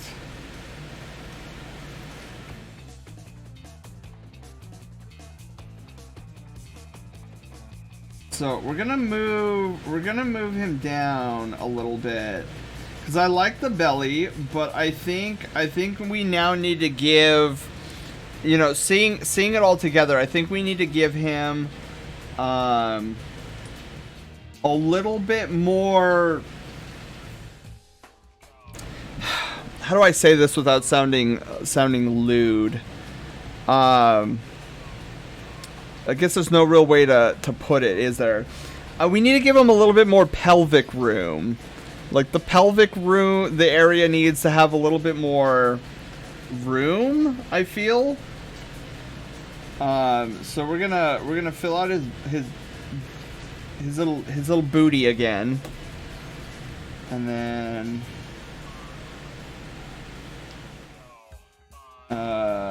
we're gonna kind of do.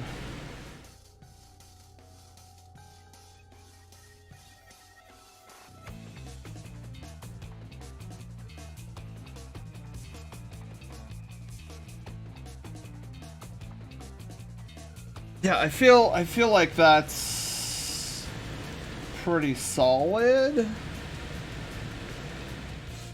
Though maybe I moved it up a little, or maybe I gave so you could save more lives, right? Wait, yeah, I feel like we may need to even give, like, maybe thicken the thighs a little bit more, but I think maybe we went a little bit too far. Oh wait, hang on.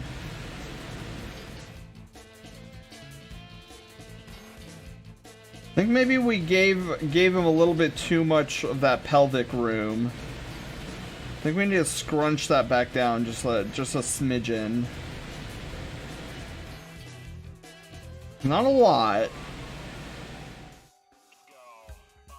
There. I think that's looking pretty solid. What are you doing caked up on a Wednesday afternoon? Exactly. We got the chonk. We're chonking it up here.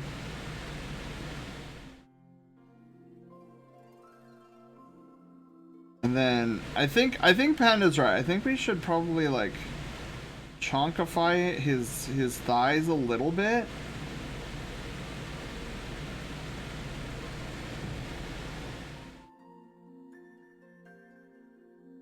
Perfect. I think that looks really, really good. I am well satisfied with what I'm seeing here. Super satisfied. Okay. So then we're gonna take this, merge it, and then we're gonna do front pose sketch.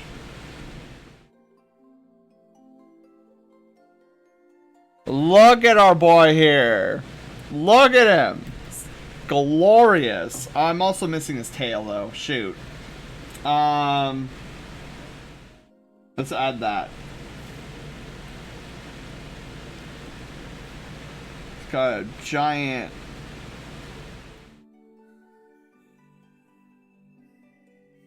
bushy. This is why whenever it comes to foxtails, I always start the foxtail on a separate layer because of all the erasing I do.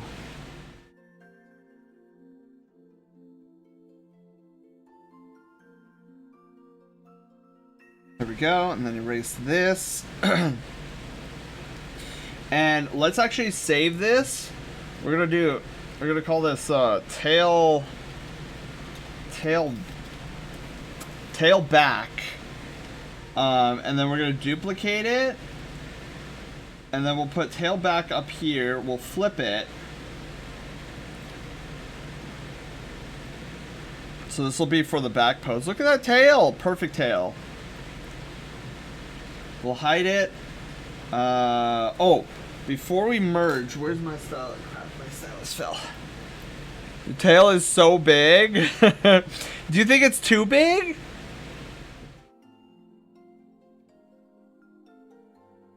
Maybe it is a little too big. Hang on.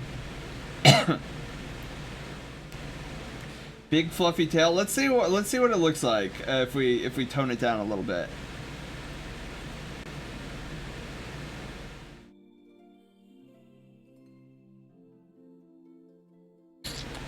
Never have enough tail. Big tails are better. Okay, hang on. Whoops.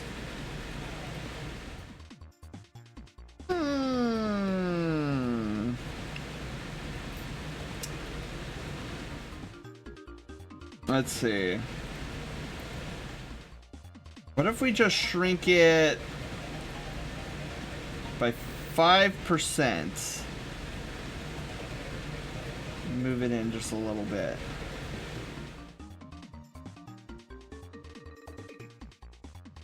Okay, so let's try this. And then so we got giant tail.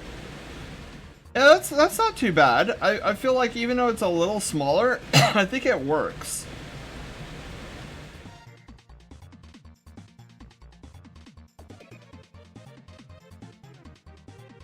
Yeah.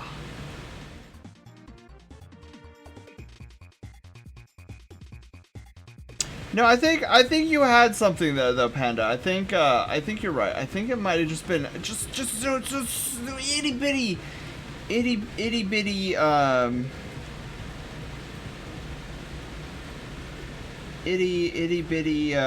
committee.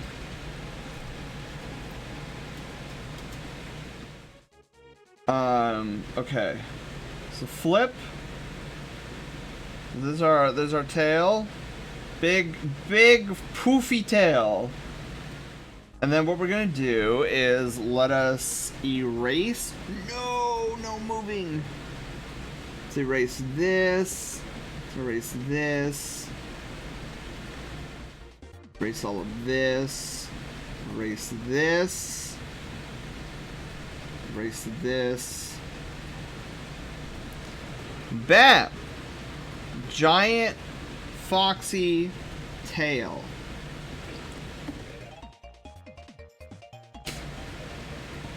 And you know what? Let's go to this fox sketch or fox pose sketch layer. Let's actually like give him a little bit more something along those lines. This way we avoid the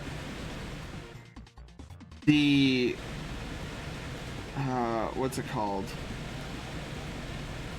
Avoid it looking like the line for the tail and the line for the...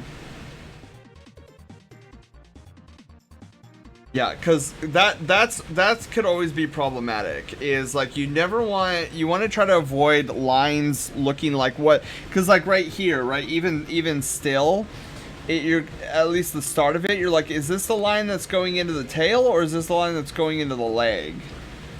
And it's always that's what's called tangenting, and you want to avoid that if at all possible.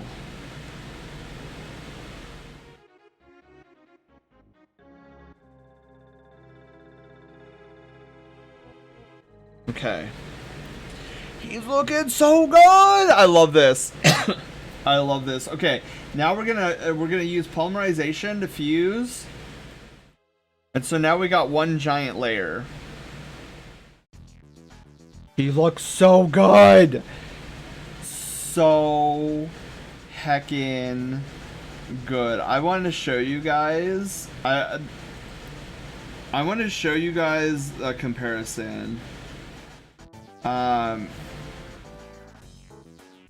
How do I want to do this? Oh wait, I have my okay, also I don't think we're gonna get to Erudite's rev sheet today, but look at this difference. Hang on. See if I can okay, this is exactly what I wanted.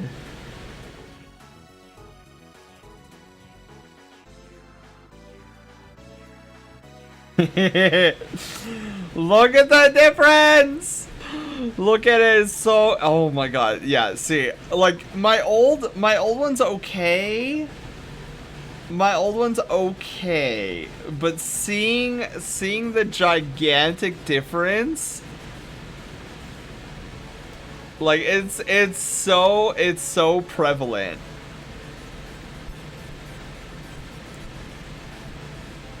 Oh my god, yeah, this I'm nerding out right now. I am so nerding out right now. So good.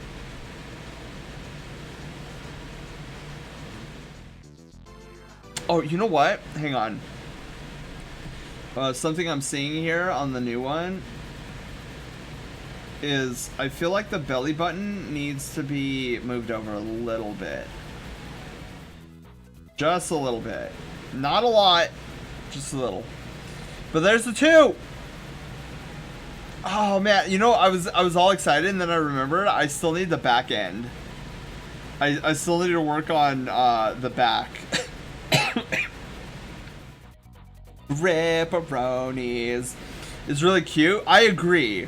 Like I look at my old one and I don't see cringe. Like when I see some of my other old work.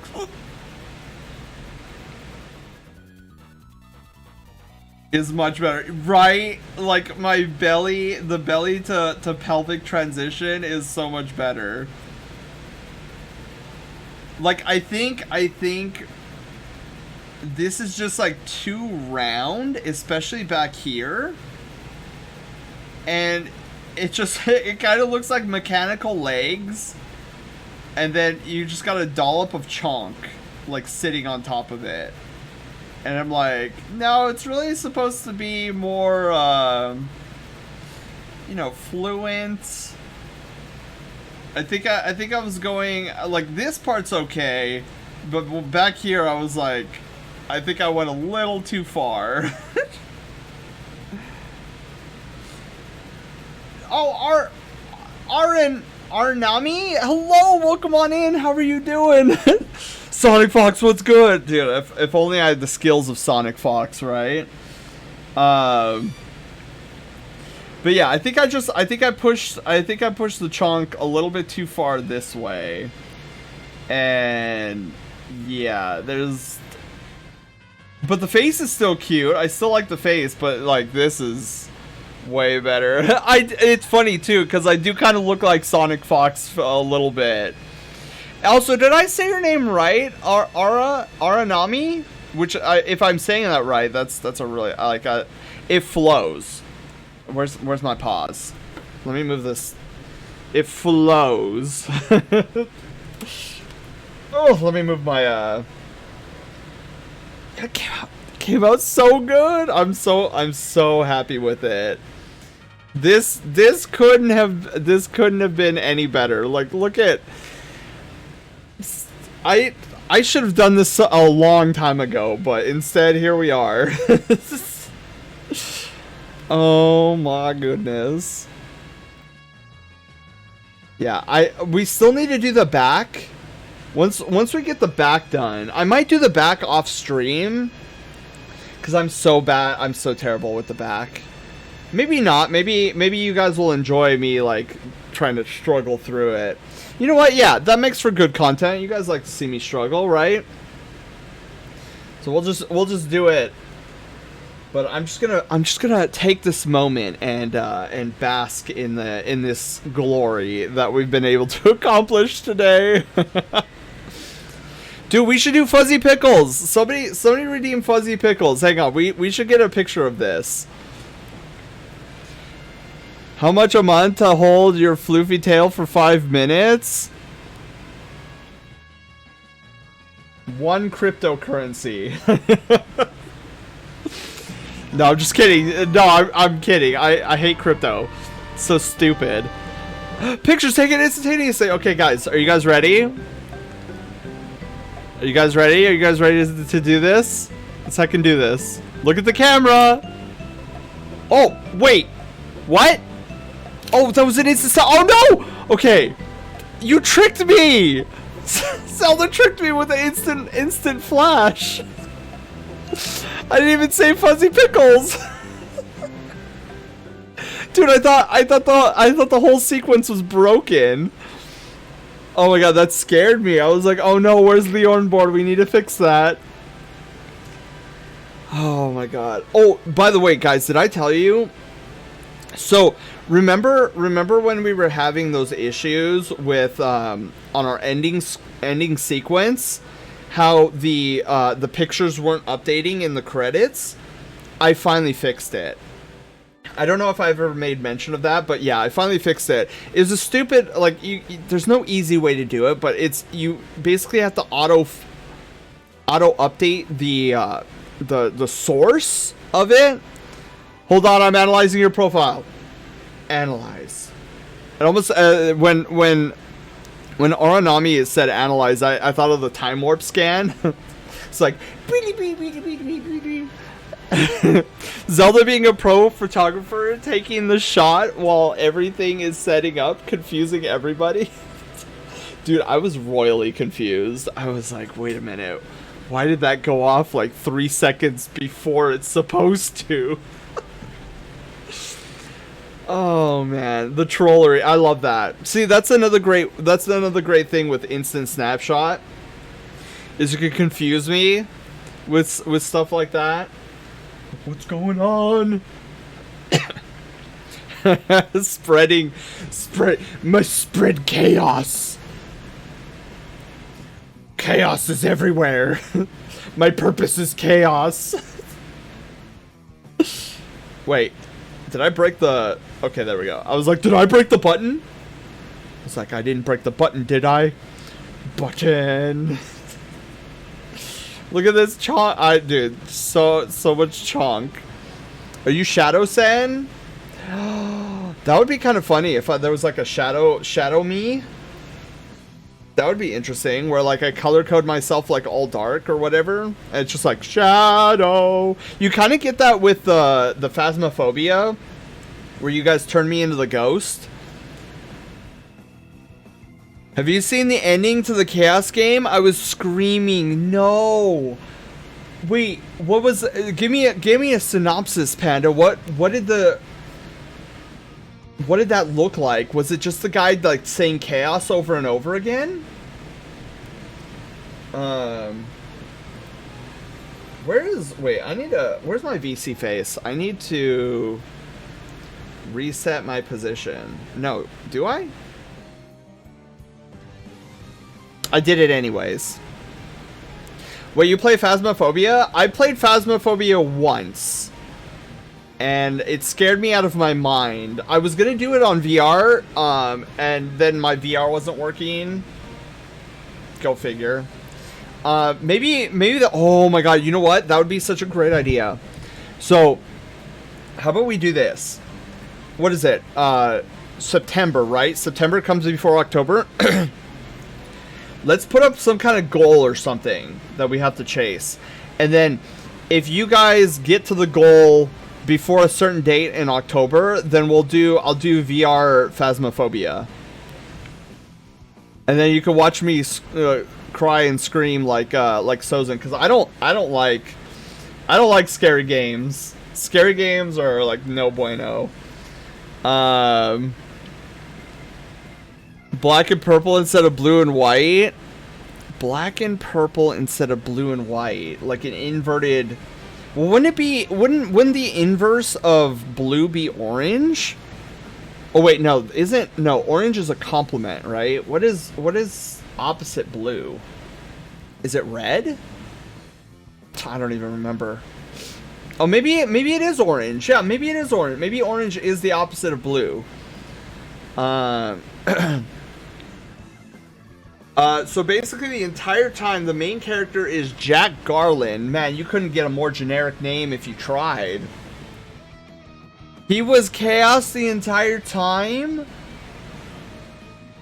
What? I mean, that makes sense. Because, like, I remember in the first Final Fantasy where, like, this guy you help out, like, middle of the game, it's like, oh, I need help, like, there's an evil entity, like, killing everybody, and you're like, oh, well, we'll help stop him, and then you find out, like, it's that very same dude, but from the far future.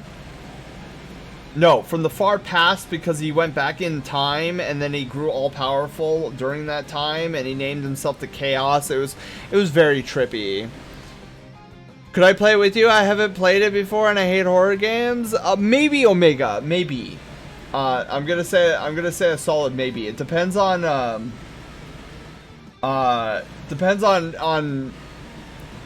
who wants to play with me, and then who does. We'll say maybe Omega. I would hope to be streaming by then. The whole game, he's like, I must destroy Chaos, and he was Chaos all along. Oh no. Yeah, that definitely sounds like the ending of Final Fantasy 1. Because I know it's supposed to take place around Final Fantasy 1. I will take a maybe. Okay, cool. I always feel bad because, like, the reason I say maybe is because the people I played with last October will probably want to be with me. So we're talking Germ, we're talking Taylor, and I forget who was the other one. But if any of them drop out, then Omega, you probably would get a spot. But yeah, so I can't say yay or nay yes, or yay or nay currently. Barely know me. Nonsense, Omega. Yeah, I don't mind, but it's just like there's usually like a group of friends that I love to play games with, and if any of them drop out, I'm like, okay, and now there's open spaces. But I always want to give dibs to like my close friends, because you know that they want to see me freaked out. They want to be there live when I freak out. Speaking of, October is coming upon us pretty soon. I need to come up with a scary game that we could play. We'll probably do like an SCP Containment Breach again, because that was fun and I hate it. But is there any other like spoopy games that I should consider? I guess that's something I should post on the Discord in the next couple of months or so. Be like, what spoopy games would you recommend me playing? Oh shoot, hang on. Speaking of Taylor, I need to find out if he ever messaged me back. Okay, perfect. So yes, so we are still on for Destiny 2. Perfect. Coolio.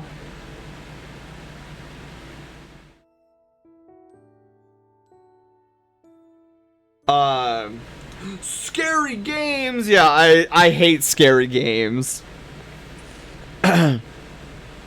Spooky's House of Jump Scares. Oh, I've heard of that game. Oh, we should consider playing that one as well.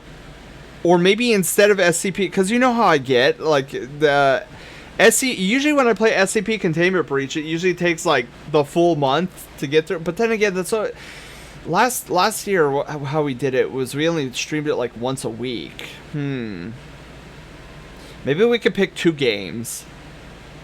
How scary is too scary? I could think of some, but I need to know your limits.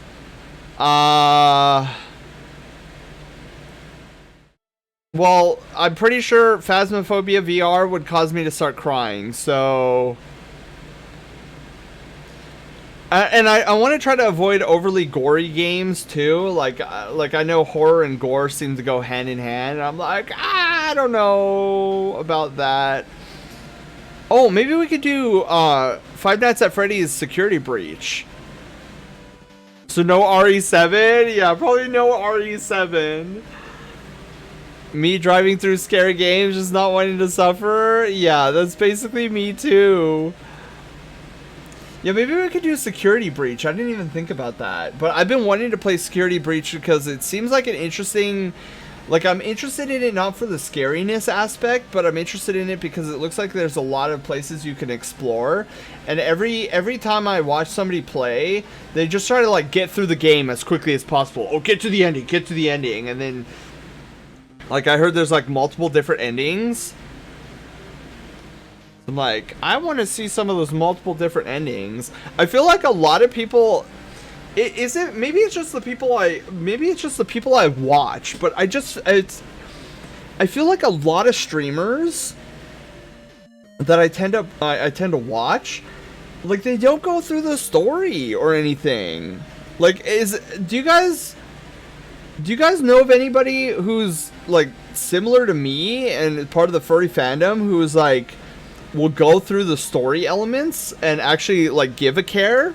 Because I feel like a lot of people that I watch, they don't give a care about the story. They'll just, like, neum through it. I'm like, you're missing great lore!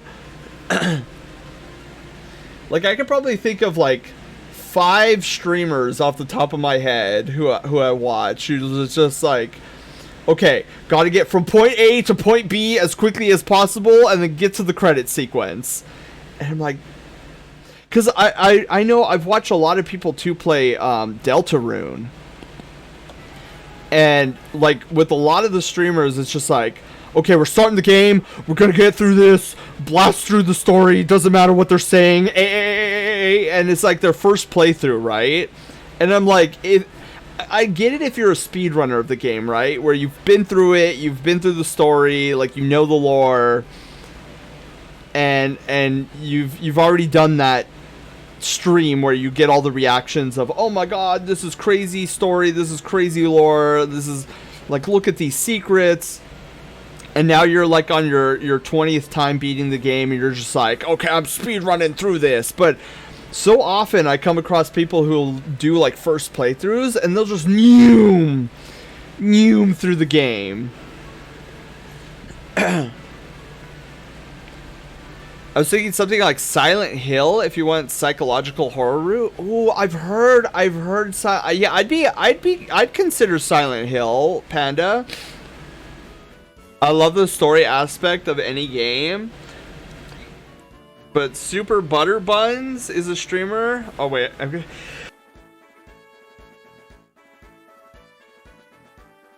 Whew! I sneezed. Crap. I think I sneezed. I couldn't catch it in time. There's a lot of disaster.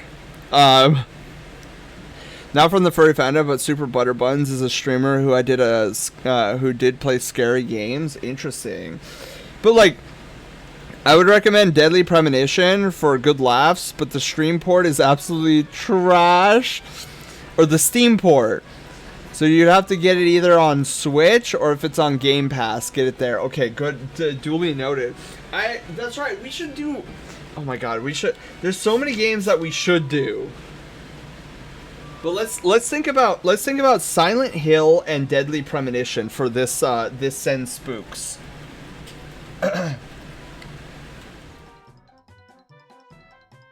Yeah, because I'll never forget watching streamers do their first playthrough of Deltarune.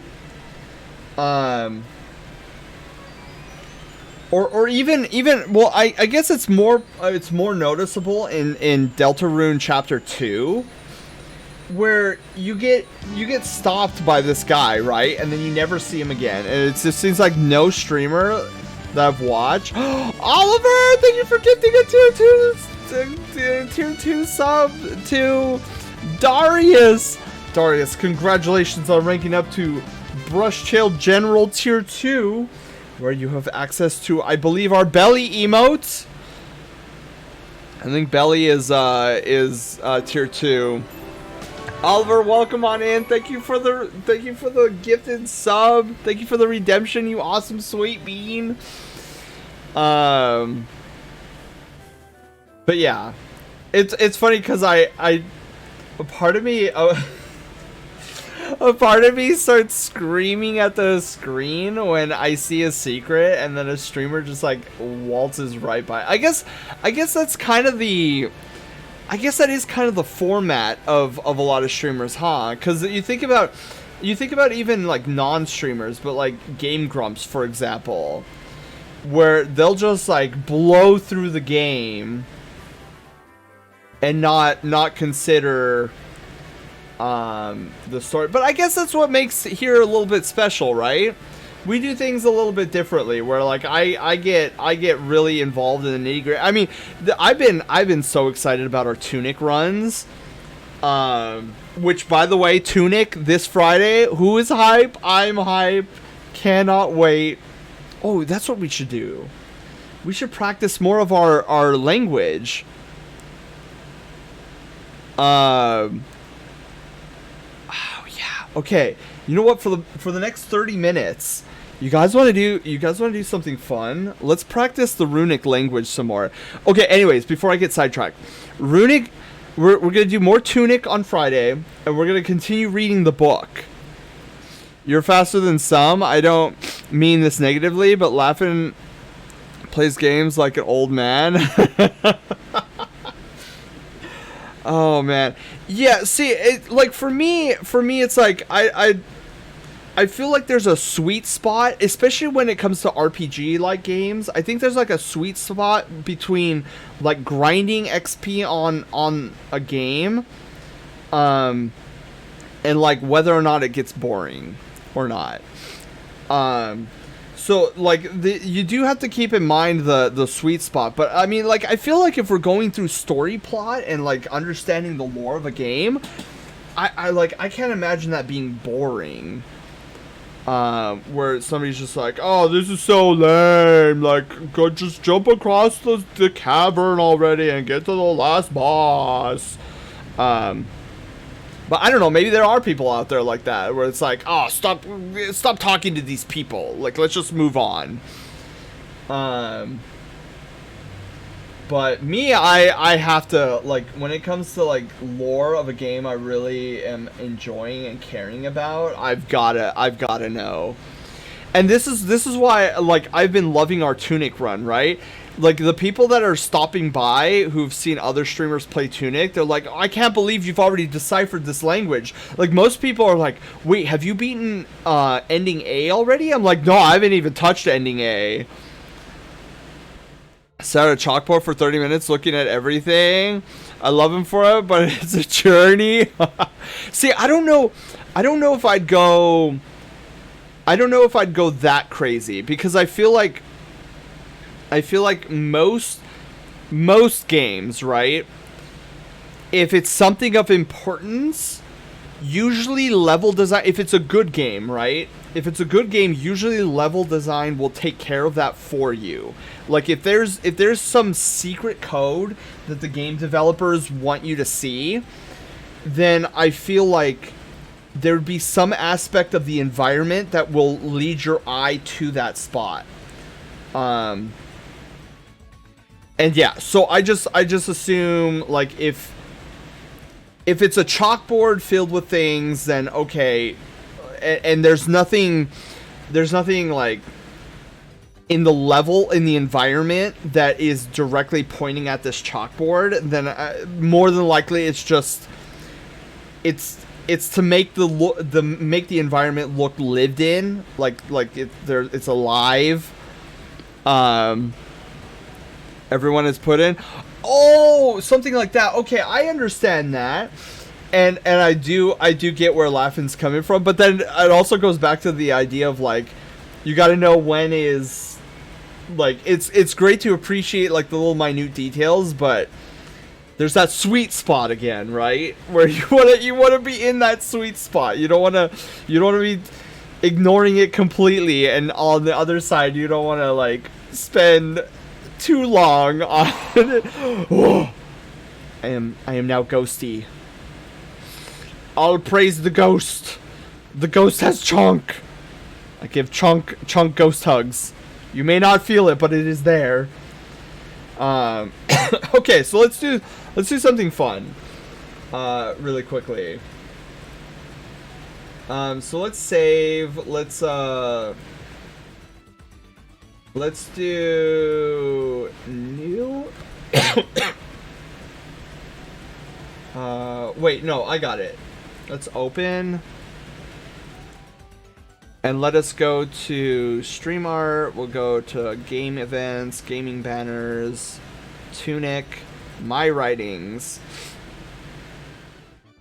Okay. Oops! I saved it as... Oh, I didn't mean to do this. I mean, I meant to do this, but I didn't mean to crop it and save the cropped. Oh no, it's dead! That's okay, I had to pick me up. To go. Alright, Charizard, have a wonderful night. Thank you for being here. Hope you had fun while you were here. Alright, so let's do this. He was replaying RE2 Remake not too long ago. He's been haunted by Mr. X, and he just stands by a broken window looking at the rain and talking with us. Oh no! Oh no! And does Mr. X eventually find him and kill him? Okay.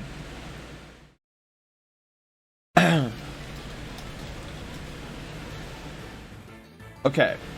So I've been pretty diligent on doing this, because what I'm hoping is that when we get to this on Friday, that I'm more fluid in the language. Okay, the cipher. Okay. He's got the smackdown. Oh my god, he got the smackdown. Oh no. See, I would be too scared. I would be like, guys, I want to talk to you, but we have to keep moving. Like, I can't just sit here and wait for him to find us. Alright. So here's what we're gonna do. We're gonna heckin' do some names. So let's write a bunch of your guys' names in the Tunic language. I think that'd be a fun like little way to end off our stream and get me a little bit more practice. Okay, so let's actually start with you, Panda. Let's try to get your name up here. We're actually gonna break your name up though.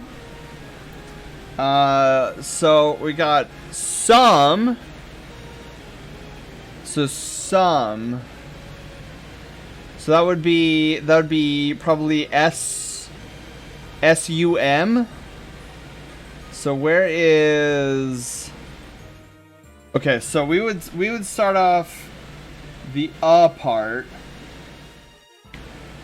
and then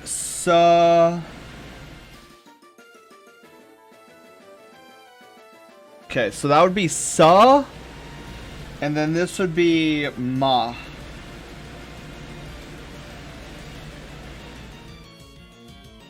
So we got some, and then I could do a better line than that. There we go. Heart, gold, soul, silver music. Right, Zelda? So good. Okay. Trash. Now this is going to be interesting. So,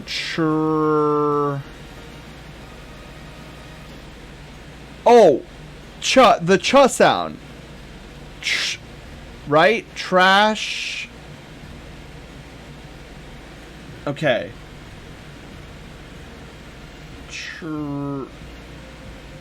Yeah, okay, so we would do... So it would be CH, the CH sound.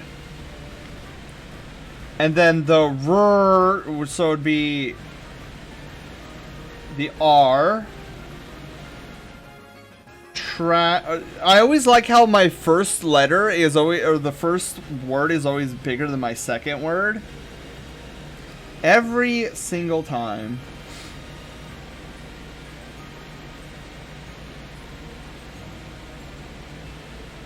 There we go. Just so that it doesn't look so massive. Okay. So we would need or no, we would need the like the A, the large A's. Okay.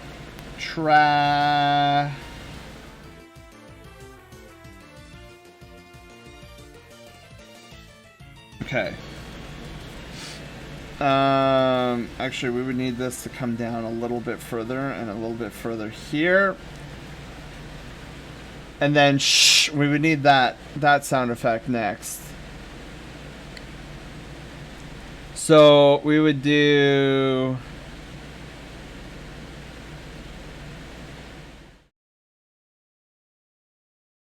no.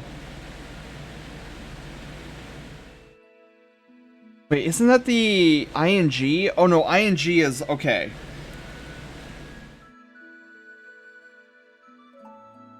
This is the sound effect. Fire! Welcome back! Okay, so trash. Trash is big. That's a big word. Trash and then panda. So we would start with P.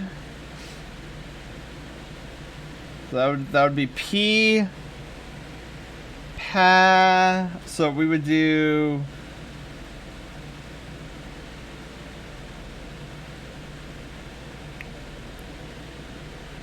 that. The PA sound looks so weird.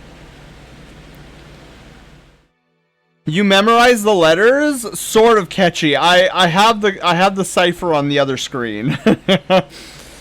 I think I've got my host alert working. Yes, baby. Yes, let's go. Let's go. System crash. Yay. Oh no, fire. I hope that wait, is this a new are you still on your regular computer or is this a new computer, Fire? I can't remember if you got a new one recently.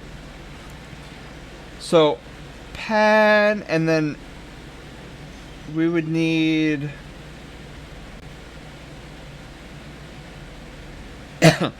so there's N, and then duh. I know the D. D is whoops. D is an interesting shape.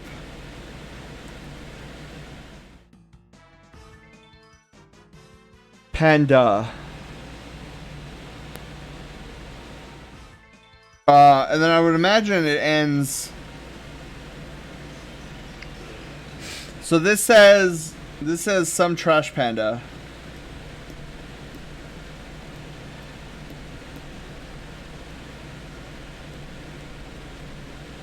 Some trash panda.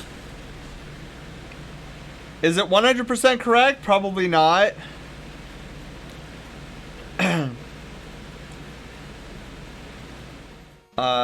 The big one. Ooh. Wait, so is this this new computer the one you're streaming on, Fire? You got enough there to do mine? I think so. Alright, let's try Firecat next. It's me, Chris Pratt! Oh my god. Okay. Just white screen on me? Oof. All right, let's try fire. So we're gonna break fires up into two. Fire cat. So we'll start with F. I do know F pretty well. So that's F. Fire. I'd imagine we'd go like this. I'd imagine the I of fire.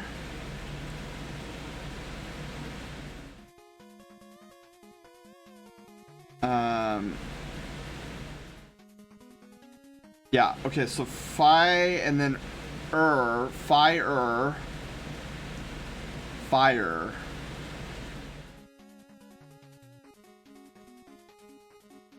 Fire. Yeah, I would imagine this might not be correct, but I'm gonna guess it would be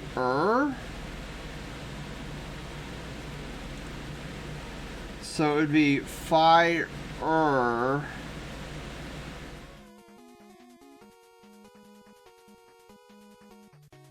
Whoops, this needs to be up here. So fire, and then cats. So we'll do the K sound. The K sound, and then cat. So it would then be this, and this would go to the top. So that's cat, and then t. So we would do this.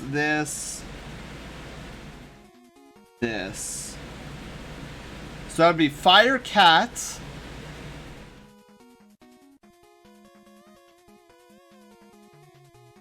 That's fire cat _2. Bam!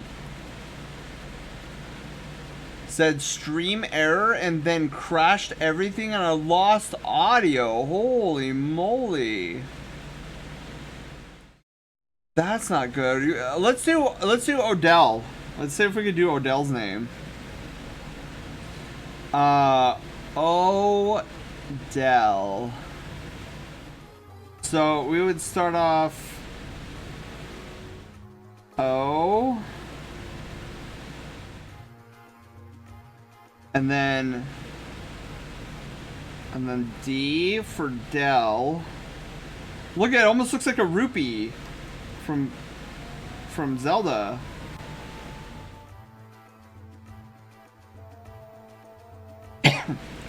And then L.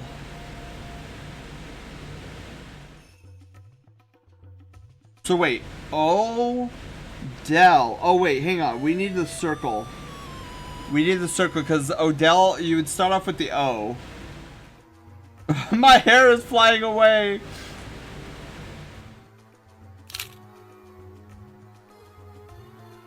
Okay, so you would start off with the O and then the D and then the E, L. So I would then do this. I would go into E.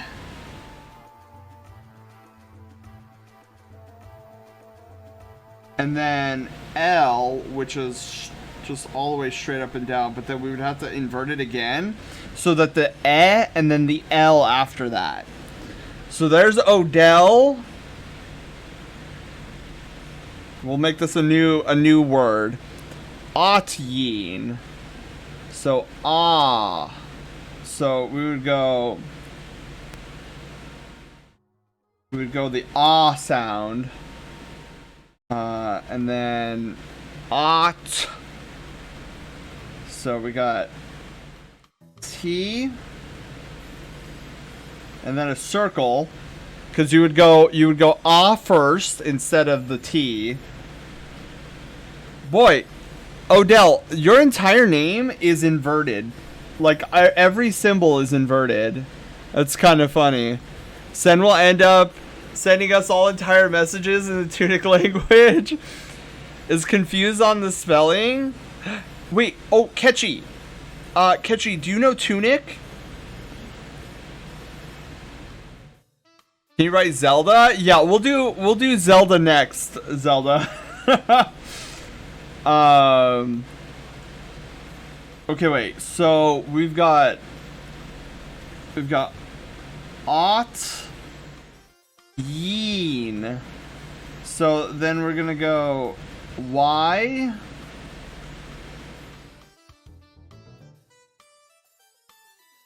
And then E.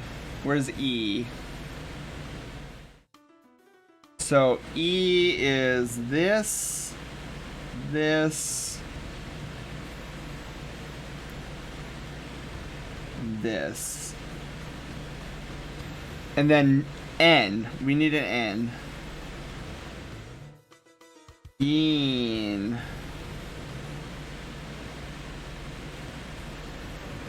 There we go. That's Oteen.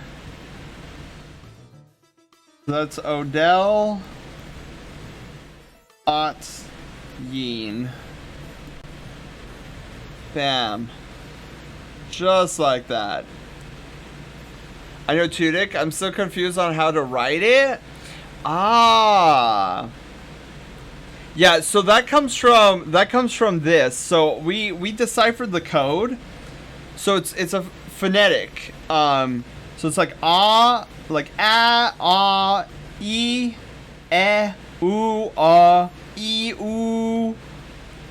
Oh, this is mini oo. This is mini oo. This is longer oo. Or, r, ear, I, or a, I, o, ow. I mean, oh, and this is o, and then ear, and then of course you got all these. And if it's if it's O is there, that means the vowel sound is before the consonant. Yes. So how you have to do this language is you have to read the inside of the crystal first, and then the outside. If there's a little circle on the bottom, then you read the outside of the crystal first, and then the inside. So all the vowel sounds you read second, and all the consonant sounds you read first, unless there's a little circle, then you invert it. Yeah. Okay, so Zelda, you want to see how Zelda is spelled? So we start with Z, which is opposite of S. So Zel. So I would do eh, and then L, Zel, and then da.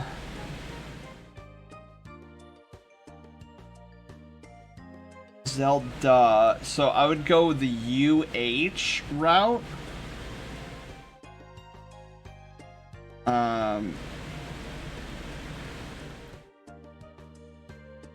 There we go. Zelda.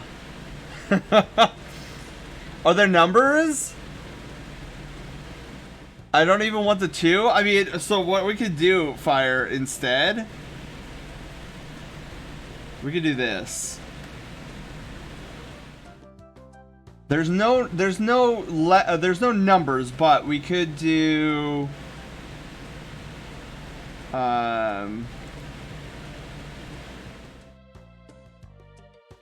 hold on.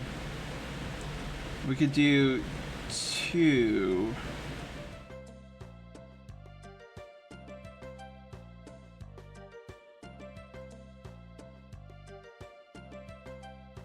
Firecat_2. Wolf, hello, how are you doing? Do we want to try, since Wolf just joined, we could try Wolf.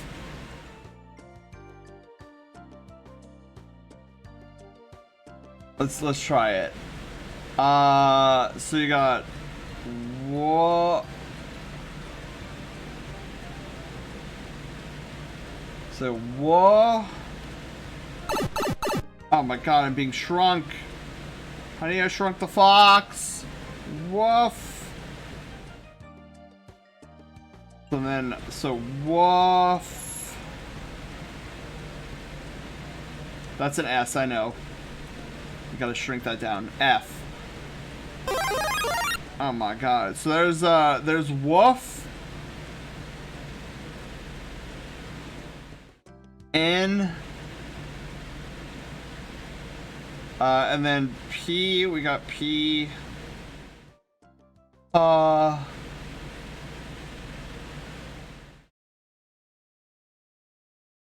on. Woof and puff.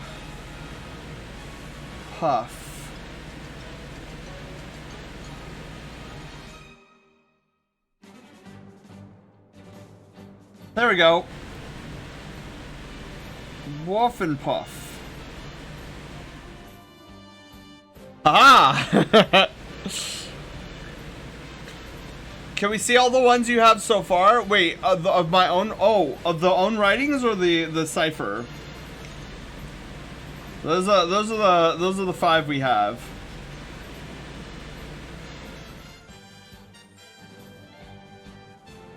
Woof and puff.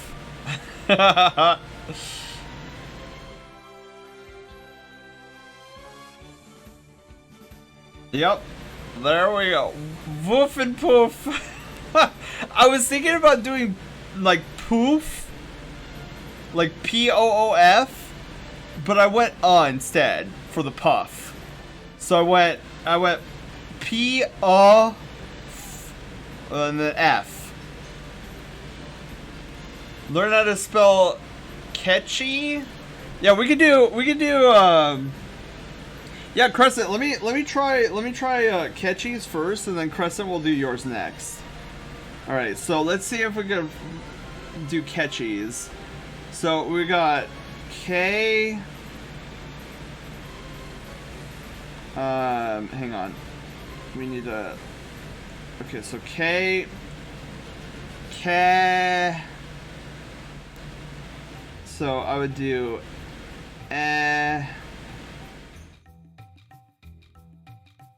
Boy, that is really weird. Let's move the K over a bit.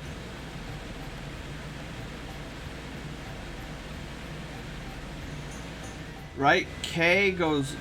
Oh no, K doesn't go all the way. Whoa, wait a minute. K stops there. Okay, so then K... And then T... We need a T...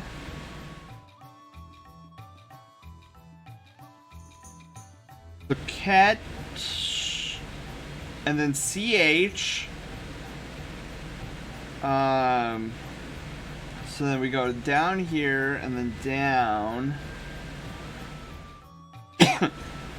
Boy, catchy. Your name is getting heckin' confusing. So cat E. So then I would do E.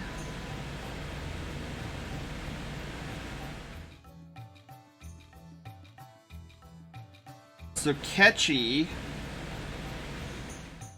and then son.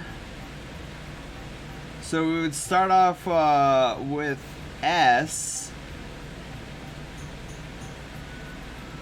So saw, and then I would probably do saw, and then N.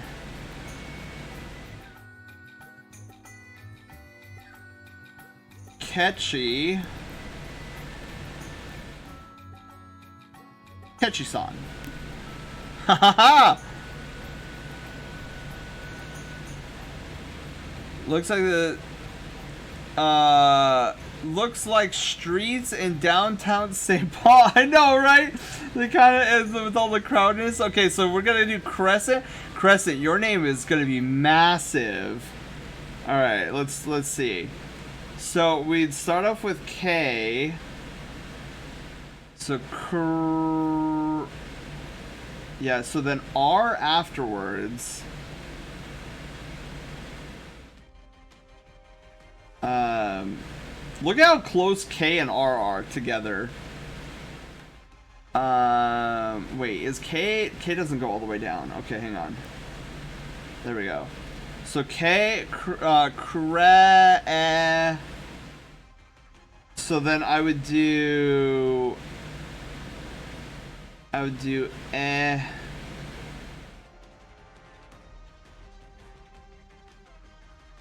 right? So we should probably move that over. It doesn't matter. So crescent. So we need the S sound.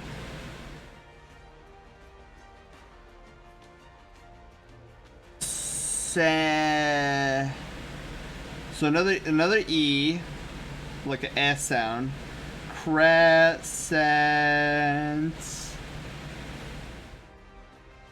And then N. We need an N. That looks so heckin' confusing. Yes, it's Riven's theme. Yes, it's Riven's theme. You put the T sound for mine? Yes. Ketchi-san. Oh, I guess we could omit the T and just go Ketchi. Ketchi-san. Yes, we got the Riven theme. Riven of 1,000 voices. Okay, wait, where did we leave off? So crescent, and then T, we would need T. So there's crescent. So I was thinking more similar to Japanese syllables. I mean, yeah, I guess I could omit the T. And then smash.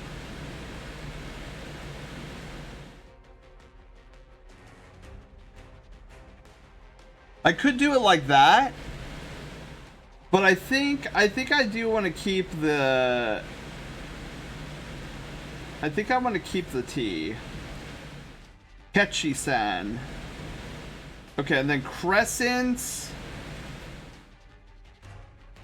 What it's Macarena, right?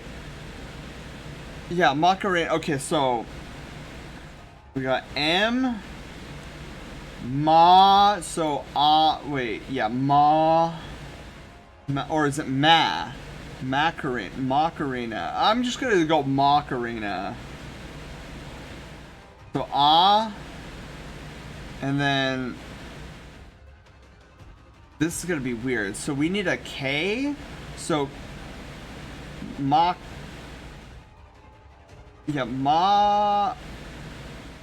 let's see, is it Maka? Yeah. So we do another here. So we do Maka, and then we need a K.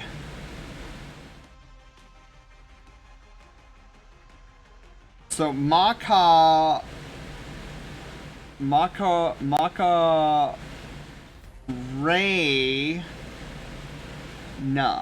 Reyna. So I would do hang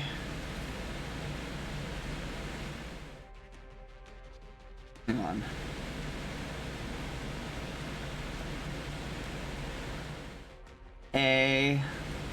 But we need the R. So Ray.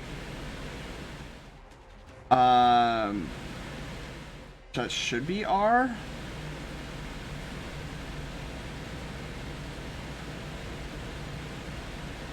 So Maka Ray, right? That's R. I just want to make sure. I didn't check R. I'm pretty sure that's R. Yeah, Ray. Oh wait, hang on. A comes up here. That's right. So Maka Ray.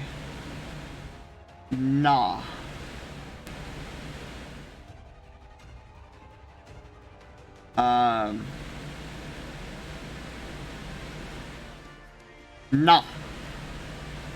Wait. So, okay, wait. So there's the N, but I need the ah. Macarena. Okay, so then that would be this line and then this line going down. Wow, yeah, Crescent, your name spelled in the Tunic language is, at least the last part of Macarena looks so weird. But yeah. Crescent Macarena. I guess I should smash those two together. What am I doing?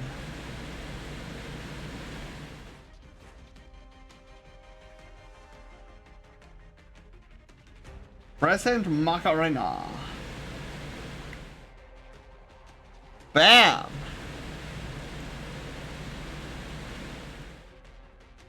Okay, I understand the ke and the chi. What's that in between? Wait. So you're looking at your name, Kechi? Okay, so this is K. So that's K, and then this is E. So K, and then T. That's T, and that's Ch. This is Ch, and then this is E on the outside. So that's Kechi, and then this is S. And then this is Ah. And this is N. Kechi-san.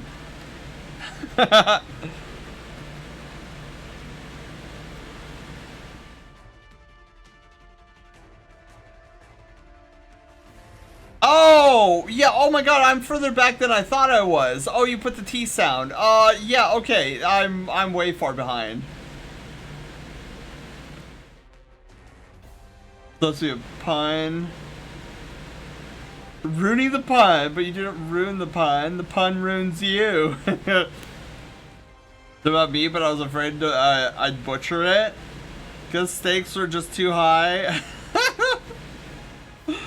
Oh my god, beyond meat jokes. Oh, it's a word puzzle. L.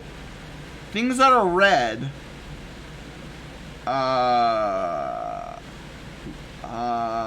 I was gonna say lilies, but those are not red. Did you translate your name into Tunic language yet? I haven't. L, things that are red. Lobsters. Lobsters are red. My icon is played hearts. Hearts! Oh my god. You could theoretically make this into a redeem.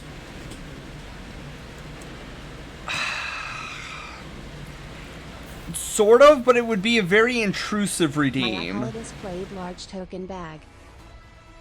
Large token bag.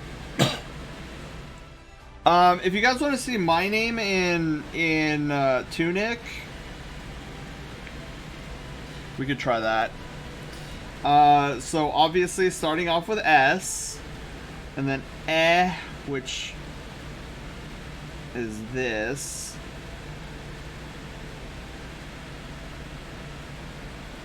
And then N.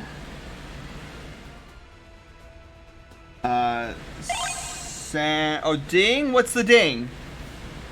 What's the ding? Wait, what happened? Wait.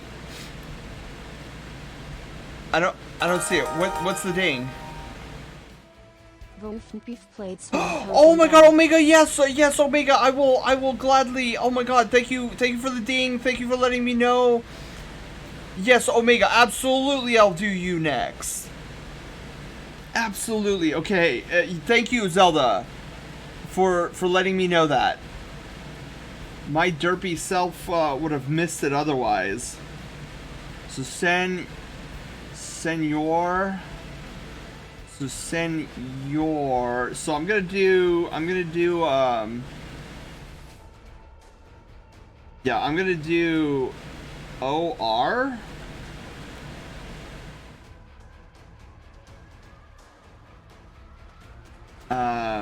And then we got this, and then we're gonna do this and this.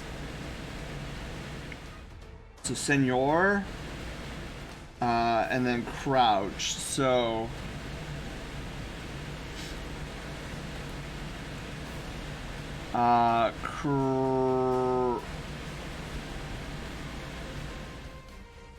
ow. Crouch. Okay, so then it would be this, but then that. Hey, my name's not too bad.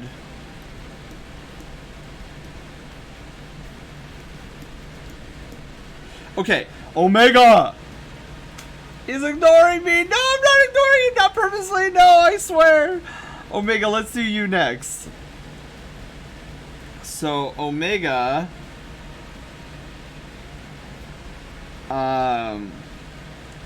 So we're gonna go O.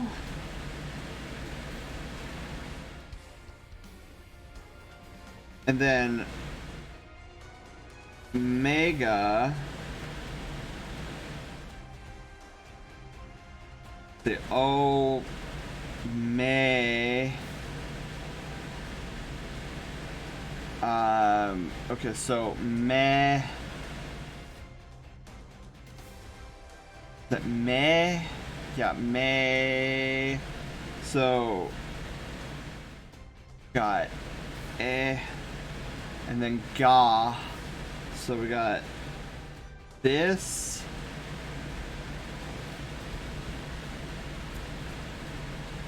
Omega or Omega. Would you say it Omega? Is it Omega? So maybe we do.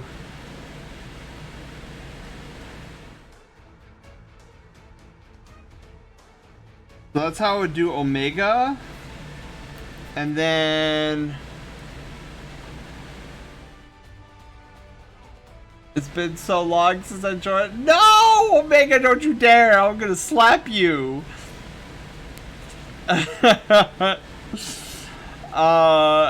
Greek, right? So Greek. So we got G. Oh, that's weird. It goes down like that. So grr, and then R. So E. So we got a bunch of E's. Oh wait, you know what? We could just tack on E here. Hold on. E.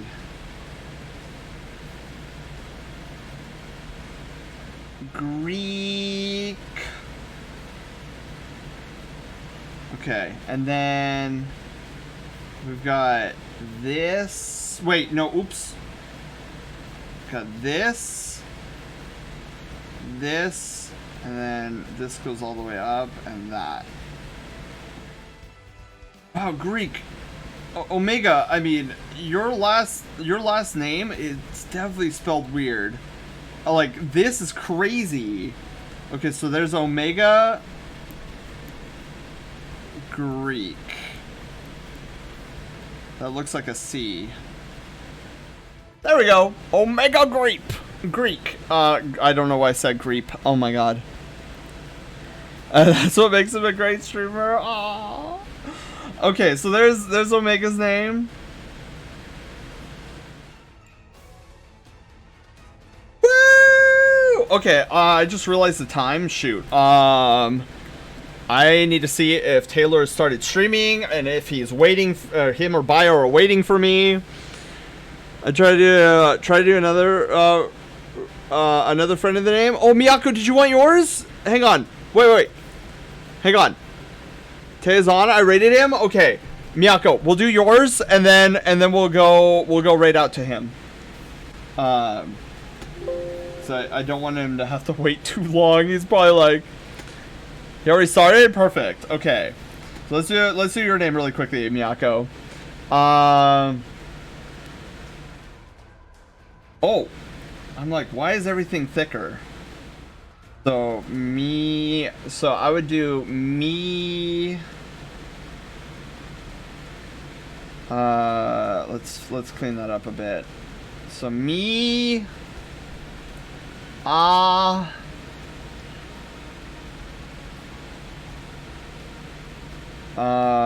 And then, so K, wait, no. K, and then we got a little circle. So Miyako. And then O. Things are being thrown at me. And then we go down, we come down this way and this way. This needs to touch. Okay, there's Miyako. And then Lotus.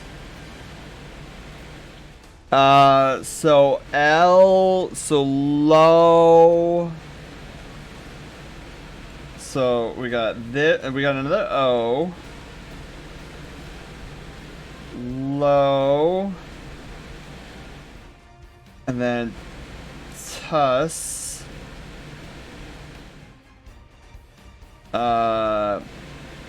Low. Ta. And then we got, so there's low, ta, and then S.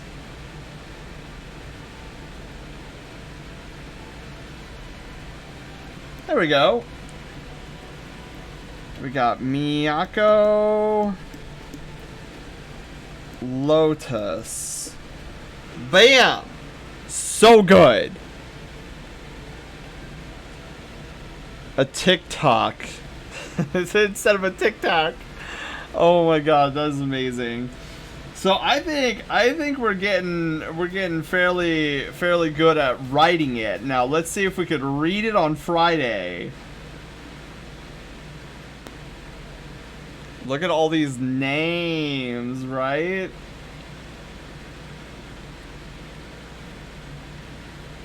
We're getting so good. Yeah, the reason I wanted to practice throughout this week on writing the language is because I wanna familiarize myself with more symbols. Like I know I like if I could point out F, I can point out L, I could point out D really easily.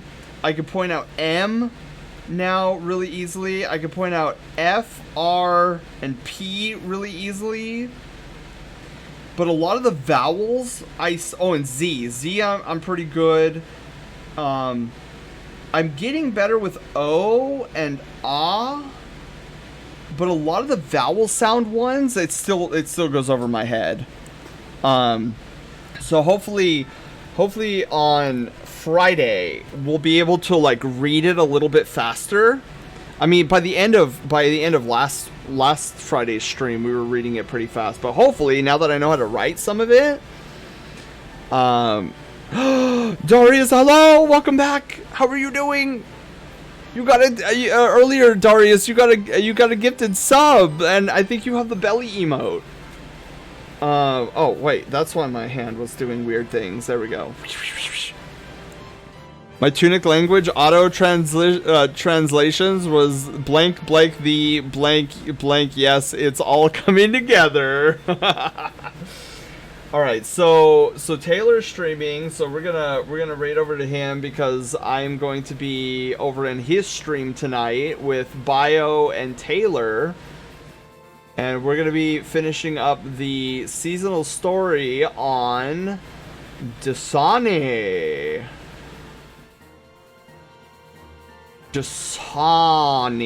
Okay, guys, that was a lot of fun. So let's do our raid target. GD Taylor. Our raid message will be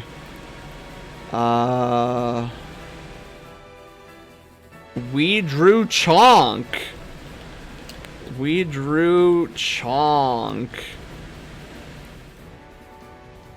Booyah. Oh, sticky cheese! Yes, that's perfect. We drew Chonk.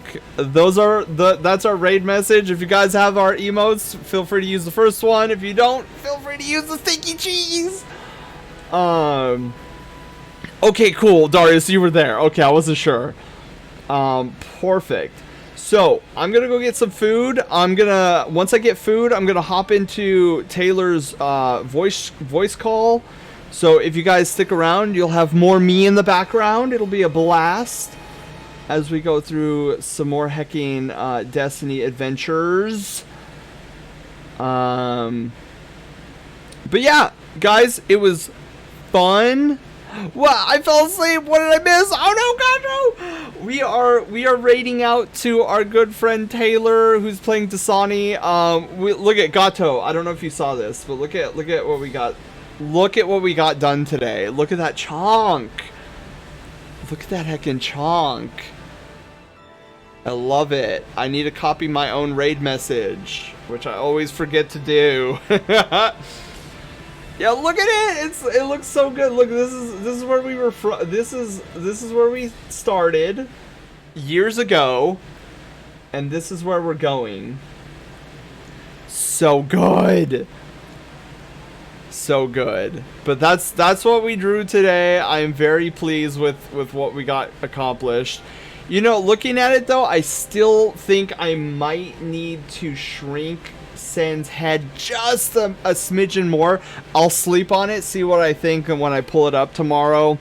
My, that chonk, right, Wolf? Doesn't it look so good? Looks so good. Alright. Well, we are heckin' gonna go over to Taylor. Guys, I will catch you on Friday for Tunic. We're gonna finish out the Tunic lore. Hopefully, and we'll, provided I read through the booklet. If I get through the booklet, we'll go and defeat Ending A, because a lot of you guys say that Ending A is time limited. So we'll do Ending A, even though I don't want to, because it's scam. It's a scam. Aliens. It's all about the aliens. But we'll do Ending A, and then we'll see what Ending B is all about, and then we'll find our fabled Ending C. I know there's an Ending C, and I will not think otherwise until the game says no. Anyways, aliens. But wait, aliens. All right. So until Friday, guys. You guys have a wonderful Pizza Friday Eve tomorrow. And it is going to be awesome. Alright, guys. Catch you in Taylor's stream. If you guys are sticking around, we're going to have a lot of fun there. Finishing up the story in Dasani. And it's kind of an emotional one. I'm not going to lie. This season's story has been very much like hitting home, hitting the feels, but you guys, for those of you guys who are staying with us over at Taylor's, you'll see what I'm talking about. Okay, I'm gonna go get food, then gonna hop into Taylor's voice call. We're gonna do some more Destiny. Guys, love you. Talk to you guys later. See you in Taylor's chat. Bye, everyone. Love you.